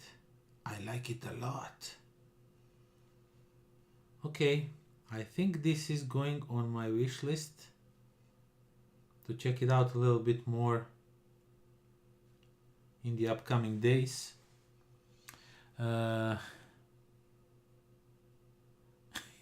Orleans was boring, but how, man, how? I don't understand. Yeah, okay, it's fine. You didn't like it. I really, really like it. There's also one bag builder. I think it's really good. Is it the bag builder? Tuki, are you still here? What is the name of the game? I can't remember right now. You have it. And there was like expansion that cost like an arm and a leg and a few kidneys to get. You were moving on a map with your workers. That one was also like a bag builder, right? I believe you were drawing from the bag some cubes of different colors. What's the name of it? If Tuki is here, that game was Hyperborea. Is the Hyperborea? Yeah, I think it's Hyperborea, right? I think that was a bag builder, Hyperborea. That's also bag builder, right? You bought some cubes, put them in a bag or something like that, isn't it? I really can't remember the gameplay right now, but somehow I think it's a bag builder. Yeah, Resurgence looks really interesting. Is that some apocalyptic theme going on? Because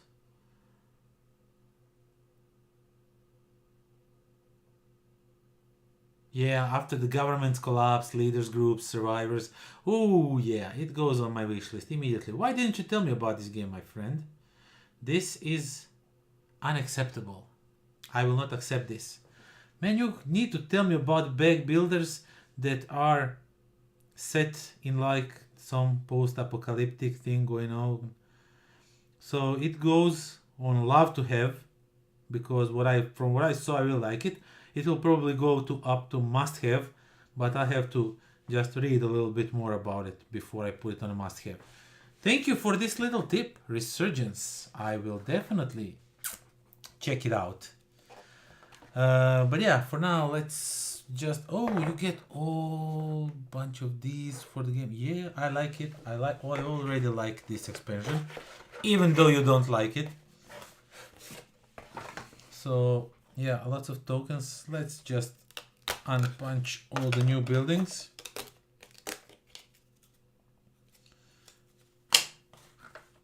And these things we're just gonna put in this bag that has leftover from something else. It is going on my wish list too. Thank you. Yeah, something great came out of this live stream.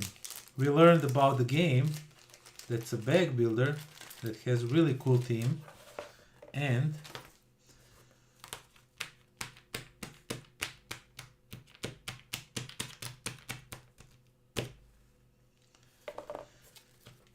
it's a bag builder. Love that I learn about new stuff like this. There's also a great game, I believe it's a great game, that I never managed to get my hands on at Essen because it was sold on day one. And it's completely unavailable to get my hands on because they are not shipping to Europe, from Japan brand. It is called .Zombies. It's a game where one player is playing as a zombie, and it's game for 4 players. Strictly, you need to have 4 players, and one player is playing as a zombie, and the other players are playing as humans. And you need as a zombie, and you are like have these tiles it's pixelated art, and you have these tiles that is kind of city with roads, and you are trying to explain the roads as much as possible, and the zombie player is trying to corner all of you so you can't escape the city. And you just play these cards. It's like a tile. You just lay like a tiles. You are just laying these cards, you know. And there's doctors who can cure zombies, right? And there's also like policemen officers who can be taken by zombies right away. They are not normal humans, you know. They have like guns. So you need 2 zombies to turn them into a zombie. And as the game progresses, you are trying to like get them. And I saw the game or on the preview list on a BGG for the Essen, and I was like, yeah, nobody knows about this game. 100% that nobody knows. So I'm gonna get it. Eventually I'm gonna go by their booth and just pick up the game, because it's like a small game, €6. They'll probably have like all bunch of them, because it's like, I don't know, this deck of cards is bigger than that game, you know. So day 1, it was like 2 hours. The show started. I was at the Delicious booth. I had a meeting there. I was at the Delicious booth and I was like, oh, Japan brand is here. I'm gonna go and pick up those zombies. And I go over to their booth, and I was like, hi, I want those zombies. And I really love them. The guys, everything. 3 of them were there at the booth. Nobody speaks English, and they were just like showing me the paper what I want to buy. Like they were like, show us on the paper what you want to buy. Easy as that. And I was like, dot zombies, and then they moved their finger all the way to the right and it said sold out. So they sold out day 1, 3 hours in, completely sold out on the game that I was 100% sure that only I know about, and maybe 6 more people. I don't know. So I was really sad, and they told me, yeah, they said you can go on like Amazon Japan, buy it over there. And I got in touch with them over the email and asked them where can I get the game, because I really wanted it. It sounds so stupid, so funny, that I really wanted to have it. And they said like they gave me links for 2 sites. One of them is Amazon Japan, that does not ship to Croatia, does not have it in stock, and the other site that is completely in Japan language. So I had to use Google Translate for every click, everything. It took me like an hour to figure out how to put it in a cart, how to order it and everything. And they was like, they just ship to Japan, no outside Japan shipping. So yeah, and I got back in touch with them, like, they don't ship to anywhere else, can you please somehow hook me up with it? And they were like, sorry, no. So yeah, that's the game I was kind of looking most forward to play. I don't know, it's so silly, and I was really hoping to get my hands on one, and it just didn't happen, unfortunately.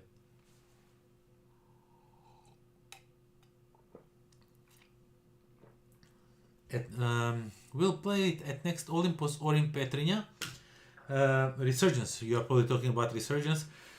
Hope so. Not sure if I'm coming next time to Petrinja, because next time they have meeting somewhere in the January, right?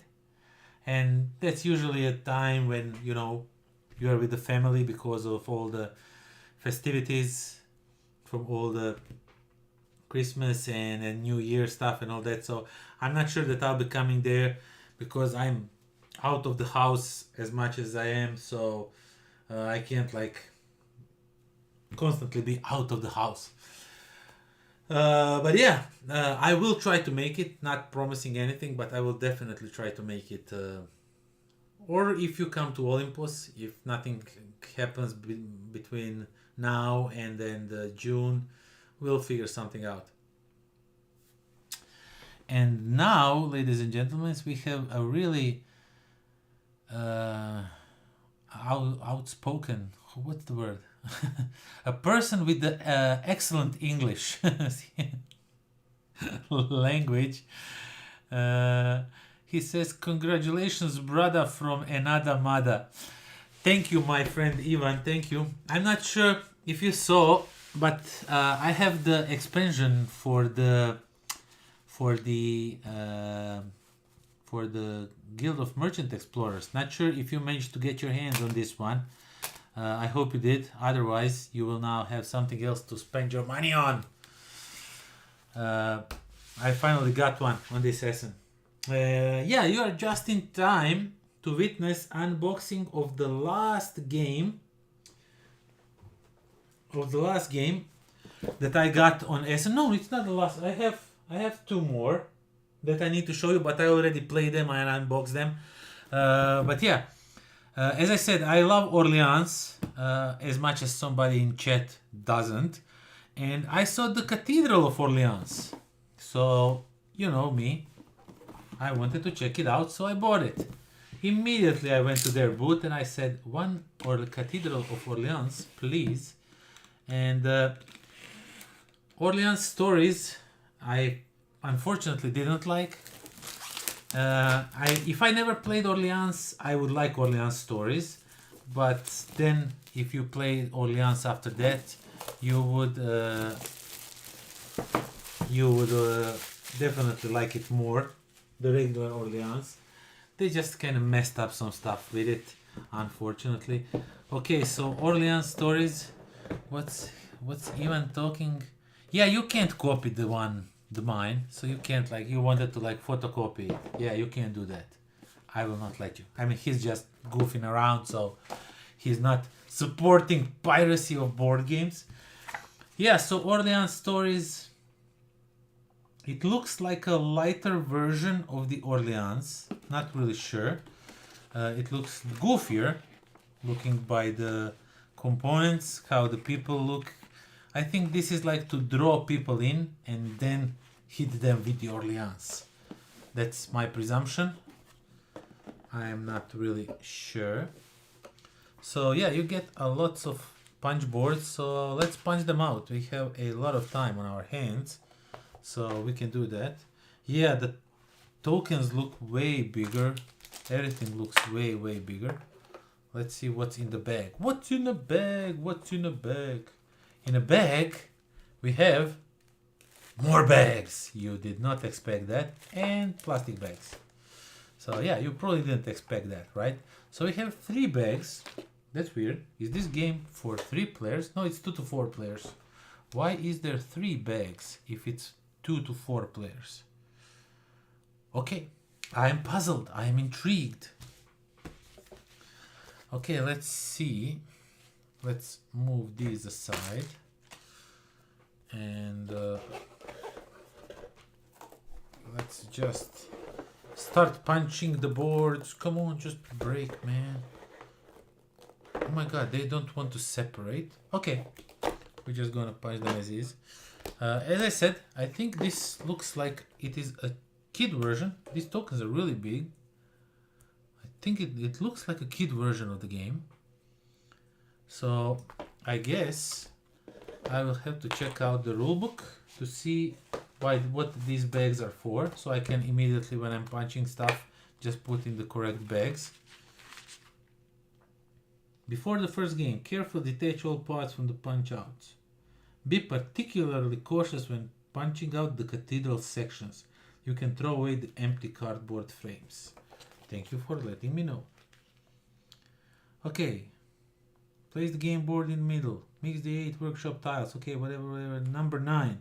Now fill the red bag and the blue bag. So we need to fill these 2 bags with... Okay, so all the knights.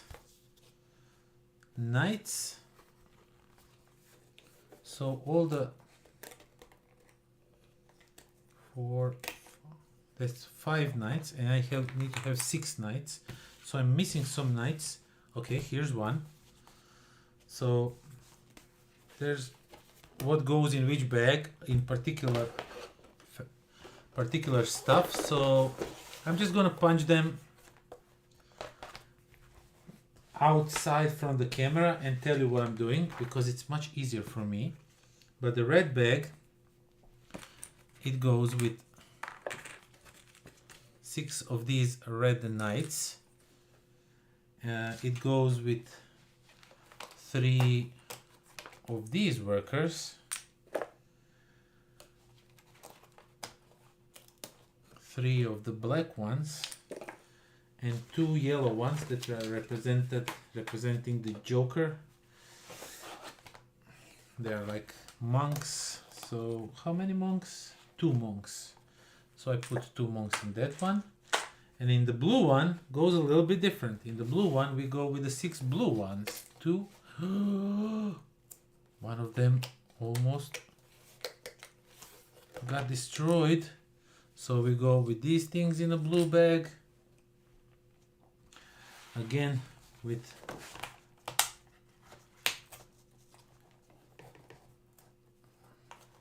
three of the yellow ones. So 3 of these go in a bag. And 2 yellow ones. And what happens with the rest of these? Okay, I guess the rest of these go somewhere. We'll learn where as we go. Number 4, black bag. Put all goods into the black bag, then draw the goods one at a time out of the bag. So all the goods, which means all the wood tokens, all of these components, everything, all of these go in a black bag. Can I get a bunch of these extra for some reason somewhere?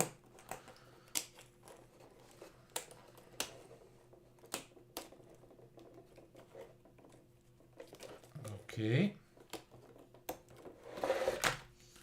So all of these go in the black bag, and I can punch out the player boards also. So these go over here, and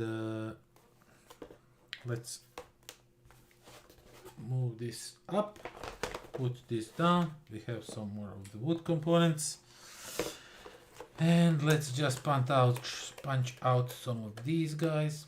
Now I'm not sure where all of these should go, extra workers that I got, but I guess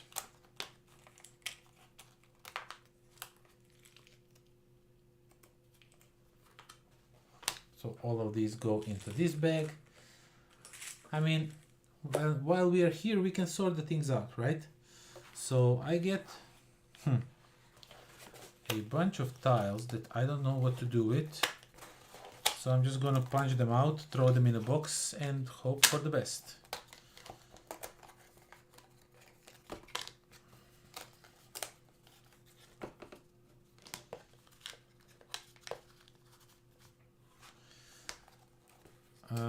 I'm not sure if Ivan is still here, but I wanted to ask you, are you coming to pick up your game, or should we come first to you and bring you game so I can take, you know why? Because I want he has a Castles of Burgundy, the new deluxe one from the publisher called, that I can't remember the name right now. So I wanted to feature it on my channel, show it to you so you can see how great it looks. Unfortunately, it was not viable for me to purchase it at the moment when it was kickstarted. So yeah, but he's a good friend of mine, and he's going to, because he's my brother from another mother, he's gonna borrow it to me so I can make a review. So yeah, we punched all these out. Not sure what half of it is because I didn't read the rules yet. I don't know what the game does, you know, stuff like that. But I do know that this bread token goes in here, and then we have these tokens. I apologize. So this.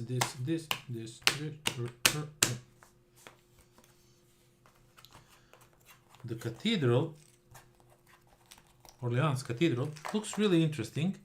It has, I never noticed that workers have this like a goofy, childish look to them.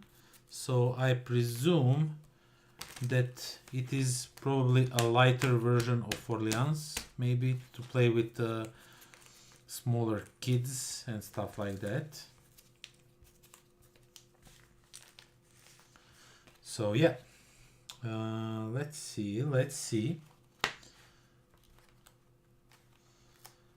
they say be careful when you punch out the cathedral components.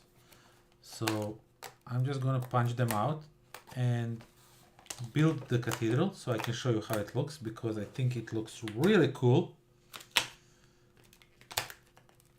Okay, there's nothing like super messy about punching it out, so I believe this is everything. So we punched all out. Yeah. Awaken Realms. Yeah, that's the name who did the new Castles of Burgundy. Whatever works for me. I mean, either way, if you come here for your game and bring your own game, then I have to come to you to give you your game back. And I'm also good either way. But I thought you are maybe coming to a game night or something, you know, so we can work things out. But yeah, if you are coming for a game night, you know you're gonna bring it. So yeah, this is the board for Cathedral Orleans. Again, we have a cities where people will travel, but most of the stuff will happen around here, I presume, and drawing from those bags and whatnot. So yeah, I still have to figure out all of that. But yeah, let's build the cathedral. Let's see how it is done. I have no clue how it is done. This is how to build a cathedral. Apparently there are some numbers here, like this number 3 and this number 2, and there's 7, 6, 9, 8. There are different numbers here, and apparently those numbers help us out. Let's find out how we can do that. I mean, we unboxed all the games, so now we can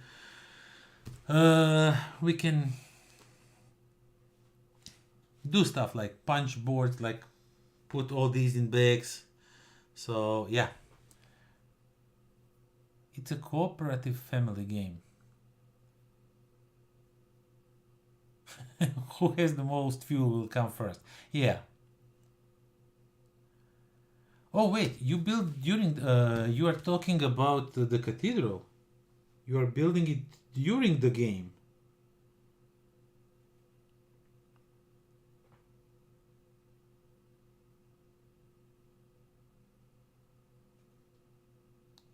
Okay, I didn't explore much about it, but numbers on their base, section 1. Okay, so basically I just put it like this in a bag, in a box, and then we build it as we go. Well, that's interesting. Object of the game. You play as a team trying to erect the Cathedral of Orleans. Oh, okay, I get it. I didn't know that this was like cooperative thing going on.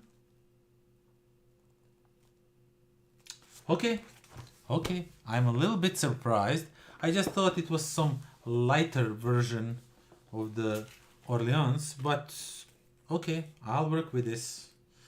So let's just tie all the bags up like this, and then just put all of these here like so, and just throw all of these in bags. I'll just, so they don't fly all over the box, I'm just gonna put these in one bag because I was only provided with 2 bags. So that's one bag, and then all of these smaller ones are going into this bag. Yay!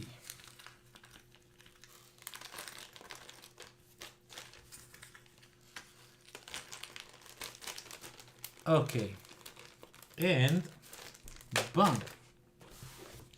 We are done. There's meeples here. So this one is more like a cooperative stuff going on. Okay, good to know. Looking forward to try it out.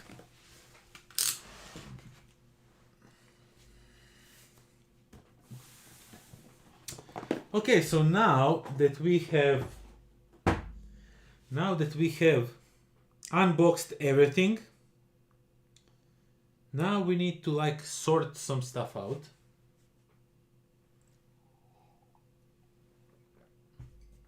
is I really want to try out the Redwood, and Mirko asked me to bring it to Sirac next week. By the way,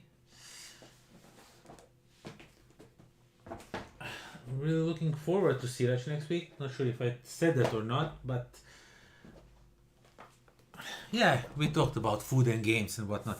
Okay, so we are back at Redwood, at like X-Wing, the board game.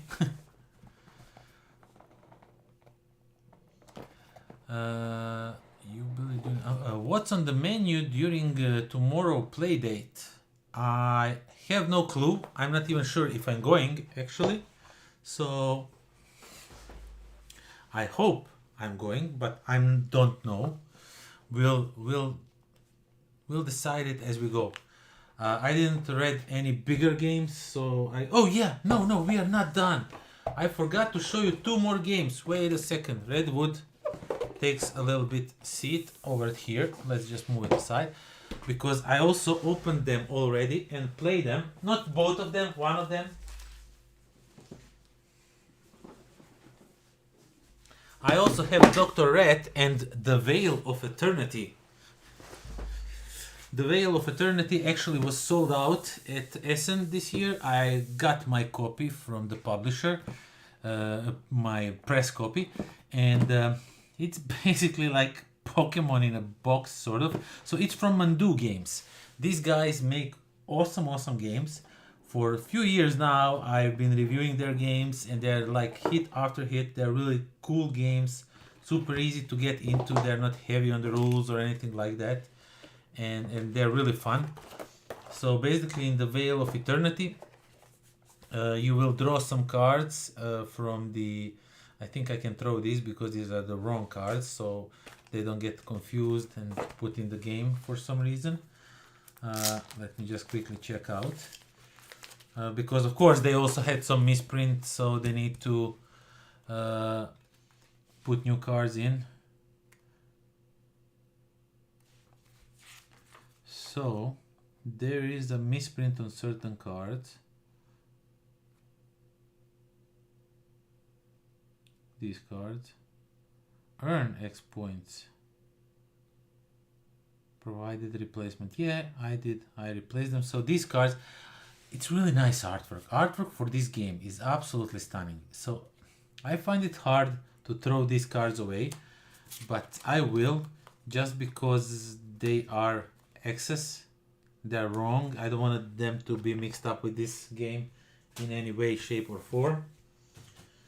So yeah, basically in this game you will just, it revolves around getting these cards in front of you. It's like a card tableau building thing going on, and these cards have some abilities that really connect nicely. There's like 5 different factions. Each of them have something that they're good at, but they also complement each other really well, and you're trying to find the best combos to earn points. And you can score wildly. You can score anywhere from 5 points to 40 points. It can go really insane.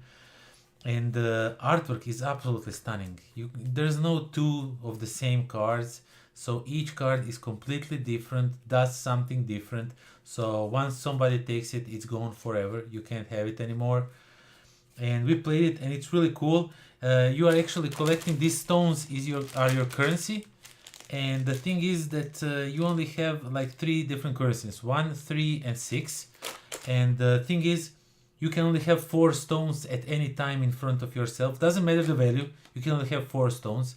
And when you're buying creatures, you have to pay them with stones. So sometimes you will have to like discard the excess, you know, overpay, stuff like that. So you have to be really so you have to really think about it, how to do all that.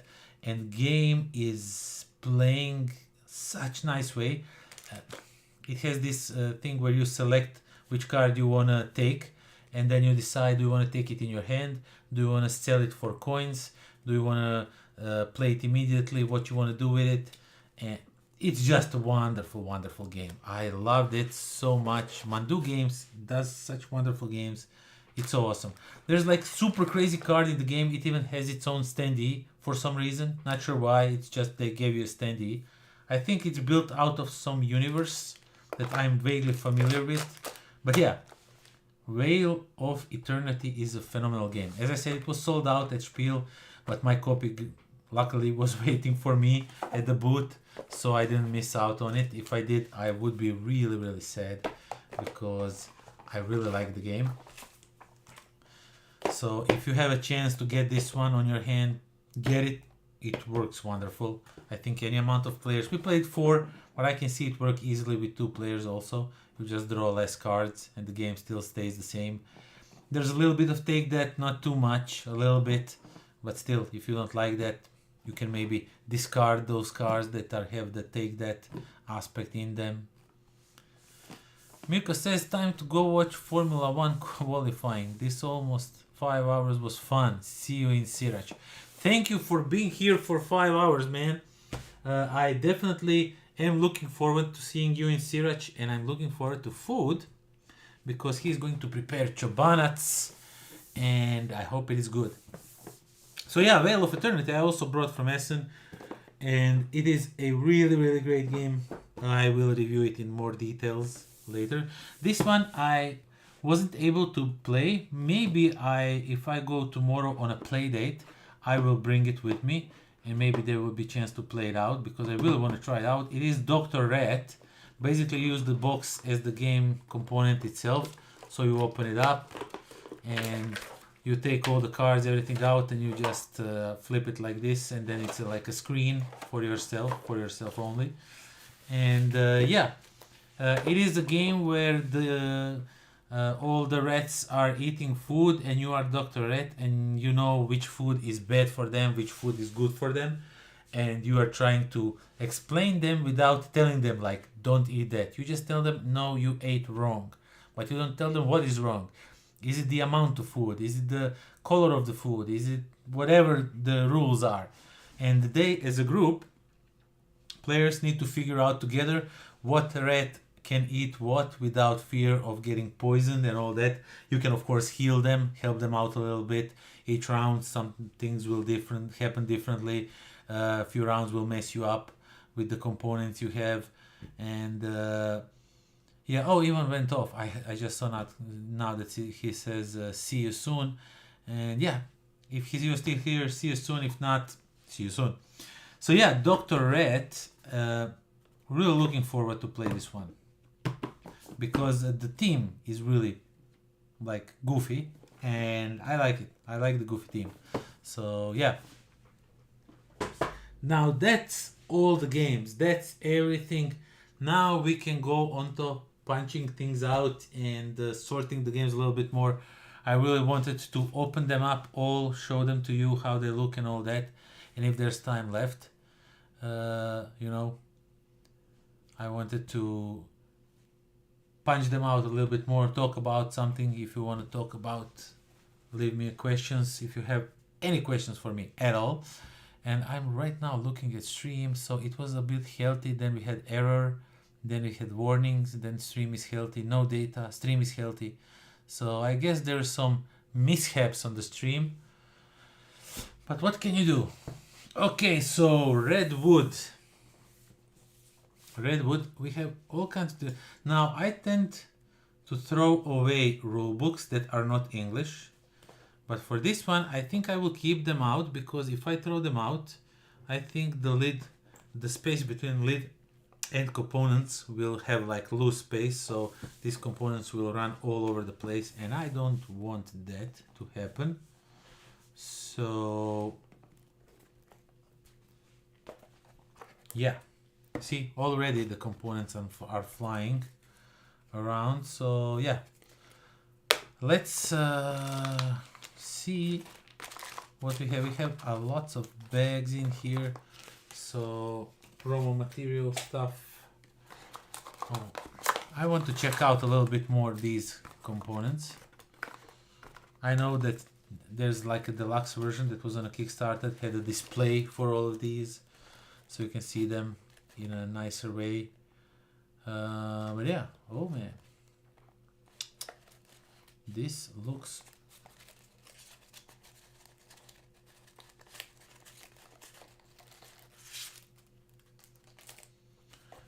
there's like a lot of them, a lot of different movements, and that's what I like. So you can never, you will always keep guessing. These two look almost the same, but yeah, they're not. They're like slowly banking to the left or to the right, depending how you switch them on. So yeah, and these, okay, so these are for taking pictures. I presume that these dots mean something, that you need to use them in some way or some shape or form. Really looking lovely. So what I'm thinking about this game, I think I'm going to really like it. I think I'm going to keep it. So I'm definitely thinking about putting all the components in the small plastic boxes, you know, just because when you have everything in the baggies, once you unbag everything until you put everything back in those baggies, it just takes an insane amount of time. And if you have like small boxes where you fill those in, it's much easier, you know, to get them back in the box and all that, you know, just to clear the game and all that. So I have to figure out what these round things are. Oh, I know what these round things are. These are used for miniatures because you can put like these non-grippy these are non-grip components that you can put on them, and they will not slide on the board or anything like that. When you keep them, they will like be, but if I put those on here, I'm sure that they will not fit in here anymore. So I guess I'll have to like cut with a scalpel a little bit. Okay, let's do that. Let's do that. Let's have some fun. Tuki Monster has to go too. Been nice seeing you. Take care. You also, man. Even though I didn't see you, you only wrote here. But yeah, it was really nice you dropped by. Appreciate it, man. And I hope I see you soon. So yeah, let's I think these are, let's just check the rulebook really quickly for the, yeah, they say that neoprene rings to affix to the bases of the miniatures. Let's affix neoprene to the bases of the miniatures. Yeah, so it's plastic, so it goes in the plastic, and just have to be really careful about it. And now, if I'm correct, once I try to put them in here, yeah, they barely fit, and if I paint them, they will also barely fit in here, which only means that I will have to use a scalpel, something like this, but a little bit sharper, just to make a little bit more room for them to fit in here, because I don't want to throw this. I could throw this away. It does take a lot of space in here, to be honest, but I like it. I like that it keeps miniatures, and if you paint them, you really want them stick in some place, so don't want them run around the box, and that way the paint can chip off and stuff like that. So yeah, we are going to glue this on the bases, but I'm definitely thinking about expanding and not throwing this away. Okay, so I didn't do like super precise job, but I think it's precise enough, so that's fine. Yeah, they're really like, ooh, oh my god, they're really like, as you can see, it's really hard. I mean, I can push them with the finger, of course I can, like, but they're really like sticking to it. If you just apply a little bit of pressure and try to move them, it's actually, you see, I'm just moving the box around. So yeah, that's actually pretty nice. I like it. Okay, so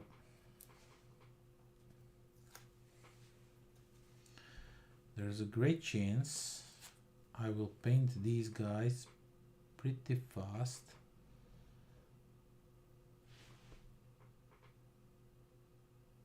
because I really like the miniatures. And usually, you know, when you paint miniatures, you always paint some kind of warriors or space marines or whatever, and these are just like normal for people that are taking photographs of nature, and that's it. That's all that is. So I'm really looking forward to painting something like that. That's a little bit different. It's definitely, they could have give us a 1 or 2 spare of these, because I'm afraid if I drop it or something that it might just stick to the neoprene mat, and then if I unstick it, it will never stick to this thing. So I don't know. I like when you get, when you stuff like this, when you get some extra stuff. In KUTNA HORA you have to like glue some stuff also. You get these little like glue papers, or however would you describe those, and you get some extra because you know you can mess up stuff, so they gave you some extra. Or I maybe missed where should I see this one now is a little bit to the side, and I have to unglue it, and I hope that it will stick, so I don't have to use like super glue to stick it next time, stuff like that. But yeah, okay, so we have that guy. Yeah, they actually have a pretty nice amount of details on them. I'm surprised how good the miniatures look, because this game is not about miniatures usually, and then the miniatures look like so-so. But I think they really took care of the miniatures to look good, and all of the miniatures have something on their basis, some point of interest. Okay, this one doesn't have, but all of them, this one is standing on a log, this one is standing on a log, this one is against some bushes, which is really cool. It has a bird on its head and something that I can't identify on this here. Is it that like a hare? Okay, I'm not really sure. But yeah, they're really nice miniatures, nice details on them. I must say I am pleasantly surprised with the amount of details on these miniatures, since this game is not about miniatures. Okay, so I'm going to try and push them in now, just so I can save them for later, but I'm definitely going to expand a little bit on that space, because I mean, I don't know, they kind of fit on their own. I just might figure out something else, because I think the paint will chip off if I leave them in this, even though this is like pretty nice way to keep your miniatures safe, but I think the paint could like rub off from these parts that are rubbing, and these things over here are really rubbing into it. So I'm just gonna keep them like this for now, but if I decide to paint them, I'm thinking I'm gonna lose this insert at the end. I think it would be better without it. But yeah, for now it will be like that. Okay, so punching the everything out. Okay, let's see. Do I want to upgrade and use the... I would need like 1, 2, 3, 4, 5. I would need like about 5 boxes just to have them like a little bit separated, and I don't think there's really enough room. I mean, there's like a crazy amount of room in there. So for those not deck boxes, but those small boxes, I think it would be waste of space to put them in here. So for now, I'm just gonna put them in baggies and see for the future to think about how to do all that. But for now, they're going to be all in the baggies. But before we do that, let's all punch them out. So yeah, we're just gonna separate them. Let's take this and this like so, and animals, I think I will just put everything in the same bag. There's really no need to separate these in each bag separately. I really don't think that's necessary. That would be like too much bags, and you want to set up the game as fast as possible. So yeah, that would change it.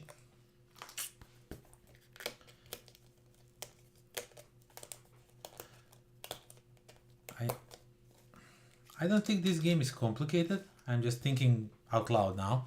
I promised I will bring it to Sirac. I will learn it. Okay, I have an entire week, so that's fine. I have an entire week to learn the game, so I don't think that would be an issue. But I promised I will learn it and bring it, and I really want to learn it. I really want to play this game. As I said, last year at Essen, when it was shown to me before it came to Kickstarter, when I was shown the game, I explained how it works and everything, I immediately said, this I will review one day on my channel. Don't know when, if I will beg the Kickstarter or not, because I don't beg the Kickstarters that much lately, unfortunately, because the shipping prices are just insane, and I kind of cured myself out of the FOMO, you know, when they have like, oh, this is the Kickstarter exclusive, you can only get it now and you will never see it again, you know, stuff like that. I'm overly dramatic, but you know what I'm trying to say. So when I see that, I just kind of cured out of it, so I'm not anymore. Interesting. They say you can throw these in trash, but they still made it like a nice artwork, you know, just for the promo of it or something. So I'm just gonna keep them, maybe use it for something someday. Yeah, what I was saying, I kind of cured myself out of the FOMO, fear of missing out, so I don't have that issue anymore. And I actually had a serious case of FOMO. I was like, I would back it, I would pay double shipping, whatever, just so I can get everything. But now I would very rarely back a game on a Kickstarter. I don't know, Chip Theory Games had a 20 strong game on a Kickstarter, and they said the shipping is free. You will just pay for the game and, I don't know, import taxes or maybe something like that. But overall, the game is like free to ship. They will not charge you extra for the shipping. So, and it was affordable. They gave you 3 decks. It is a solo game with lots of dice, of course, custom dice. You know, they sold me immediately, and I like Chip Theory Games. They make great stuff. I think I reviewed a lot of Too Many Bones on my channel. I didn't review all of them. I don't have all of them because as much as I love that game, it is just so complicated to bring it to a club, and it just doesn't get played, but I don't have card to sell it. So I really love it. I don't play it at all. I should definitely get rid of it. It's just taking the shelf space, but I just can't make myself sell it. I just really love the game. Even though I don't play it at all, because I don't know, it's just hard to get into, and you know, there's lots to explain to each player, and yeah, it is what it is. Yeah, but what I was saying, I really like their games. They said that the shipping is free for the game is solo, and they kind of give you a lot of unique, cool dice, and you get 3 games in one, basically. You get 3 decks, and you can go through them multiple times, even though you know what you will get your hands on and stuff like that. It's still, I just found some bills in my pocket. Are they any importance? No, so I can immediately throw them into old paper. But yeah, what I was talking about is that I don't back that much because of the shipping and everything. And yeah, they gave you 3 games in one, so I kind of back that one. And I will probably back the Mind Clash game, the Perseverance, Castaway Chronicles. These are episode 1 and 2. I enjoyed that game really much. And they are coming with the episode 3 and 4, which I will probably back on a Kickstarter because, I don't know, I liked it. I think it's a good game, so and I haven't backed anything in a while, so I kind of saved up a little bit of my money. I sold few games and I will sell a little bit more of them just so I can cover the expenses for that one, because I want to review the Castaway Chronicles on my channel. I just find it difficult to find time because it's a big game. There's a lot of stuff going on, and my type of reviews are where I do everything in one take. I just sit down and I start talking and I talk, and usually I make mistakes and then I have to do it all over from the start, and usually you see bloopers in the end of the videos. And yeah, that is the case. So that game would probably took me a lots of repeats to get everything right. So I'm afraid to review it, so to say. There is one thing I was toying about in my head, to kind of not do those normal reviews like I review one game on my in one video, one game.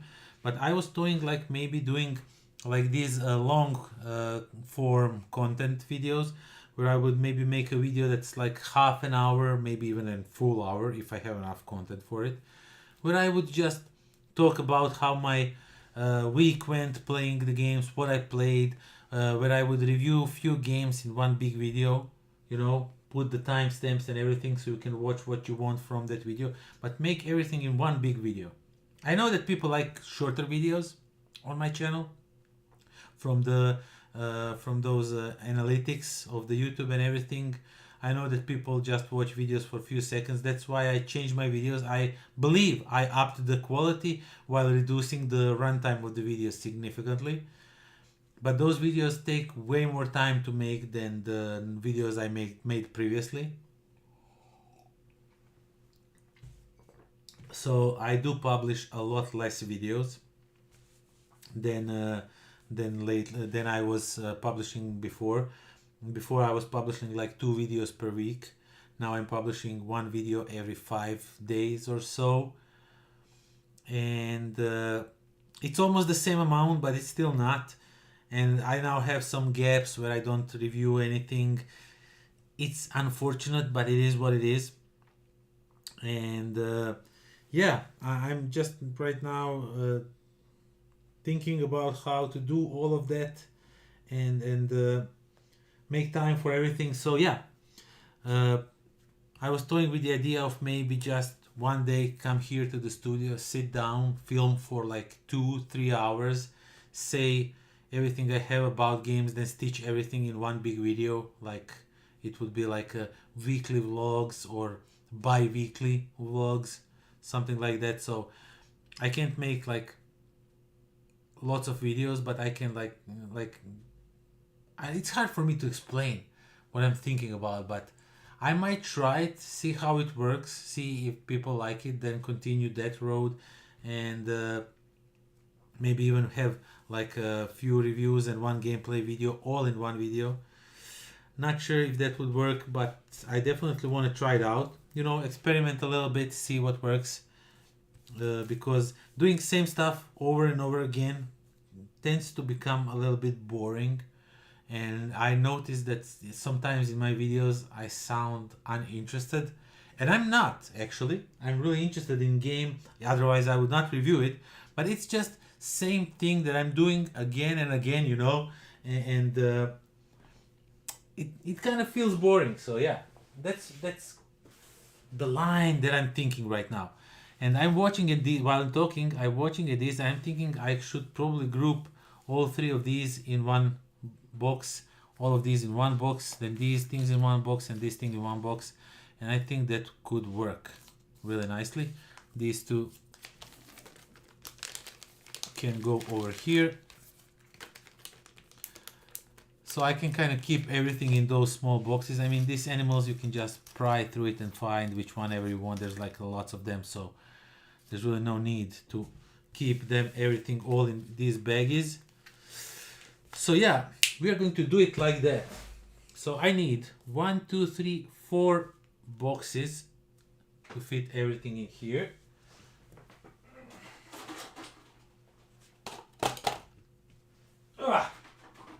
They are all under my table. So yeah, I have these. I bought a bunch of these geek boxes. They're really cool stuff. I really like what so they can stack on each other, and they have the small, the tiniest, the thinner one. When I bought these, they didn't have the thin one. Now they have it, that are like double the size, yeah, double the thickness, so like smaller, which is really cool if you have like few components, so you want to keep them separated. But yeah, I really like these. They're really helpful to set up the game faster and keep everything nicely ordered, because rarely it will happen. They kind of snap the lid on, and you know, they will not open up unless something really heavy is inside, like metal coins might probably open it up. But so yeah, I really like these, and yeah, I think this can work. You can easily just find, if you need the red one or the purple one or the yellow one, you can easily find them in here. So I'm just gonna plump that inside here. Now I hope the 4 boxes will not fit in here. How will we approach this little pickle problem?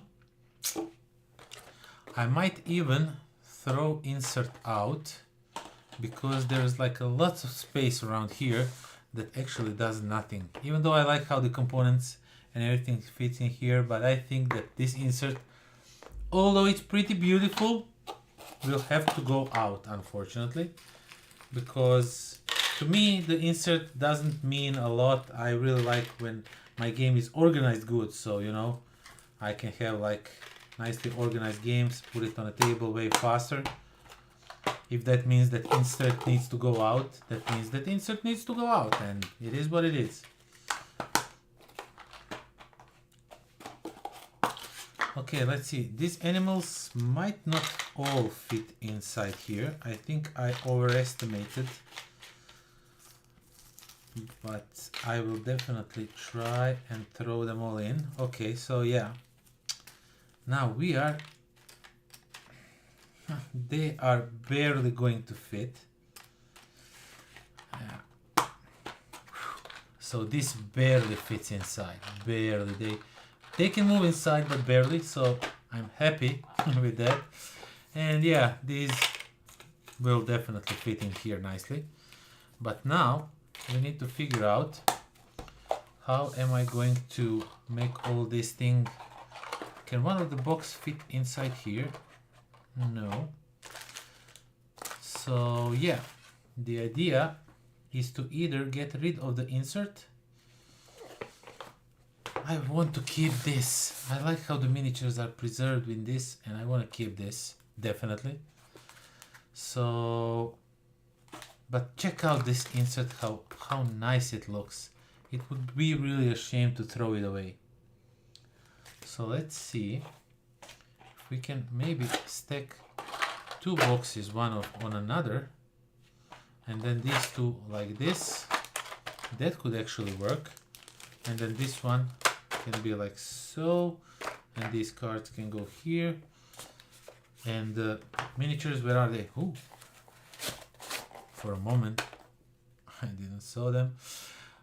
So let's say this goes like this, and then these cards go here, and if this thing goes here, and I have this thing to put, and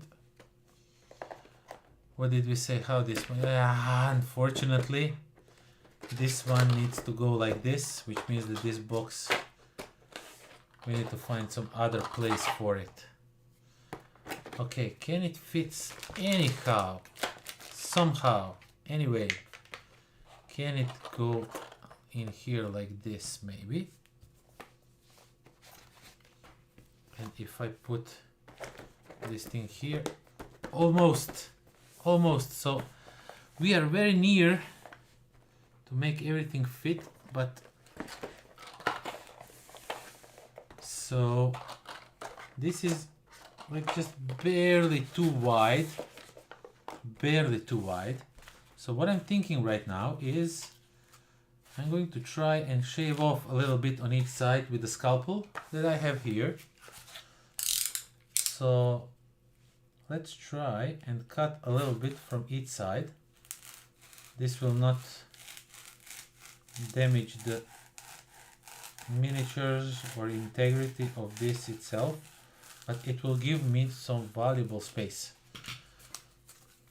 And this goes into plastic, I believe. It looks like a plastic. So let's shave a little bit of this thing. Okay.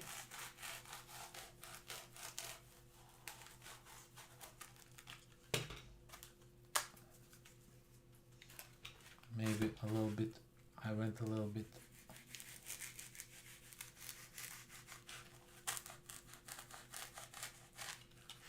Okay, like so. So that works a little bit better. So if I put it like this, where is this box? And now this box fits really nicely in here. And I can put this thing here, maybe cards over here, so these don't go all over the place. And once I put this thing over here, everything fits. Everything fits really nicely. So yeah, you just witnessed a little bit of arts and crafts actually in the Redwood box. Okay, so we are bringing this home with me. All these plastics can go over here. So yeah, I'm bringing this home with me because I want to learn the rules until the next week or so, or not, maybe. I will see what I'm going to do with it. But yeah, let's put it aside and let's see what other games do we have to punch out and try out. So we also said that we are bringing to Siraj a dogfight. So what I'm going to do is I'm going to punch out, and because I have all these bags, I have 1, 2, 3, 4, 5. I have 6 bags, and I think there's like 6 planes. So we might just be lucky enough to have all the bags, and if not, if we have 7 planes, I can't really remember now how many planes do we have in this one, but however many we have, we'll find some bags. 1, 2, 3, 4, 5, 6, 7, 8. Oh, we have 9, 10. We have 10 different planes, so we have to find more bags. Luckily, I have one bag full of bags. So I have this thing over here, and it is full of, you know, the Ziploc bags from all kinds of different games that I didn't need for any reason. So for some reason I didn't need. So we're just gonna find some baggies, bigger and smaller. I don't care. They don't have to be all the same sizes. So we're just gonna find some. But these are all like smaller ones, which I think could really nicely accommodate all the tokens and little planes and everything. So let me just go through them, see if there's a little bit. So how much we have? 1, 2, 3, 4, 5, 6, 7, 8. And I have few of them smaller ones, 8, 9. And let's take this one as a 10. I don't know. We'll figure it out as we go. Okay. Let's punch out all these tokens. My god, there's so many tokens in here. Okay. So much cardboard to recycle. but that's how it is when you bring a lot of games from Spiel. And I actually have a faster way to punch these, like this. Oh, but I have to be careful to move them aside a little bit. I have a full box of leftover bags from games. Yeah, I understand. I also have to like find some box from some expansion or something and just put them in there, because they're all crammed up in here. Like, really, this is not working. I probably have some really nice bags down here which I never get to because, you know. And then we have these, and I actually saved these for really something completely different. I never create my own tiles or whatever because, you know, as I said, I want to have like the same artwork and everything, and I can't mimic this. It's just not, I don't have the skills for it. But I keep these and smaller cubes, bigger cubes, or whatever they are, however they look and shape, because for the miniature painting, when I'm creating miniatures, when I'm creating terrain for miniatures, these are really nice to use as a cobblestones for stuff, you know. And when they are in different sizes, when they are in different thicknesses, you really can like make nice cobblestones. So that's a little thing to consider if you are also in a miniature painting, whoever is watching these, and if you make your own terrains for gameplays and stuff like that, for Warhammer, for whatever game you are playing, these are really good thing to use for as a cobblestone. You just need to glue them and you are done. You don't have to sculpt them or anything. You go over them with some sealant to seal them, because it's a cardboard. You want to seal it with something so it doesn't get affected by the water or humidity or something like that. But they're really durable. I used it on more than a few miniatures and I didn't see any issues so far. Many years ago. Okay, so we have these. Oh my god, I have to like sweep this playmat because there's like small amounts of like cardboard everywhere. Okay, so my god, that's a lot of planes. I really like that they gave us like 10 different planes in a dogfight. So there's, I don't know how many combinations of which plane against which plane can be played, and that's something I'm looking forward to it. And trying out all the planes, seeing how they work, what they're doing, what's their strengths, weaknesses. Really looking forward to all of that. Okay, now all that I'm left with is these, and I am 100% sure that these are something for the mission. So I'm gonna quickly check it out in my rule book to see what they are used for.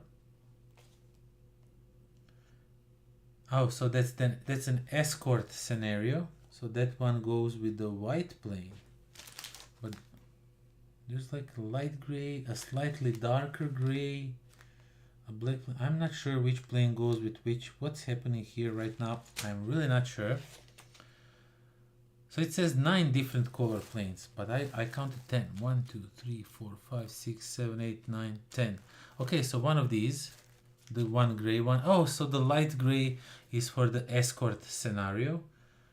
And enemy factory tiles, advanced scenarios, rescue scenarios. Yeah, so these are all for scenarios. So I'm just gonna put them all in one bag and worry about them later, because right now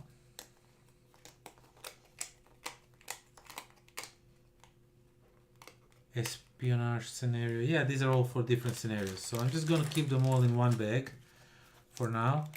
Not sure if those scenarios are solo or not, so I'll have to figure that out, but I just might play it on my channel. There's like, as I can see, 4 scenarios, so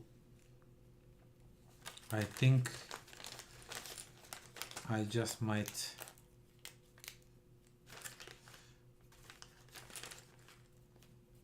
play them on my channel if they're solo mode, if there's option to play them solo.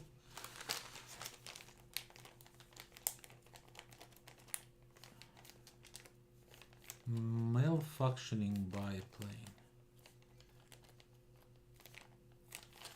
Okay, so one of these planes, let's just take it over here. So one of these planes, this light gray one, is kind of malfunctioning one. So this one is kind of malfunctioning one. So I'm guessing he goes also in the bag with the scenario, just so it's kept out of it. And now let's just, so purple plane, purple tokens, and that's one plane done. And what I know right from the start that I'm going to do, because I see that I'm going to need a little bit more space, although I like this really much, it goes to the recycle bag. So that's that. So we throw these in, we put these over here, we put bags over here, and this one goes in here. And now, where are all the bags?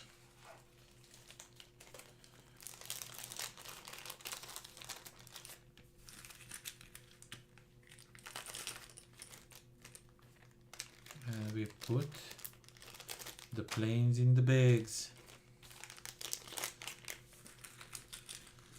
Oh man, really looking forward to playing this one.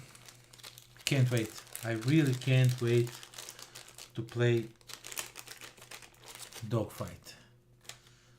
I think I could just in one sitting play all 10 planes, try out each one of them easily and not get bored. I think I even might, if I find enough time for it, at Sirach with Rocco, and I might persuade him, like, let's play all 10 planes right now. Let's just start playing and never stop. Oh man, there's so much small cardboard residue from punching out board games. It's just, I feel it all over my fingers. So yeah, and we put that inside. And the green one,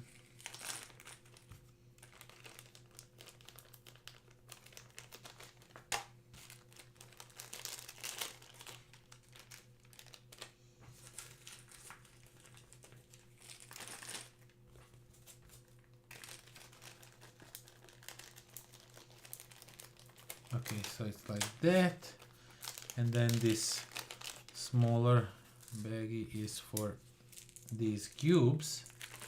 Dun, dun, dun, dun. And I think we are done with packing up this game. It was actually pretty good. Oh, just want to check out if I can play solo this game or not, like these scenarios. I believe there's solo component to it, and this rulebook is actually, there's like a lot of things, lots of rules, lots of things, lots of rules in here. So yeah, all the planes, everything, overview of the setup of the game.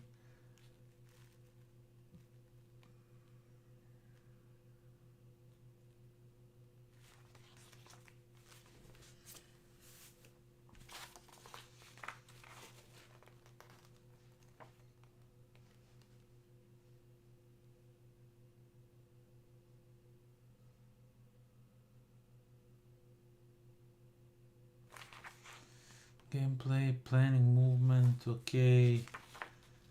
Being behind, colored spaces, okay, so it explains all kinds of rules. End of the turn. Advanced gameplay, alternative board. Oh, there's alternative board. Why? Oh my god, there's alternative board for this game. Okay. Not sure what the differences are. There's some colors and stuff going on. This one is over the sea, while this one is over the land. Why?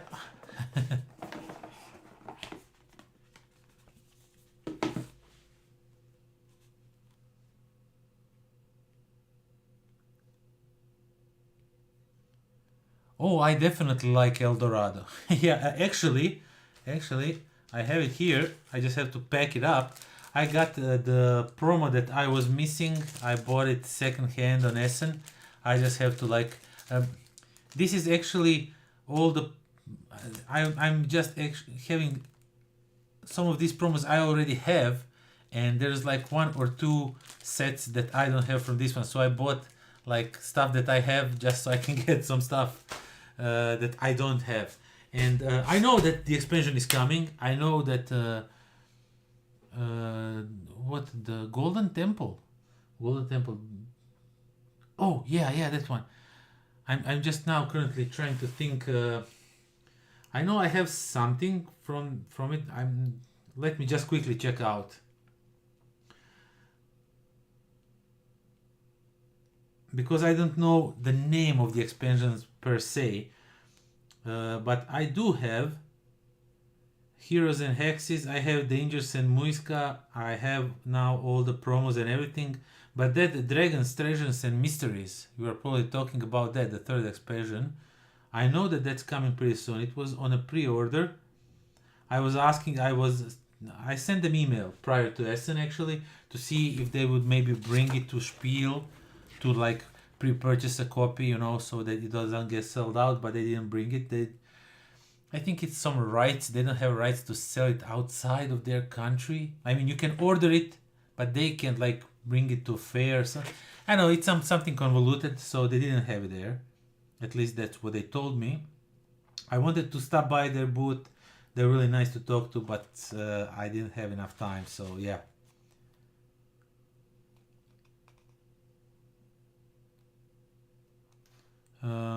Yellow plane. Yeah, I'm just looking at these planes. Advanced scenarios. One player will be set a specific...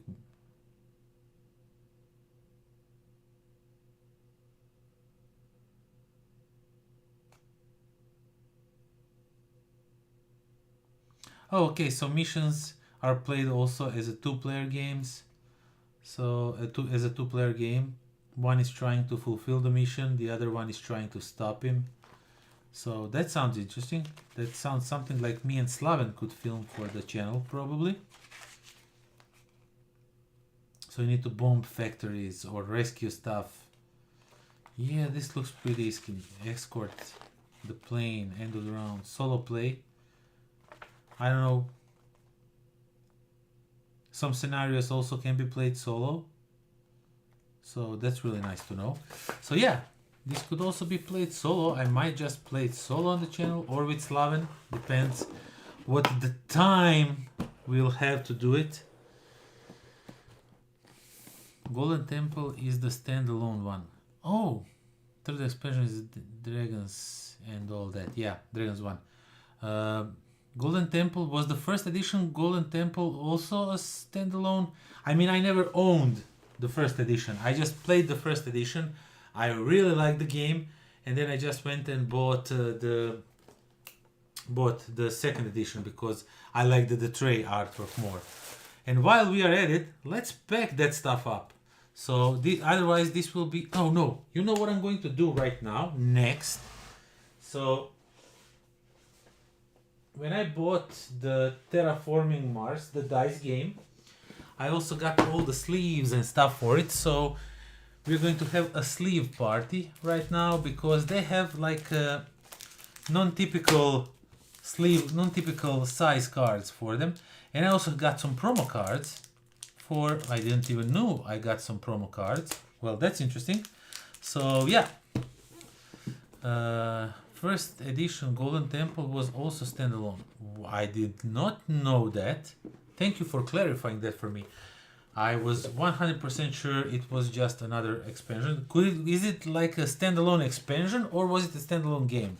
Could you incorporate it with the base game, or was it just like it's a game on its own, just in the same universe, so to say, as the other game? So yeah, let's sleeve all the cards. Hell yeah.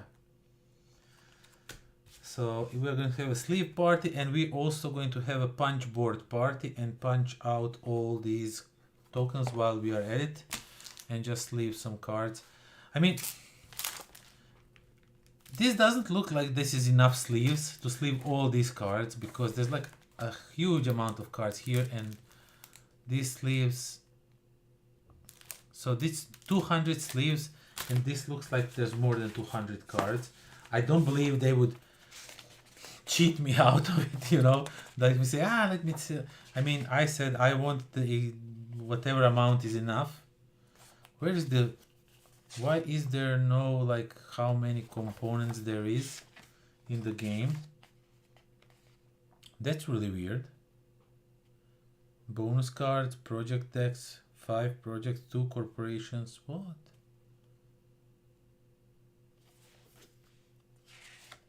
Playing a card. What is this? What is this? Why isn't there anywhere in the rulebook how many of each components you have? Like you get this amount of dice, this amount of these components. Why didn't they write that in the rulebook? That's really weird. But I'll live somehow. Corporate expansion. Corporate era expansion. Okay, we have even some expansions. Right, cool. Okay, we'll keep that aside, pack it separately before I read the rules so I don't mix it up. I believe you could mix it with the base game, but I'm not sure. Yeah, I mean, they probably made it like that so you can mix it. Why wouldn't they do that? We actually, one day at the club, I just took out all the expansions, everything, and just took all the boards, and we just created a huge map, and we played on that, and it was freaking awesome. It was so unbalanced, and yet it is so fun, because, you know, so 3 of them were playing this game for the first time, and I didn't want to tell them like, okay, so this area is kind of hard to pass at the beginning of the game because you don't have like enough cards to go easily through this, like somewhat easily through that area, through those areas. So, and I just let them build like the map however they wanted, and it was such an unbalanced map. Like the start was pretty hard, then the middle was like a cakewalk, and then you had like the end of it was like so. But still, it was such an awesome stuff to like play the game and just go all in, you know, with all the expansions, everything, all the little promos. It was a real table hog. I put all the cards, everything was available for buying, you know, all the cards, all the expansions, everything. So it was pretty insane, and I loved it so much. And actually they also enjoyed it pretty much. They even said like, let's play another game, and I was like, nah, I have some other games I want to try. But yeah, they were really ready to play another game without any issues. Okay, so let's put some stuff in baggies, because I don't know what is what, and I want to mix it before I learn it first. So all the tiles are going to go in one bag. Really no need to separate them. They're really easily distinguishable one from another. So I'm just going to put all of these in bag easily like that. And these, because these are from some expansion that I'm not sure what it's doing, I'm going to put them in a smaller bag and then in a bigger bag, and after I read the rules I'm gonna know how I want to deal with it. And that goes right over here easily. And now the cards. Okay, so you're telling me that there is no more than 200 cards here with the sleeves and everything. So if they lied to me, if they sold me sleeves and there's not enough sleeves in here, I'm going to be so pissed at them. I'm going to write them an email. So you, Frixelius brothers, sold me stuff and there was not enough of it.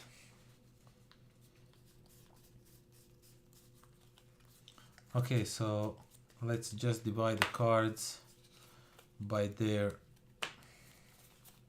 stuff. So these are like promo cards for lakefront resorts. Yeah, okay, awesome. So like that. And now we're just gonna take all of these cards. So there must be more than 200 cards in here. There must be. You can't tell me that there's not. I refuse to believe.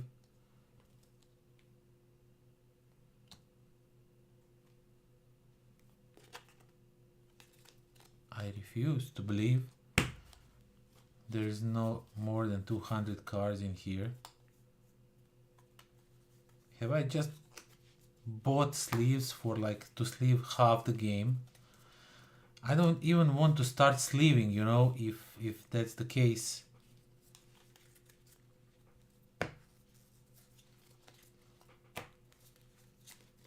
Okay, I'm gonna count the cards.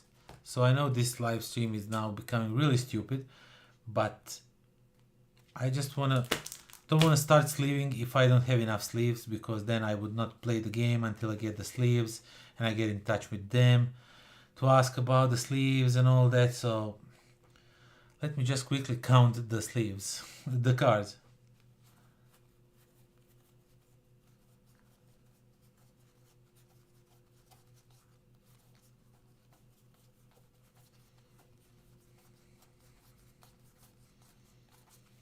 See, this is just 30 cards, 30 here. So there's more than 200 cards easily. I mean, okay, I don't have to like sleeve these. I think these are just like cards that you don't shuffle too much through your hands, but still.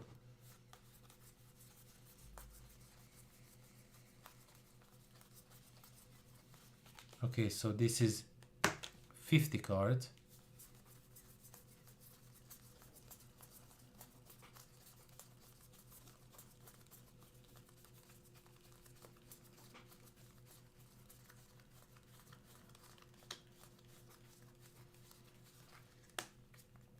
Okay, I might be wrong. So these two, this is like 100 cards. So I guess I'm pretty bad at eyeballing how many cards is there. The rulebook actually doesn't say how many cards is there. Check this out. I will open it up for you. So immediately starts with the overview, with the setup. It doesn't anywhere says how many cards is there. There is no list of components at all. How many dice of each color do you get in the, I mean, you get 12 of each. Okay, I got that. But they don't say anywhere.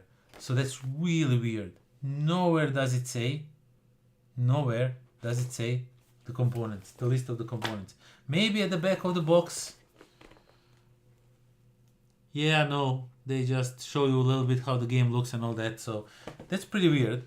But actually I'm okay with that because there's no more than 200 cards, which means we can sleeve it. I have like hour and 15 minutes of live stream to have to be on yet, so I guess that's going to be a sleeve party until the end of the stream. Let me just count all the cards.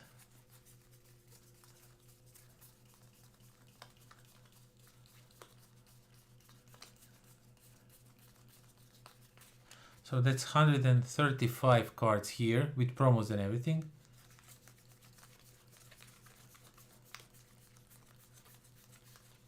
There's 20 more, so that's 155. And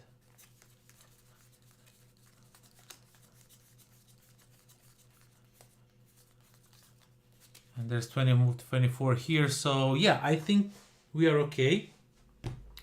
We are a little bit shy over 200, which means we can start sleeving cards. What else can we do, right? No way, that's super weird. Yeah, it actually is. I'll just wait a second. So we have this thing, which doesn't tell us anything, but they tell us about some more games. So we get 2 cheat sheets that nowhere do they say what components the numbers are. You have the rule book, I mean the player board, and so each of these are just dice and the components for each of the players. You know what? I am definitely going to put all the dice in one bag. You get baggies for cards. That's weird. So yeah, but I'm going to use this one bag and just put all dice in one bag because they will all be on the table, you know. I don't want to put them later in like each bag, you know, that's just too much. So yeah, I'll just check out the rulebook one more time, but I am 100% sure that they did not. Okay, so we have that. We have all the dice in one bag. We have these cubes. We have these things over here. Yeah, rulebook, let's go through it one more time. So it's overview, game board, dice pool. Place all the dice next to the game board. It never says how many dice are there. Project deck, bonus cards. 8 cards in 4 players. Just how too much to distribute to each player, I guess, or something. Playing the game. Doesn't say anything. Playing the card. Game concepts. End of the game. Milestones, stuff like that. Solo play. How to do that. Corporate era promo pack. That explains you how it works. Red cards, blue cards, bonus cards. It never anywhere tells you the number of components. So if I'm missing card, I would not know it because they don't tell you. So that's really weird. Yeah, actually, that's just what you wrote. I didn't even look what you wrote. So how would you know if you're missing some? You actually don't. You just hope that you didn't lose any card, right?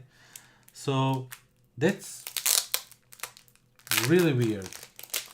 That's something super weird. I'm like, you said like, oh, that's weird, but I was like, yeah, it's weird, but it's not. But now, as I'm more and more thinking about it, the more and more I feel really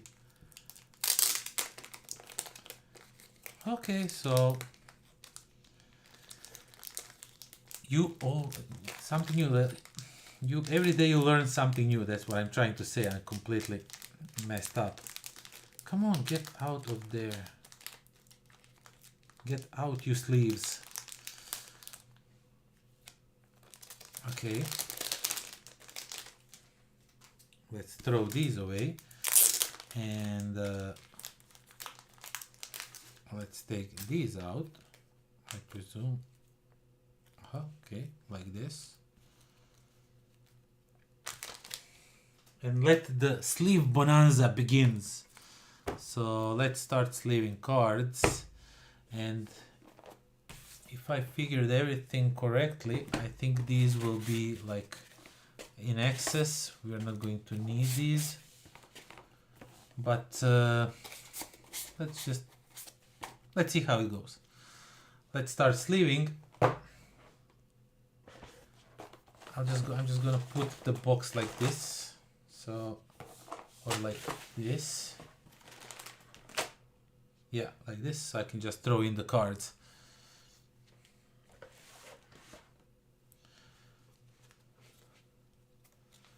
And the one. Ooh, and those fit really nice. It definitely you definitely can see that they are made for the game itself. So yeah, no component list of components. I mean, probably you can find one online. Maybe they have it on a BGG.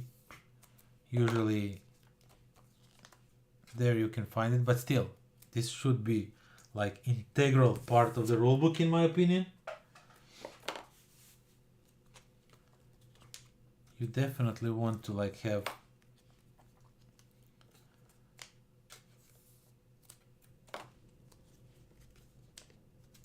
list of components. Oh, my allergies are acting up again. So if I start sneezing, I'm a loud sneezer. So if some of you, I mean 2 of you are watching actually. So one is Daniel. Who's the other one who's watching the live stream? Is it me? Is it counting myself as a viewer? That would be funny. Yeah, I'm a loud sneezer. So if you are here listening me on your speakers or you have headphones, don't get scared if you hear me sneeze. Ooh, biomethane. It's cows. It raises temperature. Who would know?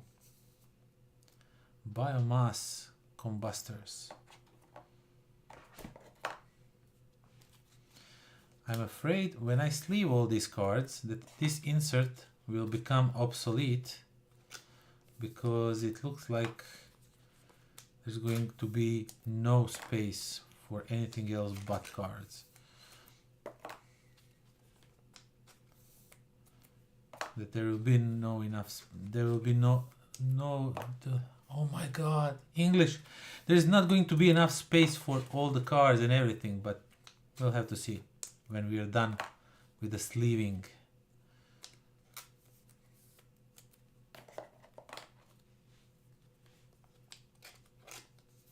Just check the BGG, it's on the back of the box on the bottom. Okay. Oh, yeah, actually there is a sentence. Includes rules, game board, 2 reference cards, 6 marker cubes, 43 tiles, 11 milestones, 4 player tiles, 22 wild tokens, 60 dice, and 159 cards. Yeah, but that's a really weird place to put it. It is. It's definitely a weird place to put the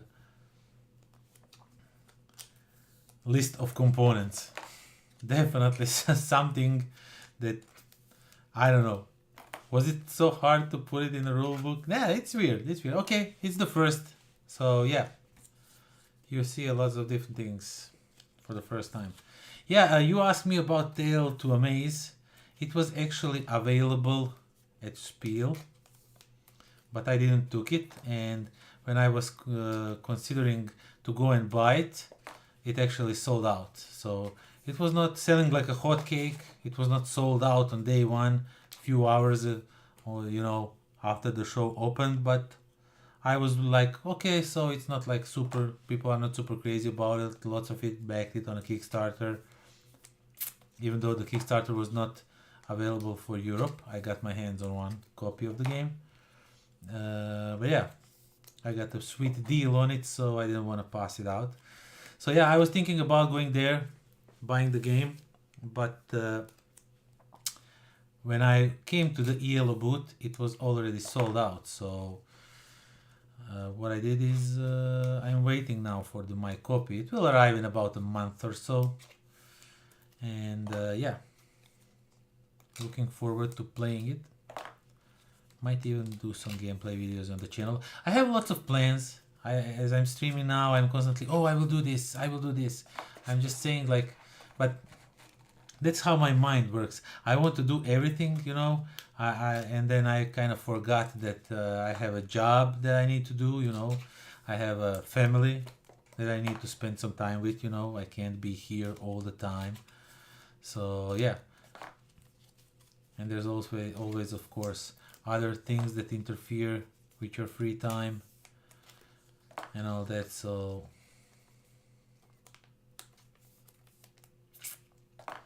it's wishful thinking actually.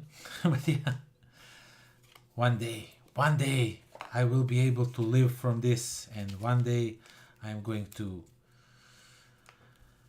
be able to spend 8 times recording gameplay videos and whatnot, and live from it. Wow, that would be cool.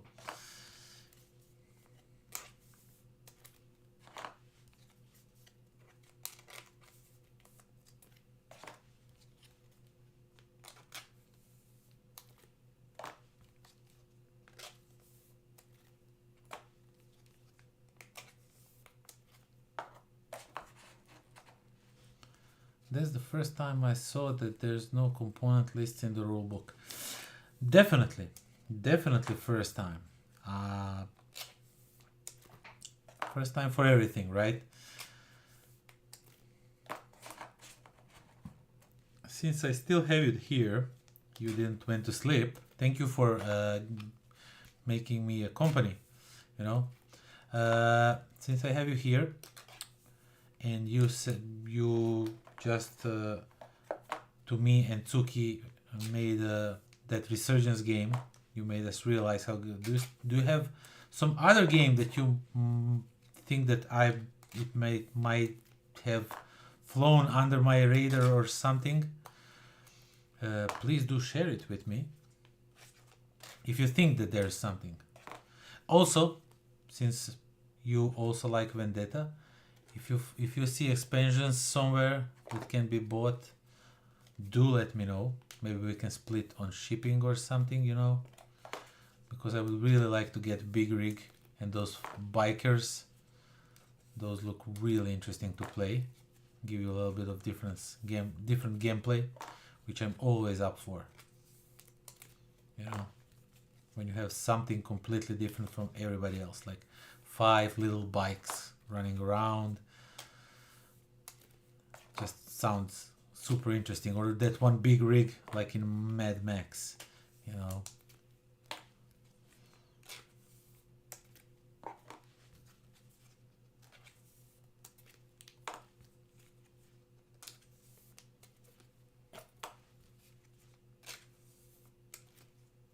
Sleeving cards for who knows how long.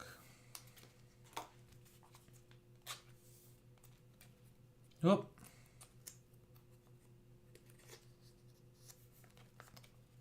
This one is upside down, which means that I probably sleeved more of them upside down. Okay, no, this is the first one. Lucky me.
Oh man, that's a lot of cards to sleeve. Ah.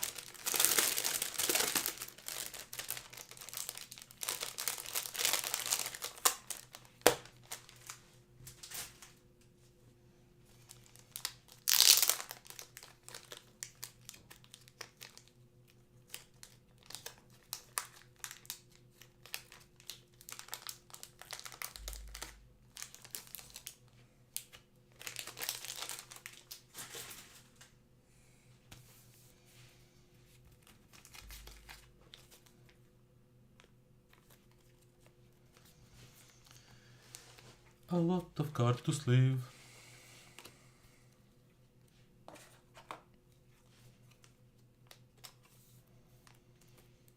And I don't know if, yeah, you can see it on the camera. I'm almost halfway to the box and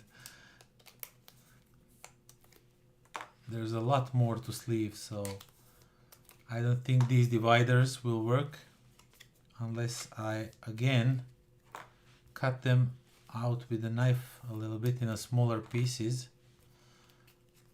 I think that might work.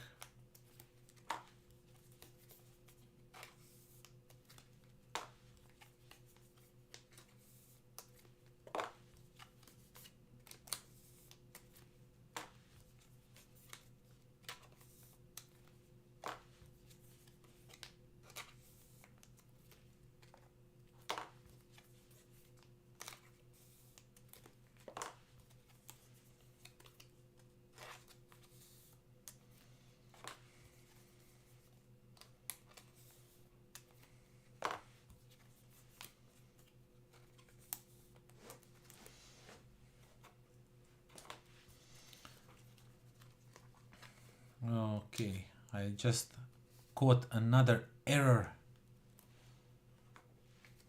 as I okay, streaming for 6 hours. How about those games I ask you? Maybe Caesar's Empire. It's like a faster, more mean Ticket to Ride. Yeah, I'm not much of a Ticket to Ride fan.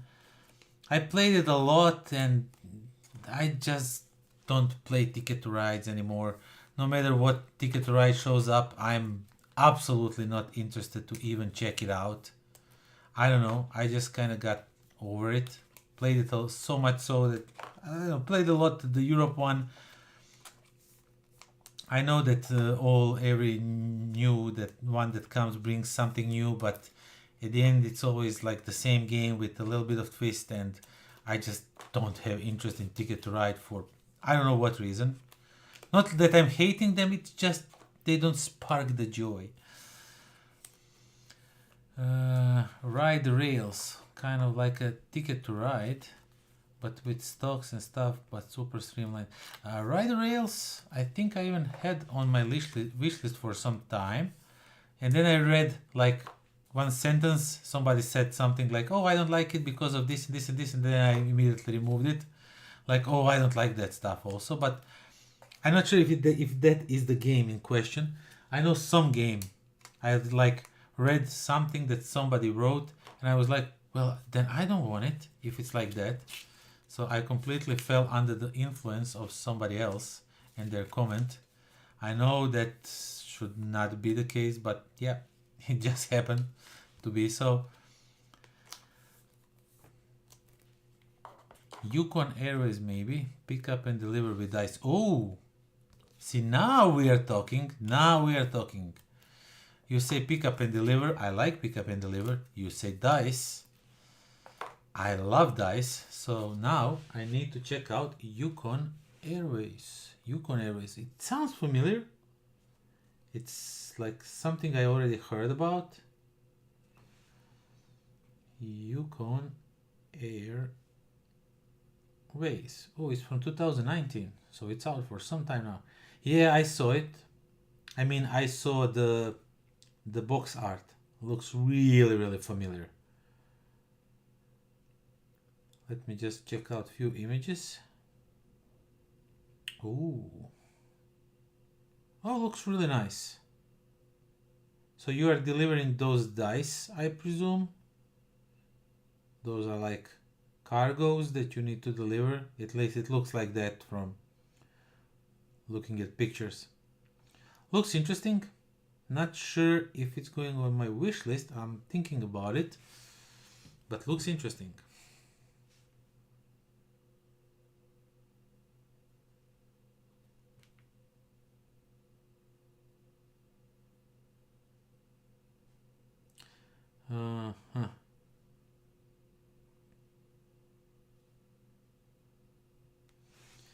Okay, I have some messages that I need to attend to after I'm done sleeving. Oh man, so okay, so we sleeved all the playing cards that are used for like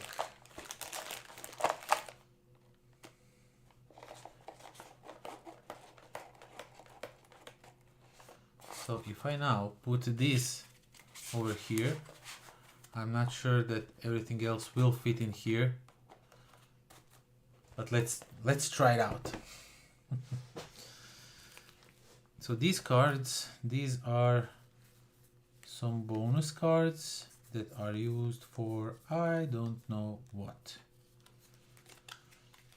because I haven't played the game yet. And these are all the corporations. So the promo cards, corporations. We have the base game cards, corporations. And with the corporate era cards.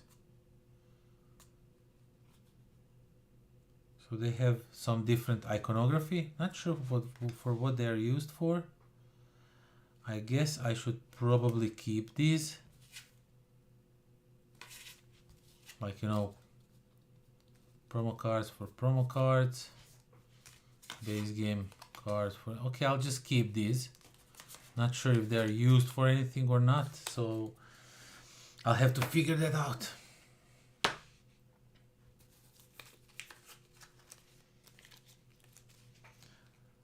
Federation for sure. Federation is amazing. It's not really like Ticket to Ride, but it's kind of in the same family of games.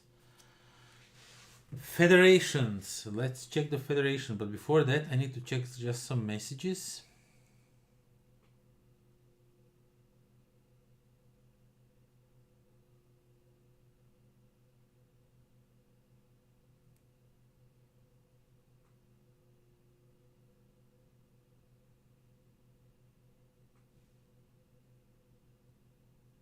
Okay, just some messages. Federation.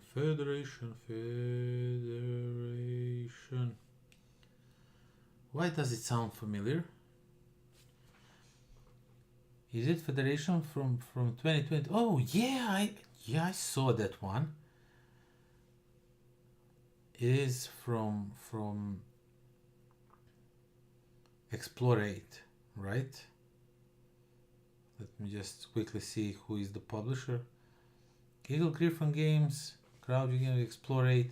I think I saw it from the Explorate. I did review some of their games already. Federation, ooh, really looks... Yeah, I saw the cover, but nothing much further. Definitely looks interesting.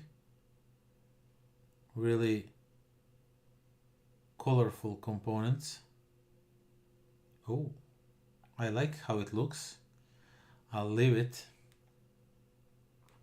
to check out later a little bit more to go into details.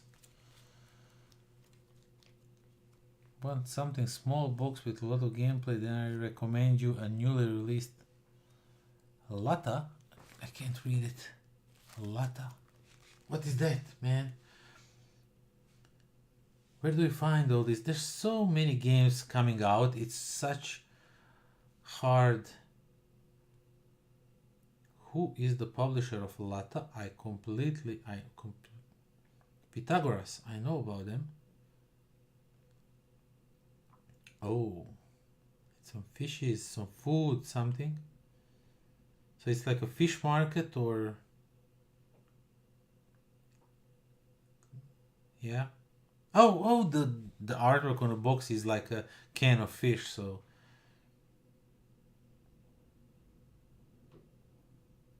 looks interesting.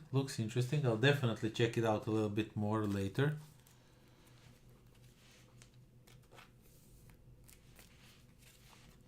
Let's continue sleeving the cards.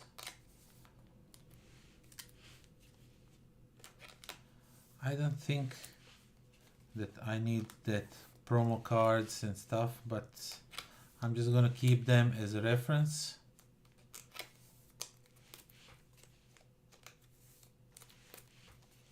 The thing is about this game, the dice, the Terraforming Mars, the dice game, Slaven told me that people said that like they didn't like the game because of this and because of that. Not sure he said that what the reasons are, but I kind of forgot. But it was puzzling to me when I came to their booth that I came on a third day of Essen, and they still had plenty of dice game, terraforming dice game to sell. So it wasn't selling out like some games are. So that might be an indication that he is correct, that maybe the game is not that good, but I refuse to accept that, and I want to check it out for myself because I really like Terraforming Mars, and I do believe that this game has future.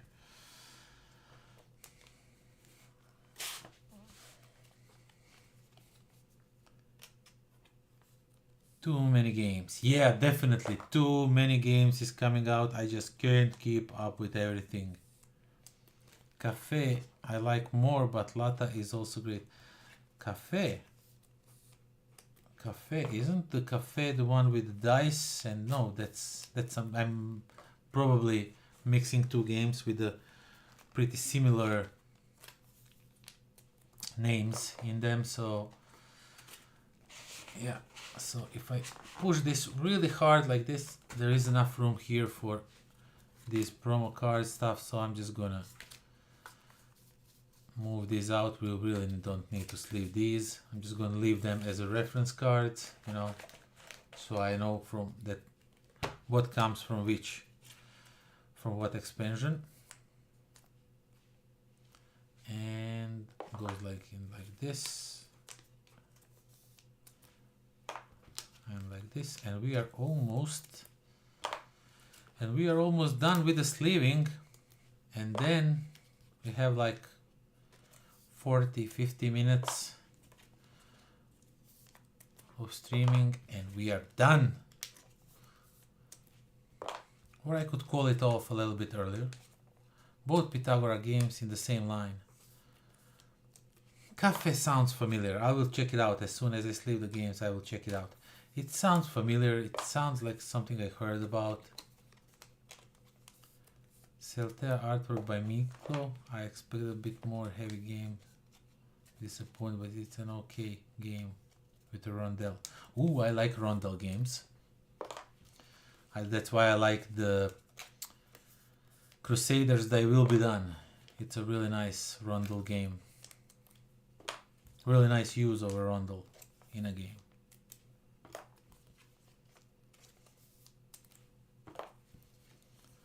Almost done with the sleeves, finally. Oh man, this is taking forever.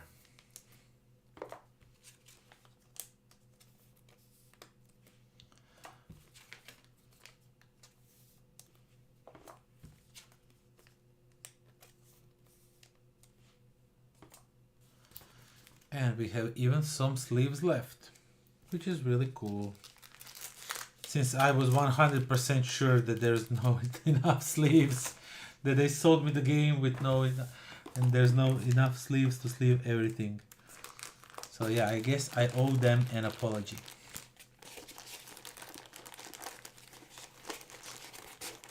And this one goes in here, and this one goes in here, like this, like this, like this, bam, bam, bam. And it's actually everything pretty tightly, nicely.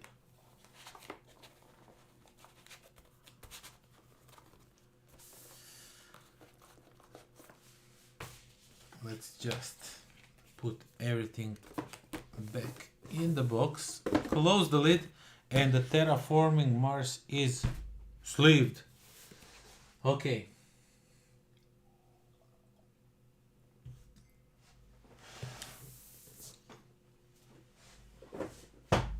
Next thing, to relieve a little bit of clutter, I think Eldorado, I want to like take promo cards I don't have and put in a game box before I lose them. And also, while we are here,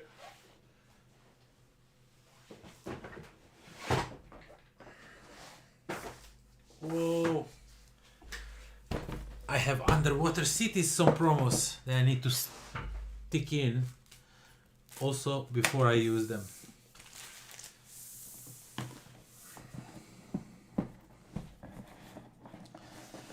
El Dorado. Oh man, I really like this game. I need to play it more. I need to play a lot of games more, but what can you do, right?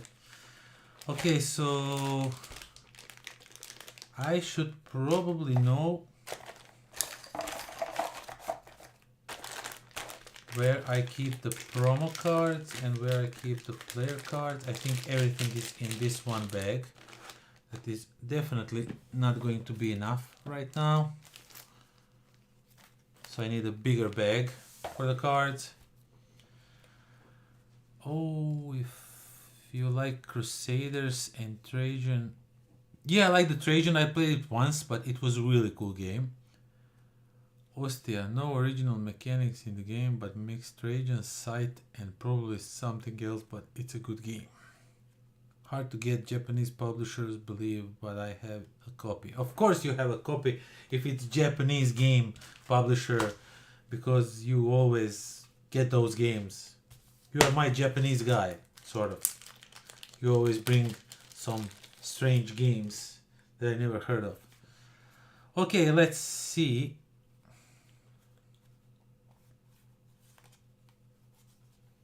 So we don't need all of these cards because they are in different language. So I can just throw these away. And we have Botanist, game rules, letter of recommendation, Botanist, elevation map, missionary, trail chart. I know I have some of these. I definitely have some of these. So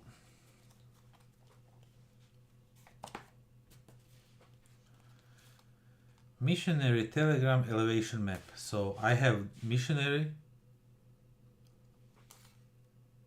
telegram. I don't have, I guess. I have 2 promo packs, and this third one is some weird combination. So Jack of all trains, transmitter, treasure chest, trailblazer, no, scientist, adventurer, giant machete, shaman, native, elevation map. This one also gives me in this. I just have to check out so I don't throw it away, or not throw it away, just put it aside. I'll probably give it to somebody who has the game. Yeah, elevation map. Actually, the elevation map I have doesn't have rules explained, but this one has rules explained on the card itself. Well, this is weird. It's the same thing actually. See, it's the same thing, but one has explanation, the other one doesn't have. So that's really something I find weird, but I would like to keep the one with the text on it.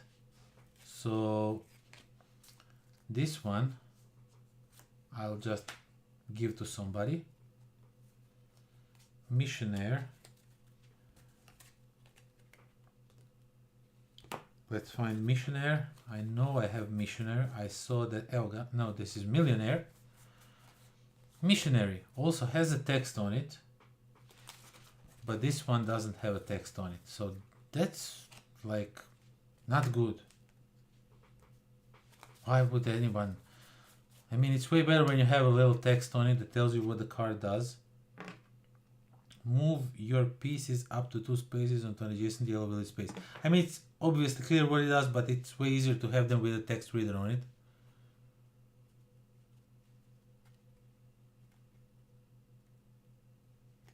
You love finding games that nobody ever heard of. Yeah, that's pretty cool. Oh, and you are going off. Okay, thank you very much for spending all this time with me, actually. You are, I think, the last man standing.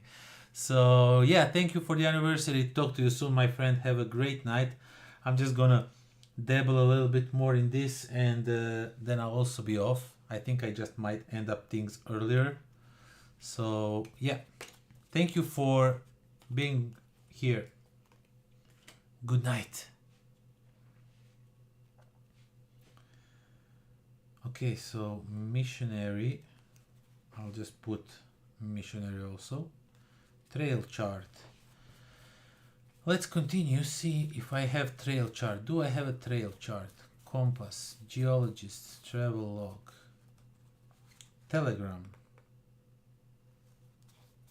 binoculars, brute, cave explorer. So I don't have trail chart, if I'm not mistaken. So I'm just gonna leave it up here. Letter of recommendation has 4 cards. Why? Shouldn't it? Oh, no. The letter of recommendation is, I believe, the letter of recommendation is 1 for each player, if I'm not mistaken. Yeah, they have colors down here, so that's 1 for each player. I believe I have that one. Botanist, I definitely don't have. I'm 100% sure I don't have botanists. Scout, transmitter, treasure, trailblazer, scientist, adventurer, giant machete, shaman, natives, botanist. I don't have botanist. I am 100% sure I don't have botanist. Yeah, so botanists goes into the deck. Bam. Okay,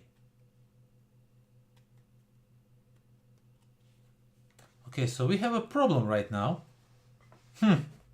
This is really weird, because these cards, I just now realized, these cards are way bigger than the cards I have. So what is going on here? Check this out. It's like a whole 1 card bigger. Okay, so this is really weird. I'll have to get in touch with okay, so I'm not going to put anything anywhere regarding these promo cards. I'm definitely getting in touch with, I mean, I bought this second hand, of course, so I'll definitely get in touch with, somebody tricked me. Okay, thank you so very much. Yeah, I now see what it is. So these are from Ravensburger. These are not from Lautapelift, or however it is pronounced. So these these are not meant for this version of the game, unfortunately. So yeah, I paid some few euros for something that I have no use of. Well, I guess that's why they were selling it also, probably, and not, they maybe didn't specify, or because this is a version for I have a version of the game from Lautapelit from Finland. I guess the Ravensburger has their own bigger version or something with the tray, even though I didn't know that they have a version of the game with the tray art on it. So that's really tough luck for me, but okay, it's fine. It is what it is. Okay, underwater cities, we need to put these in here. I also pick up these at Essen, and man, there's a lot in this game. Okay, let's find out where the cards are and just put these inside with them, and at the later date we're gonna find out what they are doing. Okay, so we have 2 of these, we have some S's, we have some 2s, 3s, 1s. Okay, Federation support. Yeah, okay, so this one goes here, this one goes here, this one goes here, this one goes here, and this one goes here. Oh no, wait, and this one goes here, and then this goes here, this goes here, and we have a few starting cards, 3 of them actually. Not starting, but are they starting cards? I think they're not actually. So let's arrange these. I know some of them are free, so this one is the only one that is starting one for free, like. And then these go over here, and we get some new promo cards for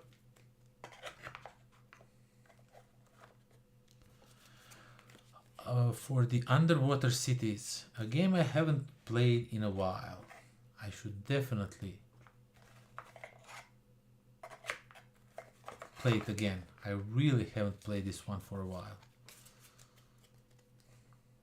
Okay, but I have it. I have everything for the... But I think I never entered that in my BGG owning stuff, so I have to do that also.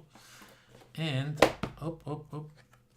we put these things here, and then all these boards unfortunately on top and have a raised lid. But what can you do when the game doesn't fit in one box any other way? And let's just take these away.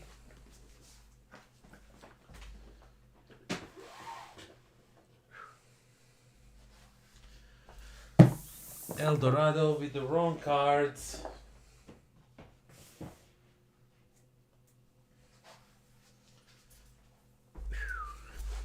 Okay. What else we have? What can we do now? What can we put back in a box in a unpunch really? And just we have like 30 more minutes to do so. What are we going to do for the last 30 minutes?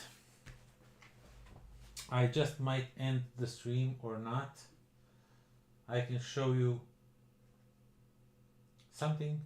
I don't know what's coming next. I can talk a little bit. Oh, we need to punch out and put all these in the box, back in the box. Where's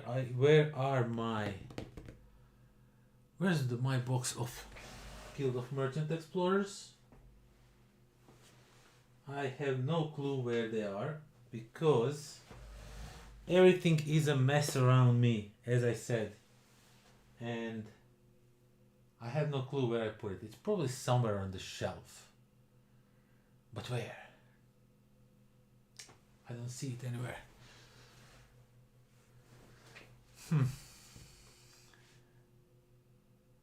Oh, found it.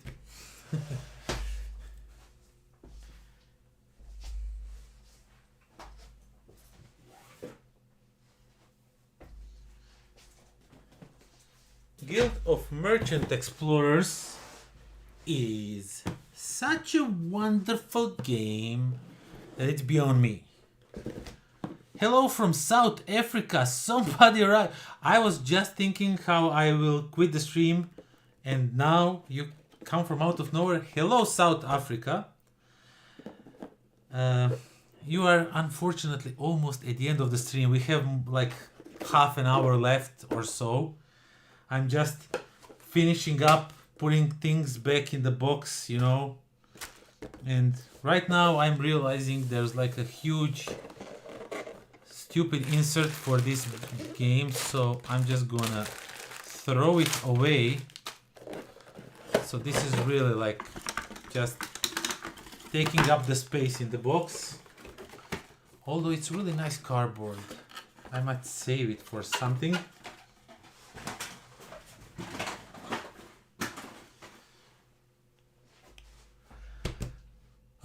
Okay, so we throw this inside.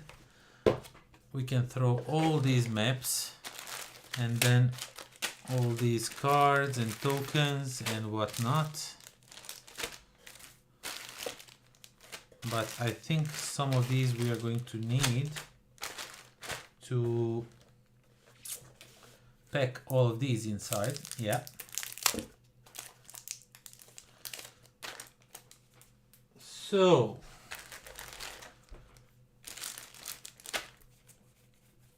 okay, so these are for the 2 new maps. So they go into this cool little baggie.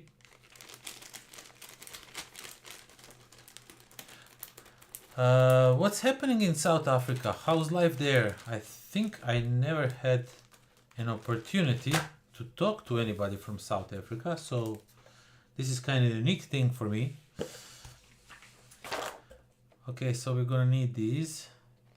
Yeah, I can't throw this away because it explains the rules. And let's just throw these in. And there's a whole bunch of tokens that I need, like 1 small bag for them. And I have some bags over here.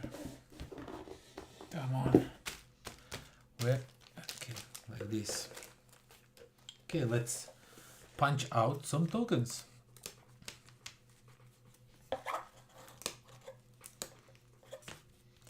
Punchy, punchy.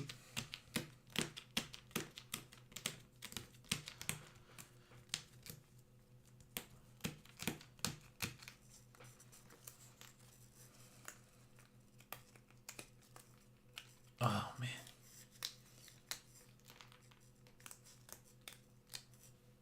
Okay, and this one goes into the recycle bin.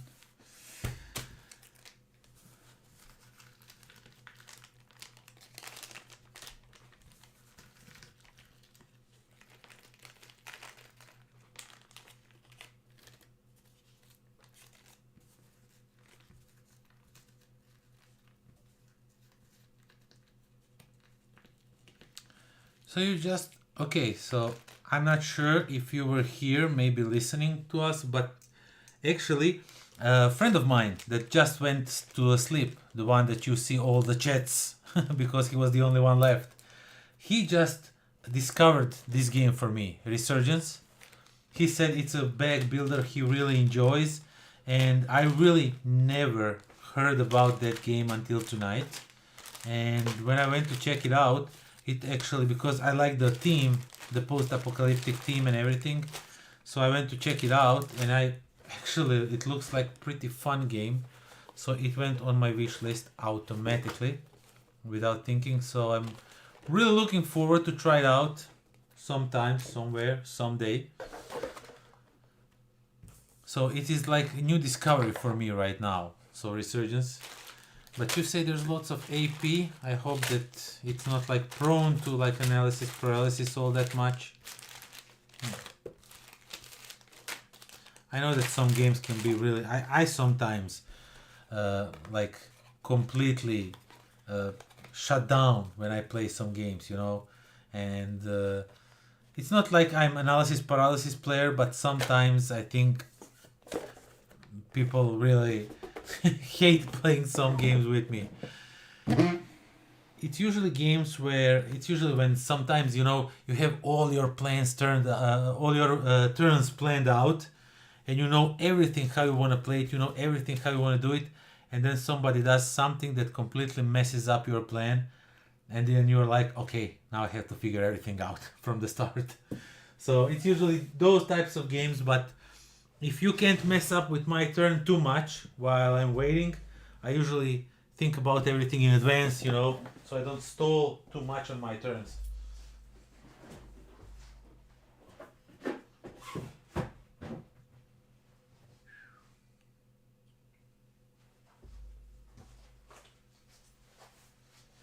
Okay, I have like half an hour before I end up this stream, because I promised I will stream for 7 hours as a 7 years of this channel. So what that means is that I can like sort out one more game, and I think like in half an hour I can do NUCLEUM probably, or maybe something along those lines. Evacuation. Ooh, Evacuation. I like those games, and I know I will be playing it next weekend. So let's dig all the way down to it.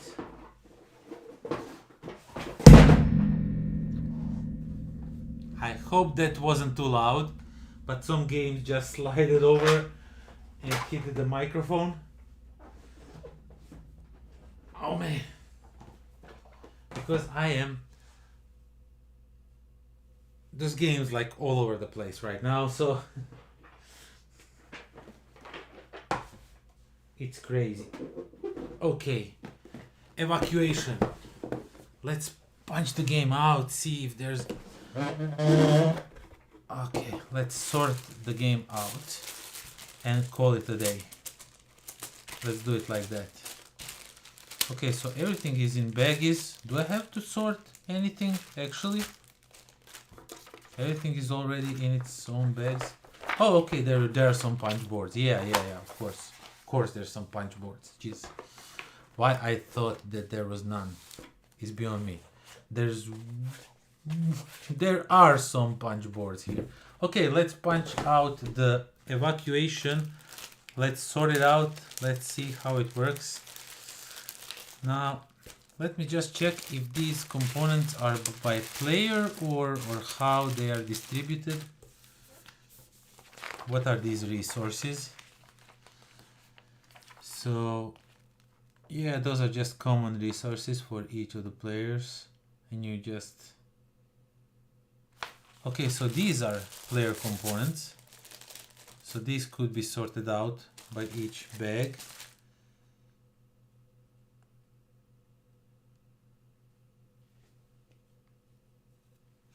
Production tokens, penalty tokens, side tokens. There's all kinds of different. One solo tile, 6 module tiles. We have some solo cards stuff going on, so we're just going to leave it at that. Let's just punch out all the... So these factory tiles, it looks like they belong to each player.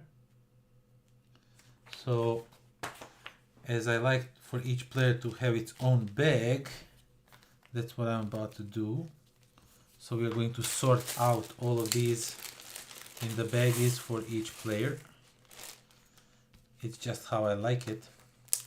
Because sometimes you don't play a 4-player game, you know, and then it's much easier than throw all of these out and then just don't pick one color, you know.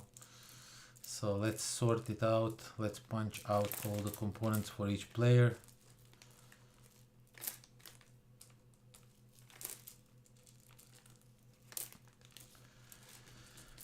And call it a night. Call it the end of the celebration.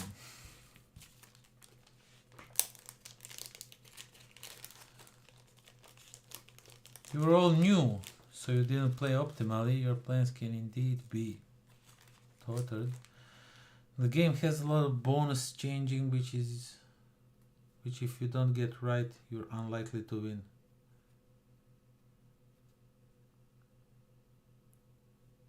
You go to bed. Yeah, okay, no problem. Go to bed. I hope you catch it next time.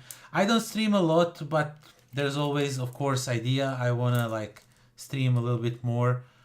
At least gameplay videos, if nothing else. So, but since I am from Croatia, you're from South Africa, I guess the time difference is what is wrong. Because right now it's almost 1 in the morning, and I really don't want to stream like from 1 in the morning all the way until... But you're going to bed now, which means that's somewhat in the same... We are somewhat in the same time region, probably. Yeah, it doesn't matter. I hope you catch me next time. I hope I catch you next time in a good spot where we can chat a little bit more. But yeah, Resurgence is something that I'm now really interested in checking out, because it's 2 people now that have mentioned it. So must be a good game. I saw that it has good numbers on a BGG. But thank you for stopping by. Good night. Have a pleasant night. I will go to bed soon. So yeah. Thank you for stopping by.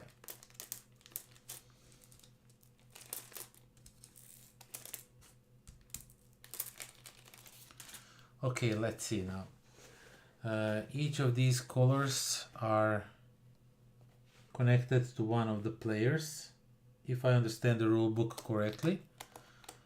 So I'm just gonna punch all the pink ones and throw them in the pink bag. And then I'm going to punch all the white ones and throw them in the white bag, and so on and so forth. So all of these, I believe, go in this bag for this player.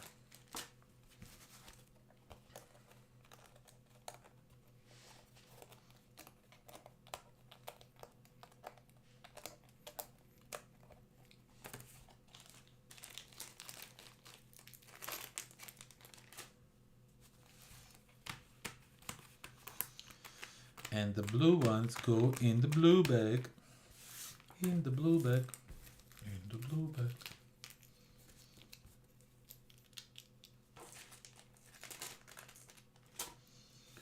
Okay, so that is settled.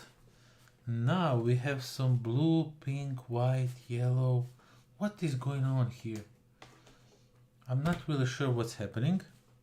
So I know for sure that these tiles go in one bag because they are part of something. So I'm just gonna throw them in the bag itself, like that. Spaceship tiles, technology tiles, old world tiles, I don't know, the player components. Let me see what each player gets. Each player will get a random set of technologies as follows. Mix up 4 technology tiles.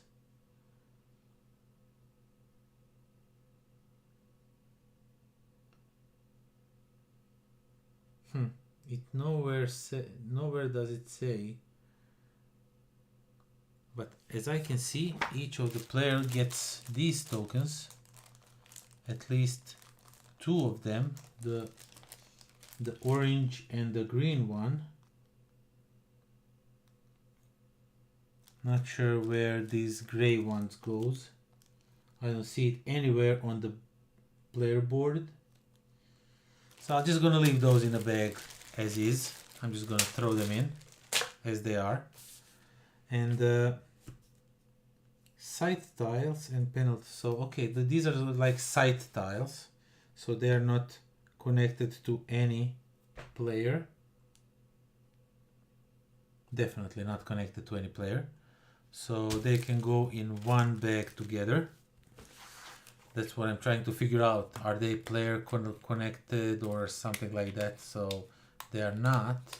So we are going to just punch them out, throw them in a bag, and that's it.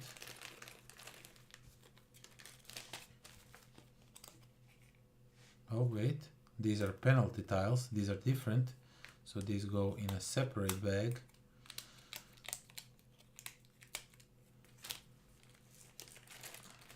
So like that. Okay, this is done. Let's go to the next one. So these are all penalty tiles. So I'm just gonna punch them out, leave them here on the board, on the table, and just, man, but look at all these ships. I mean, artwork on these ships is just wonderful. I really, really like all the artwork. All the artwork on these ships is just gorgeous. Such a nicely done, and they're so different and kind of unique. They really feel like unique ships. Oh, they have something on their back, some artwork. So they don't look like they are inspired, you know, like from some TV shows or something. These really look like, at least for me, look like unique ships. I don't know if they are or if they're not. Now, are these? I don't know. we're just gonna stack them together. I'm not sure if they are in any shape or form.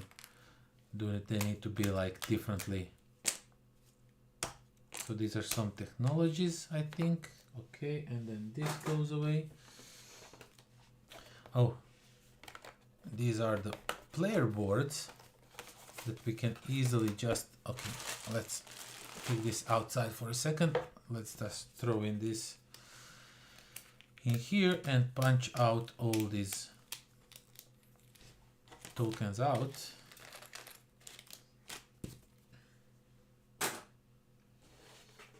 And punch, punch, punch all the ships out. And these ships are just wonderful. I just love how they look. Delicious Games really knows how to make games. At least games I like. Delicious Games knows how to make games. Yeah, it's weird when company calls themselves something games. Mind Clash Games does wonderful games. I feel so weird when I talk like that. That construction of the sentence is really weird to me.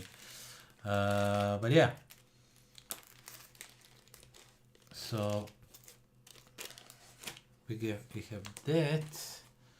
We have these tiles that do something that I have no clue what they're doing, but I will know next week when I play this game at Sirac, where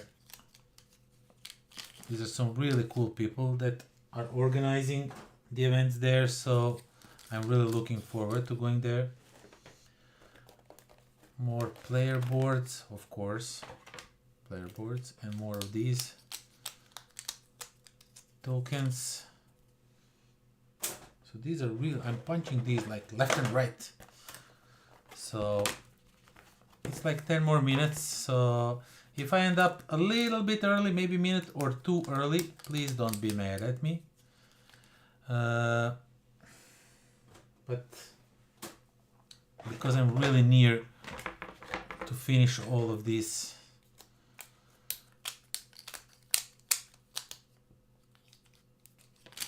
game setting up thing. So yeah, don't be mad if I finish a little bit earlier.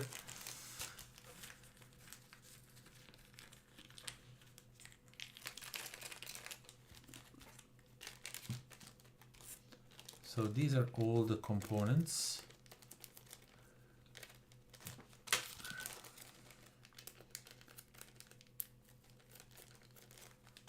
At the later, or I could do it right now, really quickly. What I'm thinking about is I'm looking like there's like lots of solo components and stuff going on, and usually I like just to divide solo components, cards, whatever, in a separate bag, you know.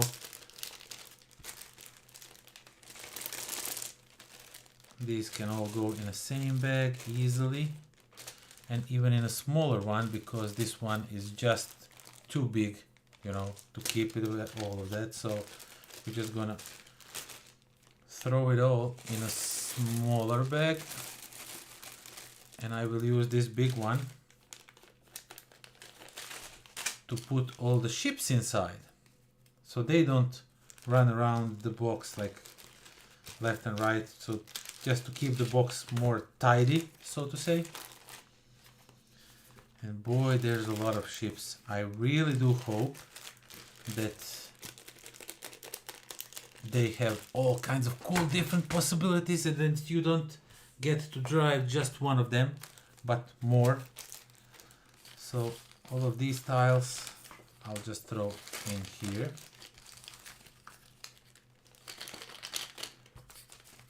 Now I'm not really sure about these, so I'm just gonna leave them like that. But oh no, I get it, I get where they are going. Each player, these are like production markers. I just now glanced it. So each of the player gets all three of these. So we can just take the player baggies and just take one of each color and throw them inside. Makes sense, because these are the resources. So these are the resource production for each of the players. So that was logical to conclude on its own. I didn't have to like read the rulebook for that, but still, it's fine.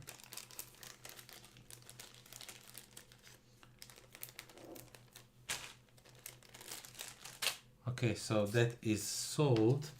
Now we have 4 of these. Old world cover tiles. Old world cover tiles. It looks like something that each player receives, but I have to check out.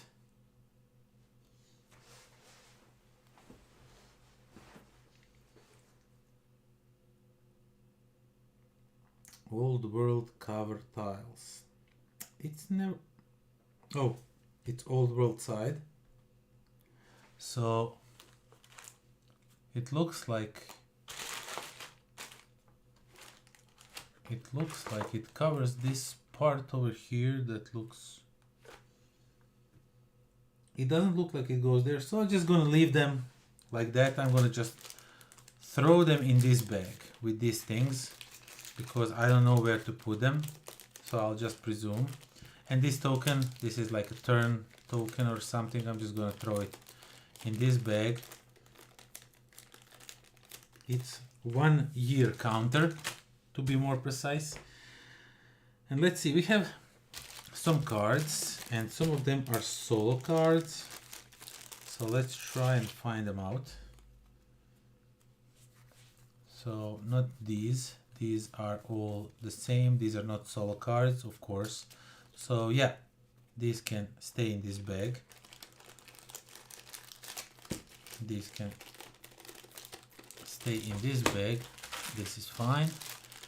But these things over here, I think that some of them are even color coded to each player. At least it looks like that. We'll have to see. So as you can see, these 4 are color coded for each player.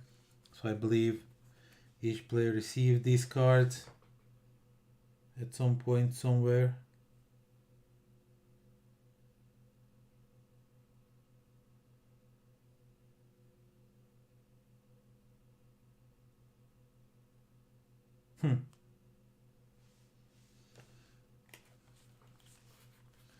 Oh, okay, yeah. So these cards start, each player starts with this card. So I might throw them even in a box there. Nah, I will not. They would probably get smashed. But yeah. Okay, so these are these. So these are for the starting player, okay. Action cards. 7 solo cards. I think these are solo cards. 1, 2, 3, 4, 5, 6, 7. Yeah, these are solo cards, so we're just gonna put them aside. And this one tile is a solo tile. So it says that this tile is solo tile, so I'm gonna put that aside.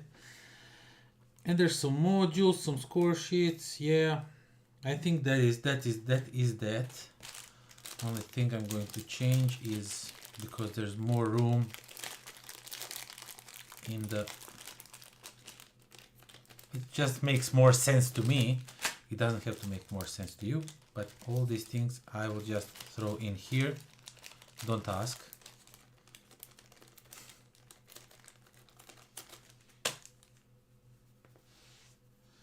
And of course we need to put the cards back inside. So there's like, okay, some different cards that do I don't know what. Oh, so I guess this one goes somewhere over here. Okay, so these go in this baggie. Boom. And then these solo components I'm just gonna throw in to this small one and probably never open them because who knows if I'm ever going to play this game solo. But yeah, we are 4 minutes until the end of stream, so I'm gonna end it a little bit earlier. So yeah, that is that. 7 hours of streaming for 7 years of this channel. Thank you all for watching. Thank you all for joining me. It was really a pleasure to talk with you all. Some of the people I haven't heard in a while stopped by, which is really awesome. That's why I like this hobby. That's why I like what I'm doing, because it gets me to connect with people. And I just found out a score sheet for this game, so that would not be fun to lose. So yeah, thank you all for watching. Thank you for spending time with me. I'm going to end up 5 minutes early. I hope you will not be mad about it. It was fun unboxing all this. I think for the next year, I'll do something a little bit more spectacular. I'll get some friends over. We're going to play some games, you know, for 8 hours. So that would be fun. That would be interesting to do. And yeah, that is all. Thank you all for watching. Thank you for spending time with me, for supporting me either through Patreon or through likes, subscribes, comments. Every little bit thing you do on this channel helps this channel grow. So yeah, that is all. Thank you all for 7 years. See you in a year. Maybe sooner in a live stream, but if not, definitely see you in a year when we are going to live stream for 8 hours. And until next time, pozdrav.